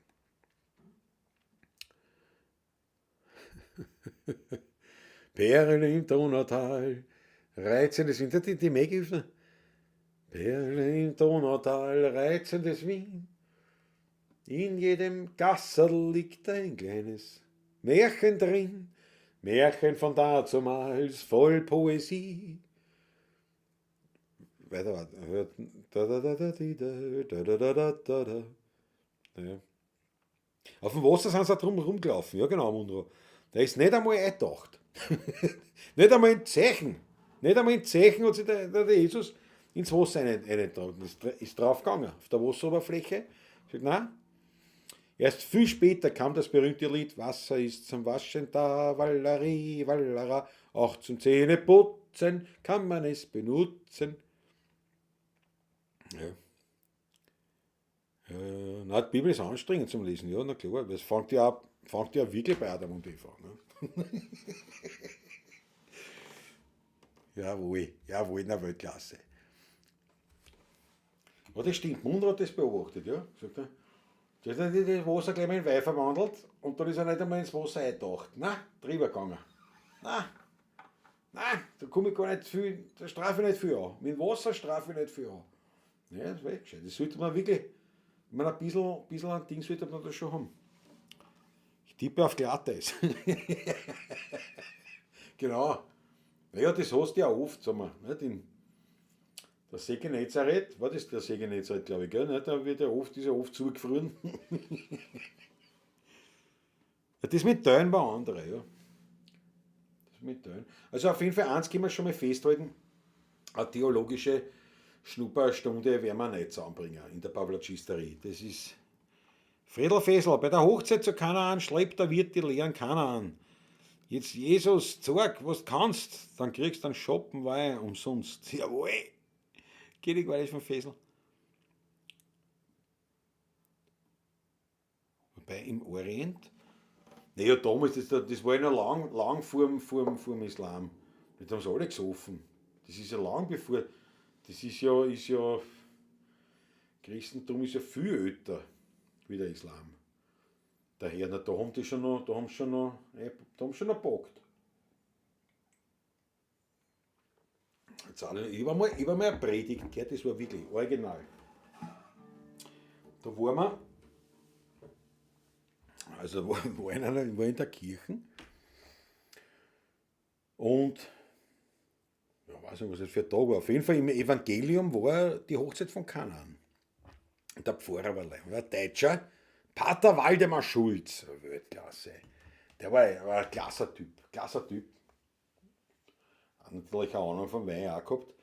Aber auf jeden Fall, und der hat also bei der Predigt, ne, er fängt da an zu erzählen, wie schlimm das war früher, nicht? Von der Ehre und so weiter. Du hast eine Hochzeit und der Wein geht aus. Das war sozusagen, das war ja wie ein, das war schlimm, das war richtig, also gesellschaftlich, sozial, vom Ehrgefühl, das war das Schlimmste, was es gibt. Und der erzählt das so auf der Kanzel um, nicht? Erzählt das und so richtig und bringt bei, heute, wenn das Haus abbrennt oder was, nicht? Das war nicht so wurscht, das ist mir versichert, also das ist egal, aber wenn der Wein ausgeht während einem Festel, ne? Und ich mir dachte, ich verstehe ihn immer mehr. Und ich glaube, nach einer halben Stunde, nachdem er über das da geredet hat er gesagt, natürlich hat das auch einen theologisch tieferen Sinn und hat dann weitergeredet. Und das ist eigentlich auf das eingegangen, 5 Minuten. Aber vorher, die erste halbe Stunde, hat er nur geredet davon, wie schrecklich das ist, wenn da der Wein ausgeht. Und dann kommt einer und dann kommt die Maria, also war eigentlich, wie es auf die Maria eigentlich, und ja, die haben keinen Wein mehr. Und der Jesus hat quasi gesagt, was soll ich machen? Was soll ich tun? Nicht? Bin ich ein Weinhauer oder was? Nein, Oder bin ich der Wein und Co. aus Tripströ? Nein. Und die Maria hat gesagt, erst, du kannst das, mach einen Wein. Ich hab gesagt, ja, wie soll ich einen Wein machen? Das geht ja nicht. Ich hab gesagt, oh ja, mach das, glauben wir es. Nicht? Und dann hat er gesagt, passt auf, Burschen, was euch der sagt, der Bur, also der Jesus in dem Fall, nicht? Was er dem Bur sagt, das macht's. Ja, jetzt hat er gesagt, ja, dann bringt's einmal ein paar Krüge Wasser. Und wie sie gedacht haben, fangen wir gleich an. Fangen wir gleich an, nicht? Dann haben sie ins Wasser gebracht und gesagt, ja, und jetzt schenkt es halt aus. Und dann war es ein Wein. Und das war nicht und das hat die Ehre des Hauses gerettet. Das war eigentlich seine Predigt, das war die Ehre des Hauses, das ist ein Wahnsinn.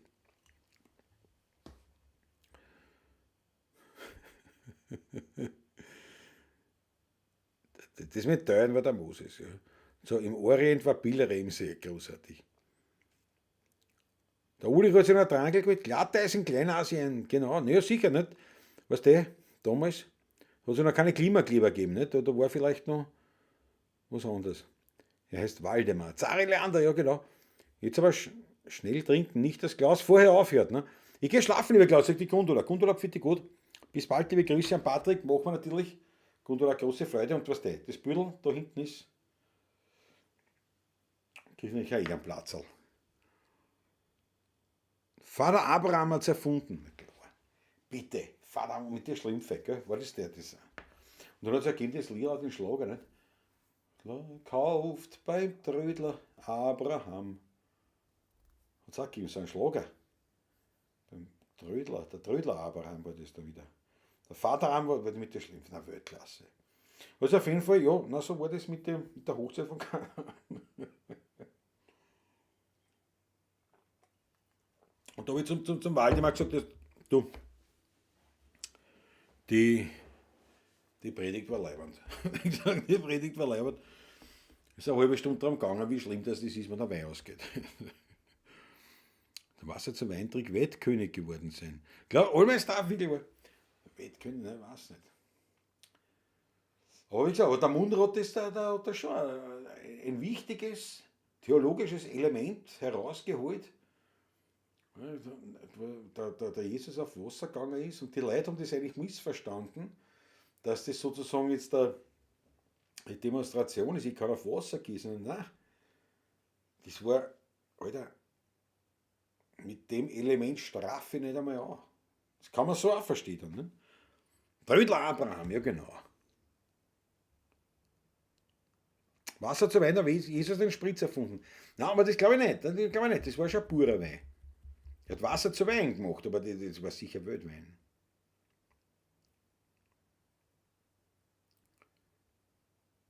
Ja, stimmt eigentlich. Mäcki Pempert, warum sie Klimakleber nicht an die Schienen bieten? Ja. Naja, gut. Ich glaube, dass es wirklich an der Zeit ist, diese Pavlatschen zu beenden. Wir haben noch ein hartes Programm vor die Woche. Wie gesagt, Patrick ist schon am Weg der Besserung, wird dann besser gehen. Hoffentlich, er wird sich weiter erholen und wird wieder gut beieinander sein. Also am Montag wieder original zu zweit auftreten können und also ein paar Latschen machen können. Und im Februar, was haben wir jetzt? Kann auch sein, noch im Jänner vielleicht sogar. Da weiß der Patrick noch nichts davon. Werden wir schauen, vielleicht wieder aus der Klause in der buckligen Welt. Schauen wir, wie es sich ausgeht.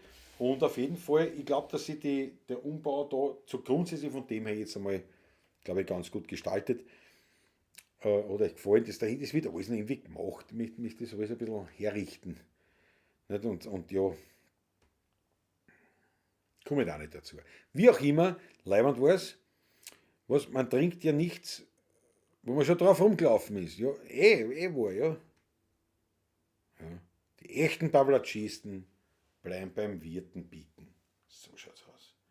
Das sowieso. Der Steuermat, danke dir und bis nächste Woche hoffentlich mit dem Rutgermat zusammen. Nächste Woche sind wir sicher wieder beieinander. Sicher. Ich verabschiede mich mit dem letzten Schluckerl. Ja, in 2 Wochen ist Fickballatsch, ja. Also da muss ich jetzt wirklich sagen, da hoffe ich, wirklich, dass wir zusammenkommen können oder Patrick und ich, dass wir diese Fake-Pavlatschen machen können überhaupt. Dass wir dazukommen. Das ist wirklich alles ein bisschen eine enge Geschichte. Aber das stimmt.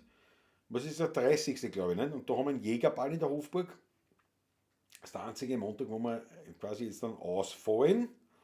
Und da wollen wir auf jeden Fall Fake-Pavlatschen machen. Ja. Ich meine, du, ganz ehrlich, wenn alle Strick reißen, aber da muss schon viel passieren. Wenn alle Strick reißen, ist wirklich gar nichts, aber das kann nicht passieren.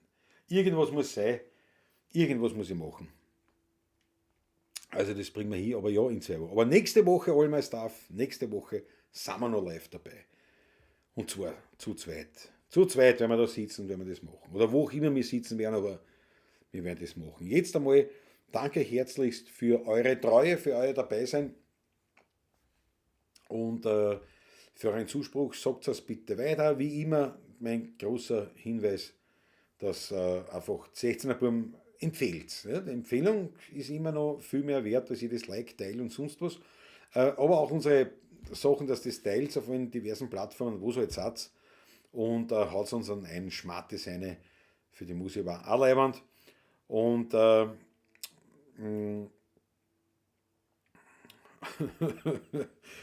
sonst gibt es ein Solo-Fake-Pavlatschen, ja genau.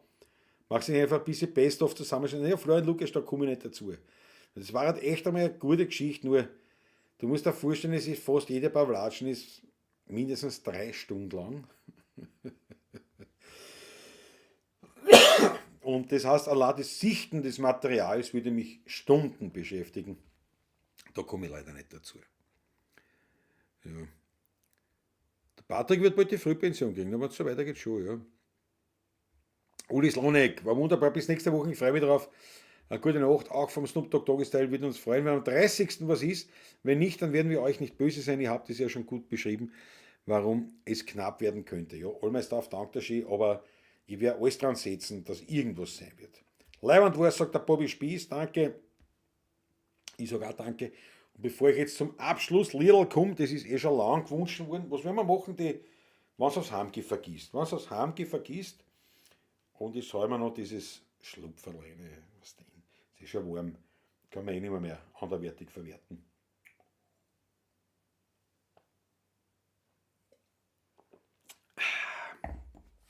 Auf euch, schau. Roulette, 10 Minuten aus jeder Pavlatschen bisher. Naja, Roulette, Alter. Das kann schon daneben gehen, auch, gell? Die Kosten des Weins nicht vergessen. Musikraum, na gut, ja. Es war wieder ein sensationeller Abend. Iglitschi, diese Bubbles, Dr. Ski. Statt Fake-Pavlatschen gibt es halt die Wiederholung der 8-Stunden-Pavlatschen. Ja, genau! 8,5, bitte. 8,5 Stunden. 8,5 Stunden. Das war schon legendär. Bist du deppert. Das war schon legendär. Wie sich dann noch der Schneidwutz eingeschnitten hat, war zu dem Zeitpunkt in Chile oder Argentinien. In Chile, glaube ich, war er zu dem Zeitpunkt. Da Alter, was ist bei euch los? Ich bin gerade frühstücken. Und so alle. Ja, wo ich schon gut drauf, sagen wir es so. Dr. Schee, Christoph Acker, Weltklasse, danke Klaus für deine tolle Leistung und wunderbare Unterhaltung. Ich danke euch. Die ganze Unterhaltung rennt ja nur dann, funktioniert ja nur dann, wenn es leibende Leute gibt, die sich das auch anschauen, weil sonst ist ja das nur der halbe Spaß und daher der Dank gilt natürlich euch allen. So, jetzt haben wir noch das letzte Schluckerl Wasser rein. Nicht einmal 2 Viertel Wasser geschafft. In der Pavlatschen. Das ist ein Wahnsinn. Ich danke euch vielmals und wir sehen uns das nächste Mal. Und die letzten 3 Stunden der XXL, die letzten 3 Stunden ist das Ärgste. Herz auf. Next week, same time, same station. Ja, also nächste Woche einmal auf jeden Fall ganz klar Summer Live und dann kann ich euch sicher schon sagen, wie es ausschaut mit der Fake-Pavlatschen.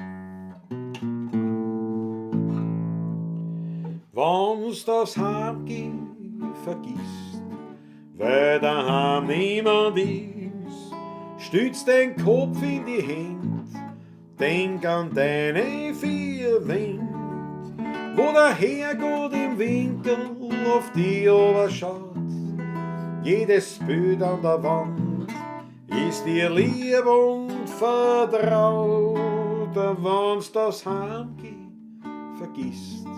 Weißt alleine du bist, sei nicht traurig und mach da nix draus. In der heutigen Zeit, da gibt's für ärmere Leid. Drum sei glücklich, du hast ein Zuhause. Irgendwo versteckt in einem Winkel sitzt ein alter Mann ganz in der Kam. Ganz verlassen tut er seinen Fleckel, den er traut sich heute gar nicht haben. Weil beim Wirten ja da immer sehr viel Leute um sich, die freundlich sind. Doch daheim, da sitzt er in seinem Zimmer, ohne Zuspruch Muttersöhn allein. Da sagt ihm zur Sperrstunde ein Freund, der ist ehrlich und gut mit der meint. Wenn's das Heimgehen vergisst, weil daheim niemand ist, stützt dein Kopf in die Hände, denk an deine vier Wände, wo der Herrgott im Winkel auf die Ober schaut. Jedes Bild an der Wand ist dir lieb und vertraut. Wenn's das Heimgehen vergisst, weißt alleine du bist, sei nicht traurig und mach dir nichts draus. In der heutigen Zeit, da gibt's viel ärmere Leid. Drum sei glücklich, du hast ein Zuhause.